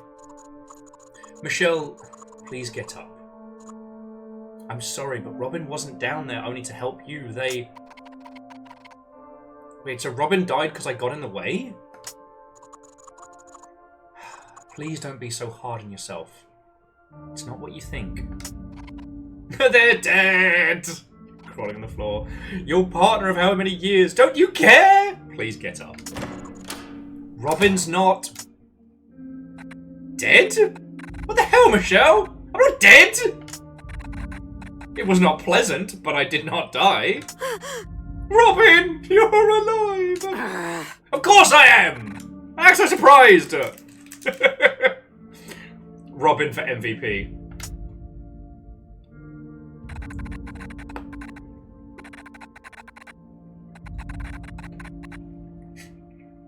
Did I die so easily? That would be a rubbish way to go out.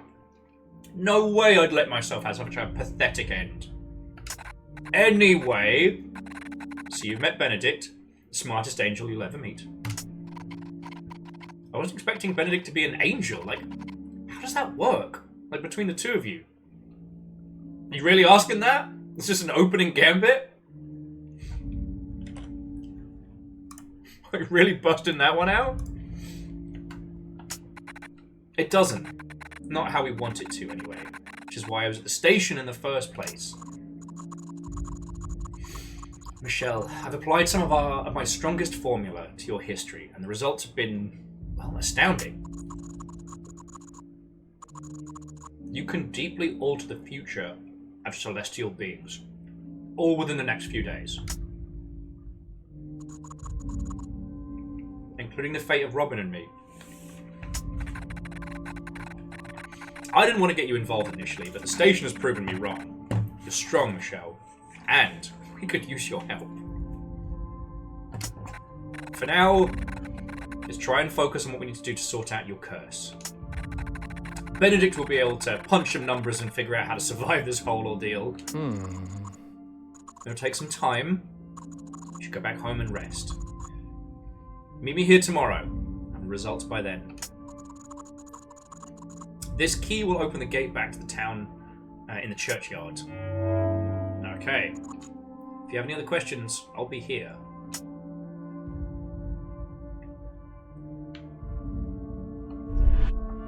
No, that is an excellent question. How is Robin here? Okay. Benedict will stay up until he figures this out. You should go home and recharge.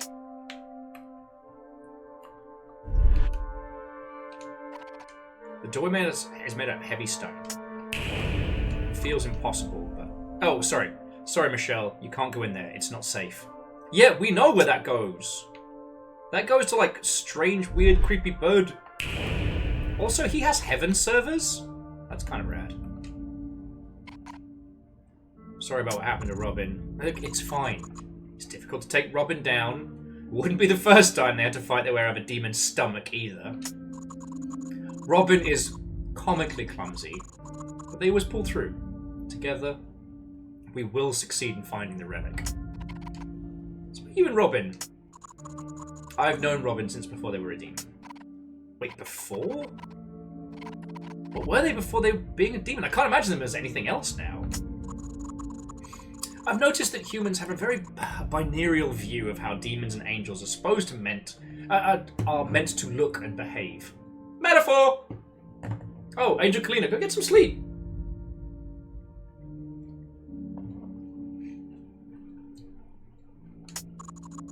It's less about how a being is and more about what changes they undergo. Demons tend to have an unresolved sense of self, more so than any other person you might have met. It's not my place to say what happened. Robin can tell you when they're ready to talk about it. Is there anything else you wanted to ask? What's the computer for? You'd think I'd have a lot of time on my hands, having to guard the day... You'd think I'd have a lot of time on my hands, having to guard a door all day, but no. Ever since humans came up with the idea of computers, heaven has found a way for me to do additional tasks remotely. That's awful. Yeah, it's not so bad. I get to do a lot of things like help lost kittens find new homes, prevent accidental deaths, play solitaire. Oh shit! Orzine! Orzine with the fucking power of foresight! Guarding a door without a computer. Do you know I invented the word boredom? It's true. Alright, is there anything else you want to ask? Is it dangerous to date a demon? Can be. I won't lie. But does that make it wrong? I don't believe so. Wait, what makes it dangerous? Love changes us. It's not known what happens exactly, but I do know that loss of power is an effect. There are rumors that when an angel and a demon fall in love, eventually they both become human. Wait, does that scare you? Yes! If we become human, then we'll have a human lifespan. We'll die, Robin will die. It hurts to imagine, but it hurts more to imagine living without them. Why not stay with Robin in the church forever? Robin can't stay here for too long. They'll start to break out in hives. What about a human and a demon? I know why you're asking. I would discourage the notion, but I do understand it.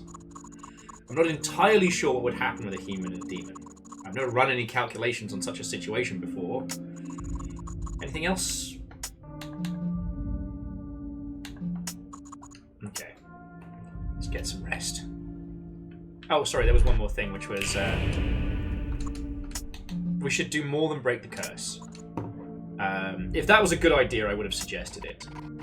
Destroying the Duchess might give me the courage to get my ex back. Besides, aren't angels meant to vanquish evil? We each have our own purpose. Generally, I try to protect and undo harm, not dole out vigilante justice. Behaving in such a way normally has the opposite effect of what you wish to happen. Alright, but maybe this is still an opportunity to take advantage of. Could we use the Duchess instead? Okay, I don't understand your angle here. Alright, this is a shot to get on the Duchess's good side. They could give us whatever we want. I can't be the only one who finds that appealing. It doesn't appeal to me in the slightest. Yeah, I suppose you already have your own demon you can boss around. What's that supposed to mean? Okay, and that was Robin very tactfully moving us along.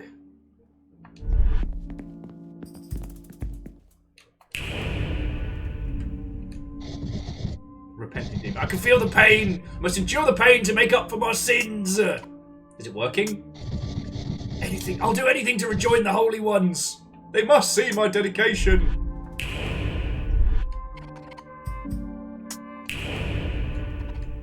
This is a decorative cloth. The embroidery is intricate.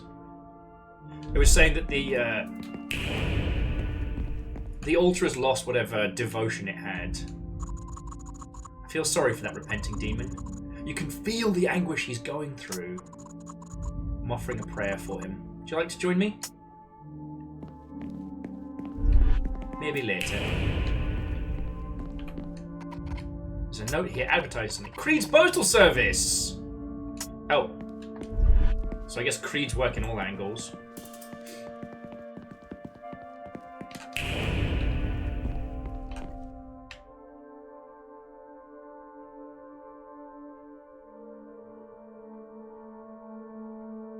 I can't read what it says. Hang on, let me see if...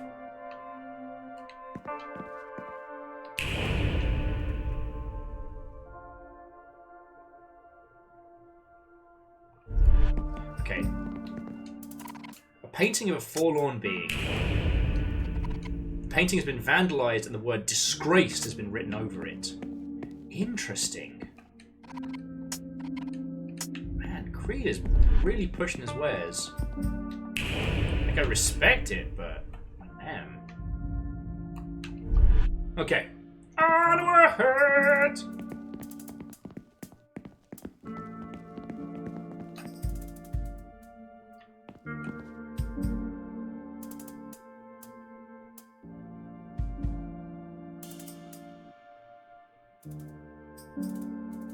Is not the little guy from Farscape. You mean... Oh my god. Something Rigel the Third. Fuck. Oh wait, no, it's Rigel the 13th.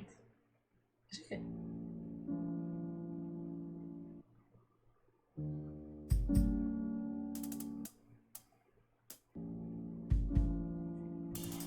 Look, I remember everything important about Farscape. I remember the Looney Tunes episode, Everything's Cool with Scorpius, and Claudia Black. Alright? Rigel the 16th, he does fart helium, yes he does. Brilliant character.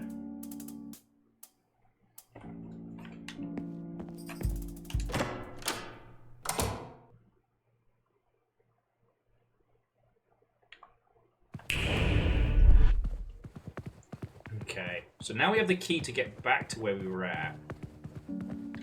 Wellity, wellity, wellity. Look who's here. More angels, doing angel stuff. Beloved, you've become an embarrassment. Look at yourself. Your halo is in such an awful condition. You won't be able to keep this up for much longer. Shamuel. But he's the love of my life. I love him. I mean, I hate him too, but I definitely do love him. I can't abandon him, especially when he needs me most. He's abandoned you. Hasn't he forbidden you to see him? This is the perfect chance to get right your wrongs. Your exile from heaven can still be overturned. Kick your bad habits to the curb. Leave him behind. You're hardly recognizable as an angel anymore. You're weak and changing too rapidly. Change. Of course he changes me. Isn't that the purpose of love? Isn't that why I need him? If I wanted more of the same, I would have kept my own company. It's not that bad. Ugh, never mind. I think I'm gonna be sick. Bastard. I miss him. I hate him! I have been sent to clean up the shithole of a town in a few days. If you can clean up your act before I leave, I'll put in a good word for you. Otherwise... what's going on here? She can see us. Ugh, she must be one of the cursed humans. Ugh, what a pain! Let's go before things get more complicated than they already have to.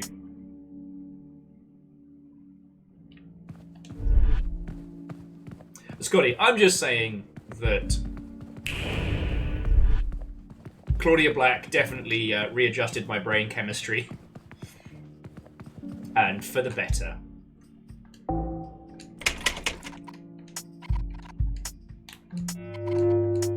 Okay.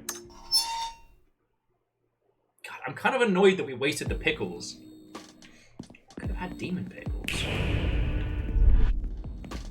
Alright, and now, this must be Creed. Careful! I'm doing my deep breathing techniques! This part of my delivery route is the worst! Ugh. Wait, aren't you a demon? Yeah, check it. I'm a postman too! Isn't that cool? I deliver all sorts for us non-human types. Usually I wait for the human postman most of the time, though. Gotta grab him celestial letters quick from the post box when he opens it up, if you know what I mean. Postman Creed's what they call me. Huh. Well, never would have guessed being a postman was a thing demons would do. Why do they call you Postman Creed? No idea, mate. Now, if you'll excuse me, I better get back to deep breathing.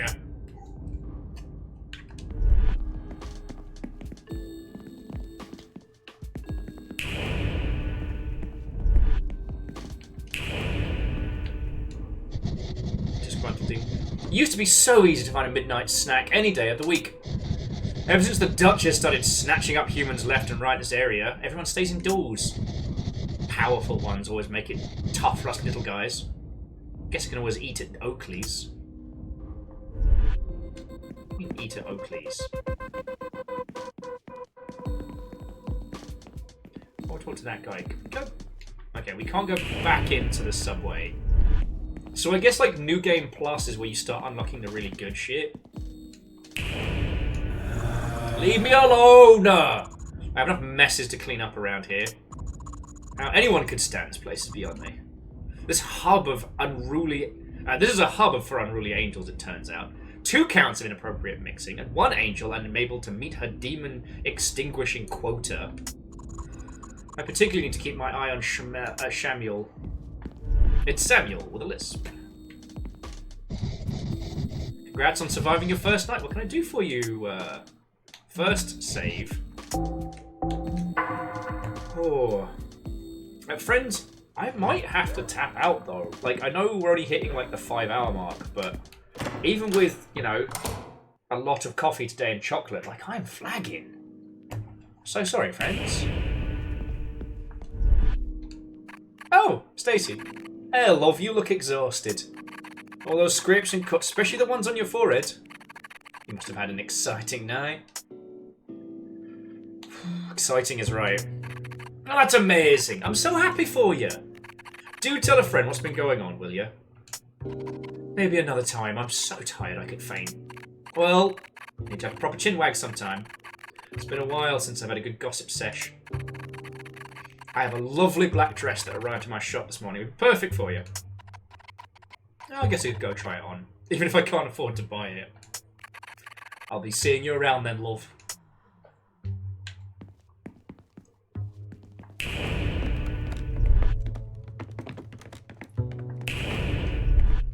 One of the doors upstairs had like a weird smell and like stuff coming out of it. So now I wonder if we can see any heinous shit.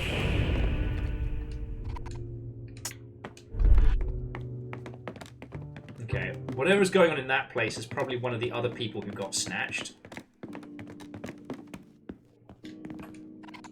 Oh, obviously Robin's hanging out with their partner, so...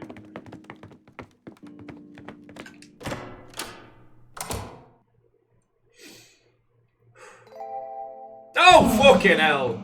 Care to join me? Rather not.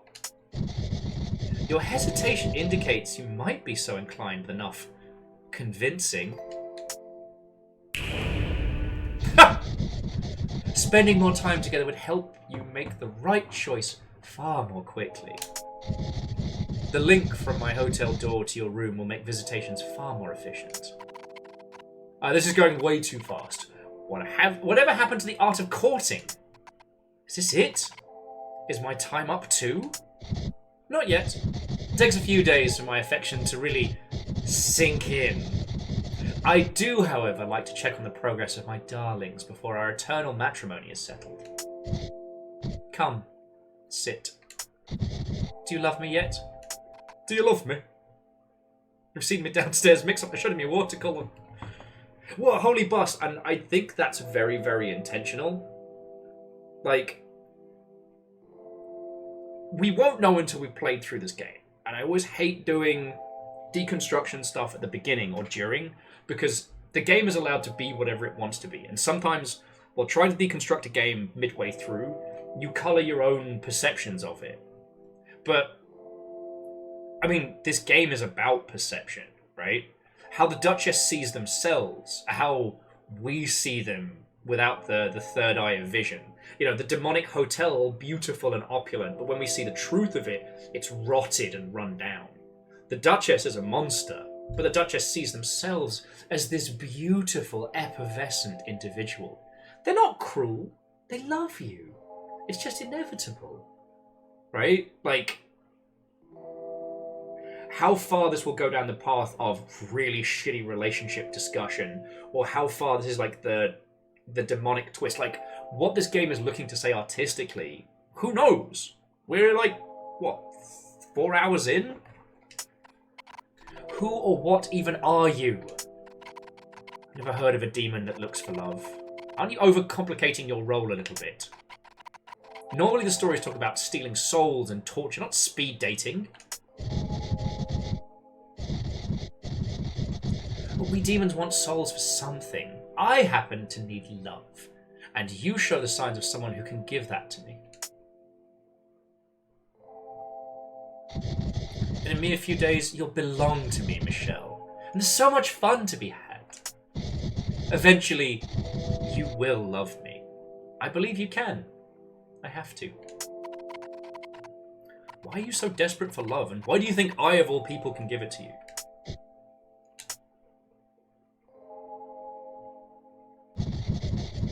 It's an empty existence without it. You and I are the same. We both had it, and it was taken from us, and it leaves us festering. It leaves a festering wound where its exit remains.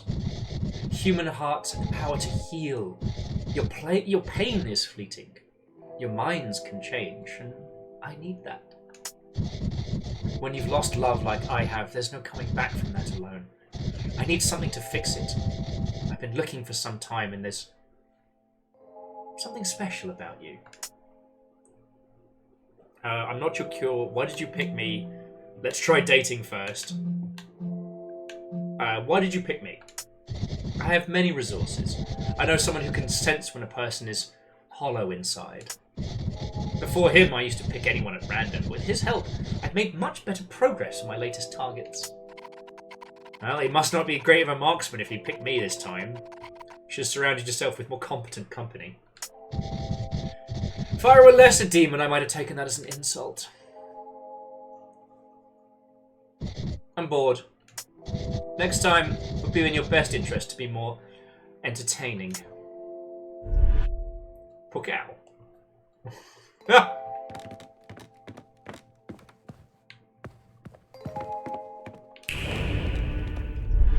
The bear's gone. The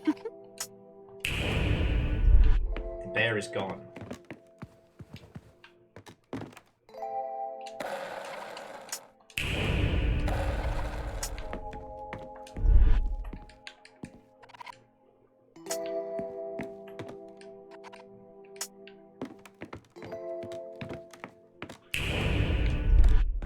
I'm checking everything just in case.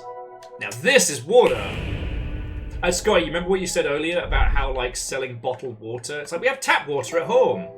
We fully heal when we come back here and drink our own water in our own house. Like, that shit is not lost on me.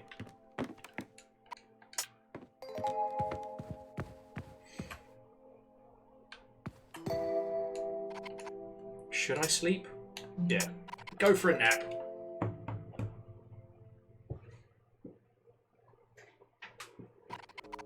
After all of that, I'm still sleeping in my own bed like it's a normal day. I wonder what Leslie would think, if she even thinks about me anymore. How am I to process this all? All the friends I thought I knew have these hidden parts of their lives I've never seen before. Spoiler, everyone has hidden parts of their lives you've never seen before, and probably never will.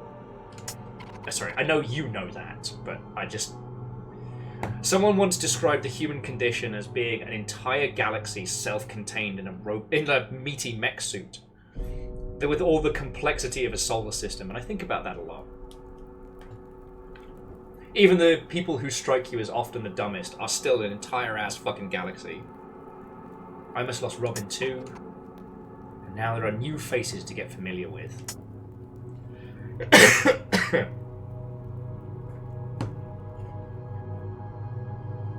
It's a hell of a cast.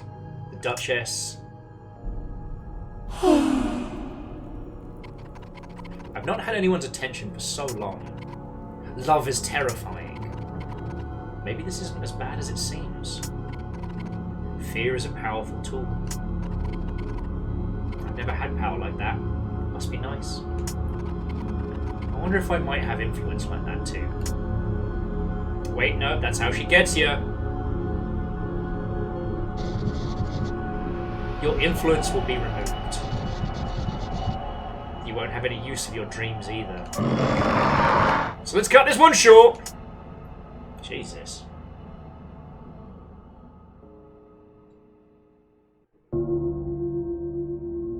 Day 2.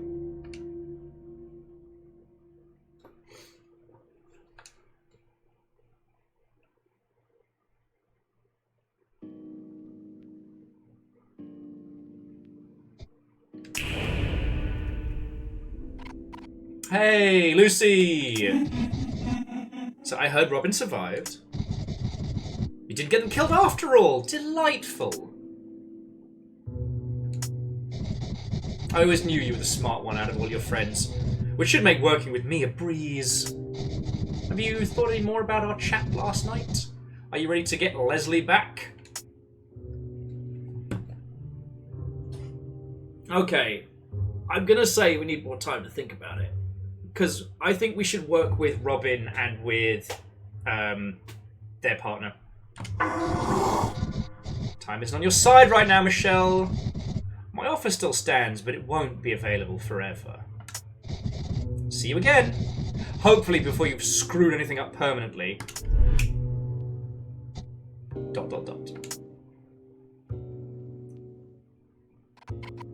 Time to lock up.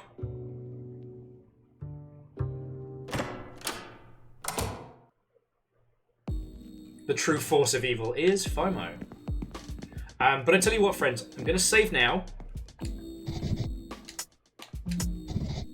Yeah, Aeon, I'm going to call it for the night.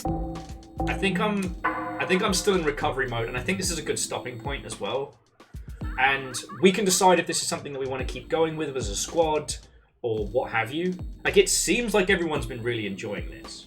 So, I'm also hoping that as I'm more recovered as the days are coming on, we'll be able to start streams earlier. Like, that's my sincere hope. So, yeah, well, and Legend, it also means that if we continue like next week, for peeps who do pick up a copy and decide to play through it over the weekend, like, they can rush ahead. I'm fine with that. You know? There's so much to this. It has incredible writing. It has this beautiful blend of, you know, Shin Megami Tensei, like Suda 51, and like this classic kind of Silent Hill 4 that I cannot get enough of. The characters are queer and brilliant, and I think we're starting to scratch on kind of like the allegories of the varying things that this is looking to say. I think that's really fucking powerful. But actually, no. You know what? We can do our credits here, and I'm sure there are some lovely people for us to raid into.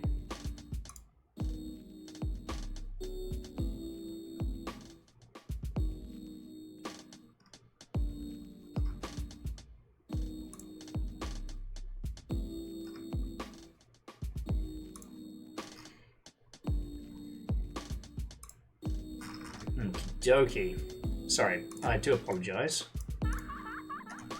Just seeing which of our friends are still live.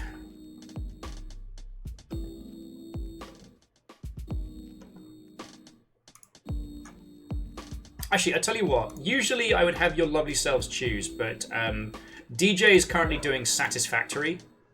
And as DJ was like brought in the full fucking thunder yesterday after we lost all the Longshipian viewers due to technical shitery, I'd like to return the favour. So, I'm going to roll credits and say thank yous, but please, please, please stick around. Firstly, I just want to, Yeti, thank you so much. I've decided that as we're bringing things to a close, I'm going to pop down to the store, I'm going to grab myself something nice, I'm going to cook myself up a little something tonight, and then I'm basically going to do what I call a drink and clean. You don't need a PhD to decipher what a drink and clean is. And also work out who else is joining us for our Animu nonsense tomorrow. No, Edwin, you're incredibly welcome. Incredibly welcome. Alright. Oh, sorry, just jumping back quickly there. Orzine, this game and its perspective on relationships is already showing me like an understanding and a depth that we don't get very often. So, I'm having a fucking great time with it. But yeah, so Yeti, thank you for that gigantic donation. I'm gonna spend a little bit of it. I'm gonna make myself something real tasty tonight. It's gonna be real cool. What else? That's it for... That's it. It's all over. Be gone. No. Tomorrow we're going to be trying out the Death Note Among Us game. So that should be silly fun. I'm trying to get together a cast of lovely over-the-top individuals. But it should be a lot of fun. It should be a lot of fun. Oh yeah, sorry, Aeon. It dropped with very little fanfare. It's called Death Note Killer Within. And the idea is it's L versus Light. It's L versus Light, lol. It's L versus Light. I should say L versus Kira. And it's the two of them trying to work out in this like pseudo chess move, like who's who. It's the metaphorical chess match between them and all the pieces on the board. It kind of has the same visual aesthetic as Hitman Go, where you're all playing these like little bouncing pieces. And honestly, I'm really looking forward to trying it because I love these kind of like social deduction games. And that plus Death Note, like, let's fucking go, right? I'm just trying to put together a squad for it, you know? Anyway, sorry. I think it's pretty obvious I've hit the wall. I just wanted to say thank you again, alright? It is a fucking honor to be your person in the chair every day, and the fact that I'm going to be able to go and buy myself some nice stuff, make something nice and tasty for this evening, makes me smile. That's thanks to you lot. So thank you. Thank you. Okay, but with that in mind, I need to say my thank yous and rush the store. Yeah. Again, friends, if you want to pick up a copy of Sorry We're Closed, please do. I'm sure they would love some reviews and some good momentum. And this game's fucking good. To Slowbrink and Nasik Sirius. Thank you for the follow, and I hope we get to hang out in the future. To Megaboss, Yeti, Wraith, Bartender, Rebel Without Applause, Skynix Historia, Jackie Foxbot, whether you were gifted a sub or celebrating 6 fucking years, thank you. Yeti, you massive superstar, and current ruling Jarl, thank you. To Eriman, Akira Zero, Punspector, Some Numbers, Bacon Avenger, Jamami, Scotty Doggy, J Post, Vanderbeast, Air Dragon, and Wolfcrad, all of you, thank you so much, okay? But month in, month out, that's why I'm still here. Your moderators this evening was Caffeine and Lizzie T. Powell, but also thank you to Rhymes and Moose. I don't know if we saw them today, but I hope they're doing well. And to Live Action Pixel and Restless Roots, you fucking legends. Thank you for bringing the raids in. I really appreciate it. Okay. Now, I'm going to pass you over to Hero to the People, Dan Jones. Dan's just playing Satisfactory. But honestly, like I said, Dan brought in a huge raid yesterday, and it was a massive fucking help, so nice to pass it forward. And that's it. Friends, if you see me in Discord later on, just know that I will probably be drunk. I'll probably be just... If I jump in, it'll be while I'm cleaning and sorting the flat, so... But if not, I will see you tomorrow for fucking Animumungus. Which I'm very happy is a thing I get to say out loud. Right! To be continued, friends. To be continued. Going into my water. I'm out of water. Fucking water bottle. A Scotty, I hope so. Alright. Onward!